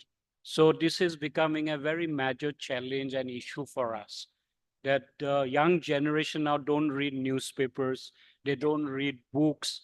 So now the issue comes that if writers are writing books, who will read these books if the new generation don't read books? I think most of the vernacular languages in India are facing similar changes, challenges, whether it's in Bengal or whether it's in Maharashtra, because the new generations go for English medium schools. So this is becoming a big challenge. Can we, the young generation, can they study English and their own mother tongue properly? What guidance should be given by the parents? How teachers should guide and mold this new generation? So here we think about, like, in Japan and China, they do their own thing in Japanese or Chinese. They do study in medical colleges in Japanese or Chinese. They do research. China sends people into space, but they're doing it in their own Chinese language and all that. So these are major issues. And I think Sahitya Academy, as the premier institution of the country, will deliberate on these issues and guide us and show the way out, how the young generation can pursue their own language also, at the same time keep up with the times, go for English and whatever it is, because the international language. So I think these are major issues, and I think the road ahead, where you can all deliberate and find new, the roadmap to face these challenges. Thank you again for inviting me here. Thank you so much.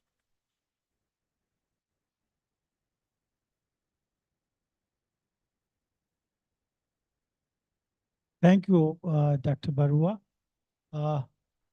We have experienced the kind of transformation which took place in Assam, and what was the role of, particularly the newspaper and the publications. He also drew attention to the movement which was sustained through media. Thank you, Dr. Barua. And I am sure that the issue which has raised how media is shaping our linguistic habits, how we engage with written material, that has become an important concern. We can't ignore the intervention of media. And it's not only media which is within this country, what is happening, but you also interact with the media which is from other countries. So there is no boundary, and you are connected with that. In this kind of situation, our learning, our experience, and particularly the younger generation is being shaped under diverse influences. Thank you for raising this concern. I hope we will think about it, and we need to look at the possibilities, how this media can be used to improve the quality of life of the people. Thank you. The last speaker of this session is Sabyasachi Sarkarji. I request Shri Sarkar to share his thoughts.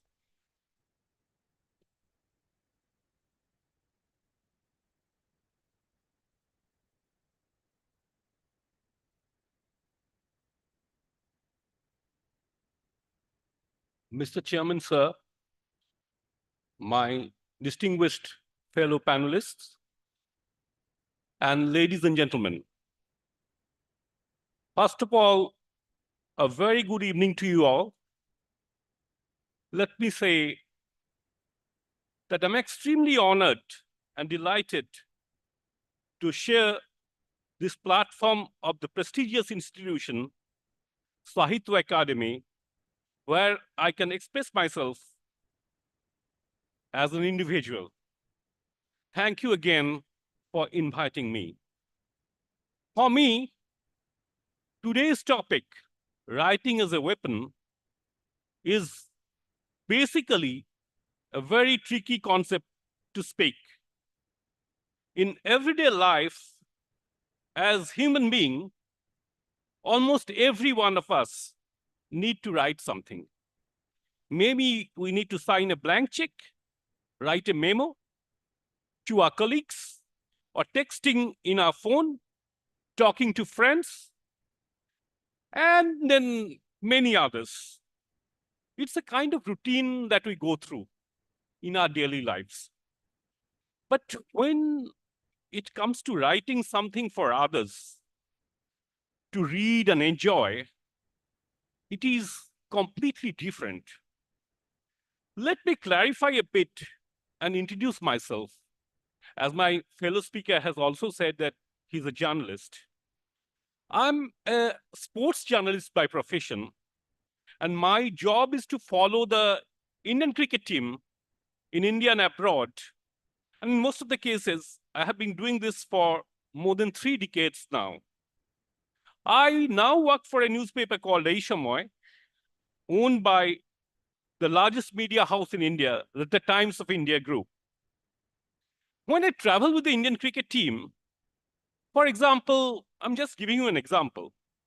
Australia last year, last but 1 year, 2022 for T20 World Cup, I actually needed to write 2,500 words a day, keeping in mind the strict deadline and the time zone of a particular country, completely different from India. That apart, when I came back in 2022 November, I was assigned to cover the last FIFA World Cup in Qatar. I don't want to elaborate here. It is not about how many tournaments I covered in my life. What I'm trying to say here is that as a journalist, you need to adopt in 2 different countries and write about 2 different sports. My point is simple. For me, journalism is my profession and it's my bread and butter. I'm lucky that I earn my living through writing, but writing novels and poems is my passion. When you're working as a journalist, you have to follow certain norms and boundaries, and you're not supposed to break that boundary or the rule. I felt that from day one, to be honest, when I started writing as a journalist. But when I'm writing poems, I was writing poems as a young boy, then it was completely different. Because in many ways, writing is the act of saying I, of imposing myself upon other people, of saying, listen to me, see it my way, I need to tell you something. The very act of setting words on paper is a kind of game for me. When a writer tries to invade into the private space of the readers, he is actually trying to inject all his inner soul into it so that he can connect the readers. To be honest with you, I am not a scholar, I am not an intellectual, nor a research scholar or an academician. But all I knew from the beginning that I couldn't do anything but writing. That's the only weapon I have if I have to raise my voice, my keyboard, and the laptop. My writing actually reminds me of the famous novel of Robert Louis Stevenson, where Dr. Jekyll and Mr. Hyde are basically a human being living inside two different identities. Same person becoming someone else. In short, it's about switching on and off. When I write about, say, Virat Kohli 100, it is about my experience understanding the game of cricket and its glorious uncertainties and putting those thoughts in paper. It's about a kind of reflected glory. You know, someone scoring 100 or someone scoring something big for the country, and you are writing about it. But when I write a novel, I just completely switch off from cricket and any kind of reporting and try to become some other person who is absolutely free from any preconceived notion. There, my protagonist rules the show. He takes me along his journey, and it's a kind of zone, you know, where I love to belong in lonely nights in front of my laptop, writing words after words. All my focus and attention goes into that because I just can't do anything else. To quote famous Bengali poet and novelist Sunil Gangopadhyay, যে লেখে সে আমি নয়, কেন যে আমাকে দোষ দাও? To translate into English, one who writes is not me, not me. Why blame me? When I sit down to write a book, I do not say to myself, I'm going to produce a great work of art. No, I write it because there is some lie which I want to expose, some fact to which I want to draw attention. And my initial concern is to get a hearing from all of you. This is famous novelist George Orwell speaking. Exactly so. All writers' initial and basic concern is to get a hearing. Please listen to my inner soul. I have something to tell you. Writing, to be precise, is my way of expressing the best person of myself. And it is by far the only way that I can think of doing. We all know the famous quote.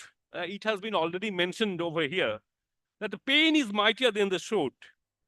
To me, it is an expression indicating that the written words are more effective than violence as a means of social and political change. But the question arises, how far that is true, or that expression has turned out to be a big cliche that we love to believe in reality, but it is just the opposite.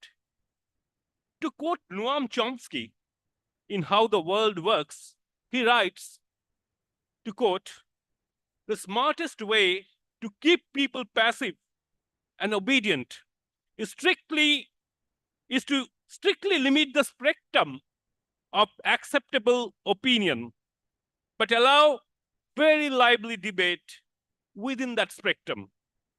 That gives people the sense that there's free thinking going on, while all the time the presuppositions of the system are being reinforced by the limits put on the range of the debate. I'm just trying to understand the words where he's saying the limits put on the range of the debate. When I think about this, a big void and loneliness enters into my mind. As we all try to believe great writings or classics motivate human minds. But in today's world, where we have entered the age of ChatGPT and AI, can writing be classified as a weapon in every sense of the term? These questions originated as a midlife anxiety that stayed with me for last few years and slowly turned into greater concerns involving the functioning of the oppressive socio-economic structures. I keep writing every day on whatever I want to write, because no matter what happens, no one can take away my power to write. You can silence my voice, but not my writing, which is for me the only weapon that can never be taken away from me. When you are writing a novel, it's like living with your characters for a long time, maybe months and years. They talk to you, they fight with you. Sometimes they may fall in love with you, or maybe they backstab you. You play with your characters, and you never know what you end up with. You may have thought something about a character, but it may so happen that when you finish a particular chapter, you might discover that what you thought and what you actually wrote are two different things, and which is sometimes very difficult to assimilate. It is like solving a jigsaw puzzle, asking questions about you, your surroundings, inner beliefs and disbeliefs, your past and present, and of course, about your possible future. I take the liberty of drawing an analogy from cricket, my favorite sport. Writing a novel is like building a long test match innings, grinding minutes after minutes in crease, occupying your bat, and sometimes defending or attacking according to the merit of the delivery that is coming towards you, sessions after session. You just need to build it from zero. When you can take stance for the ball to be bowled.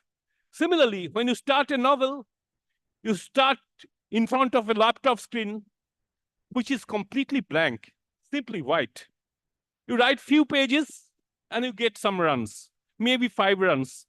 Then when you settle, you try to score 15, then 25, and so on. A century does not come in a whisper.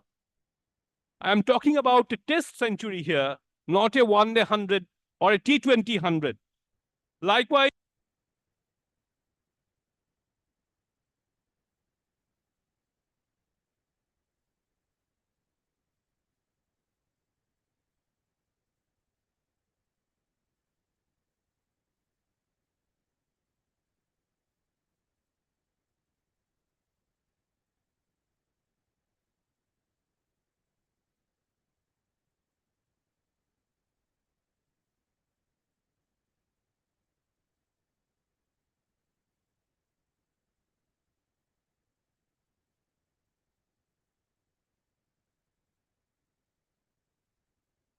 to a naked person, unless you are naked, I don't think you can become intimate with your reader.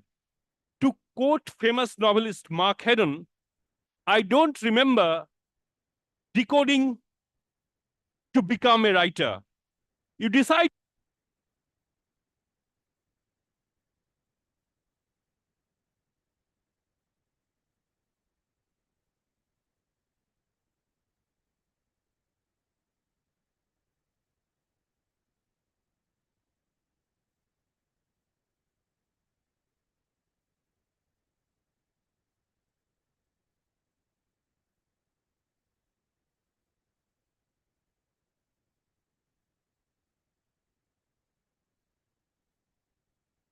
Last of all, when I write, I feel that I should not be doing anything else.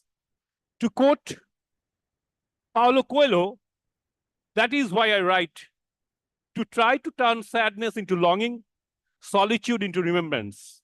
We all do that, don't we? I cannot change the world, but no one can stop me using the words, the only weapon that one can have. I'm scared of writing, but I'm more scared of not writing. Thank you. Thank you. Thank you very much.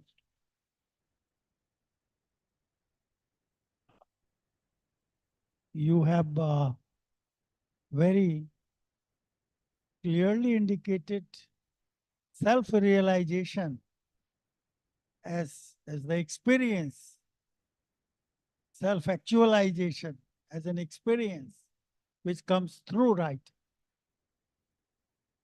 Friends, there is another activity which is scheduled somewhere,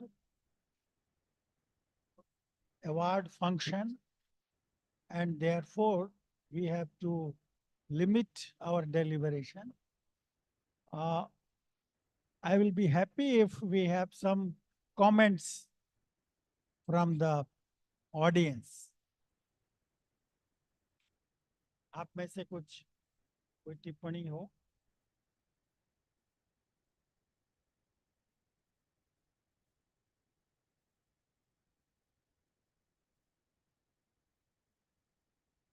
Panelists,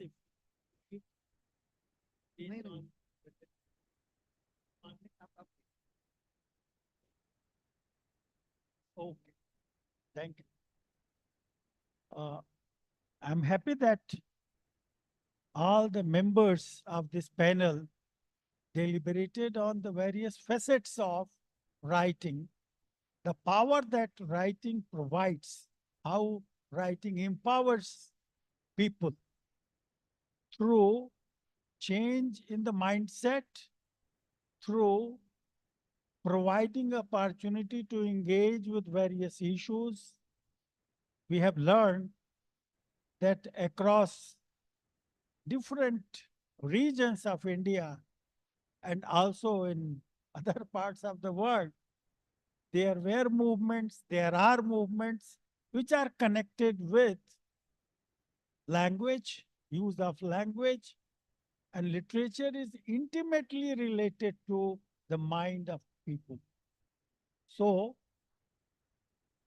a word, if it is properly used, Sanskrit scholars used to say, एकम एक शब्द भी अगर ठीक से प्रयोग में आ जाए, so that will be good for your life on this earth and also your life in the other world.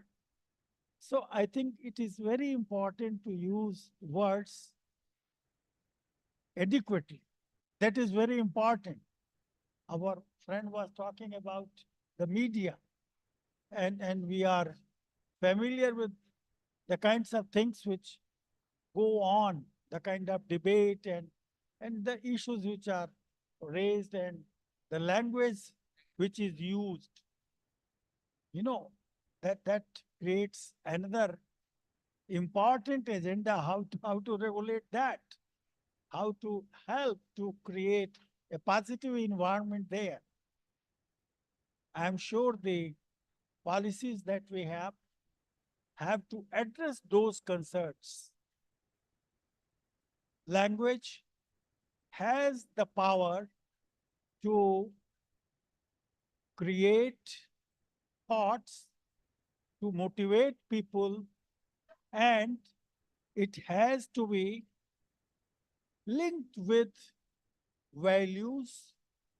Values are those concerns which help survival, growth, and uplift of the people. I'm sure that the major concern which we should have is well-being of everyone. When it was mentioned, Sarve Bhavantu Sukhina, Sarve Santu Niramaya, Sarve Bhadrani Pashyantu, Ma Kaschit Dukha Bhag Bhavat.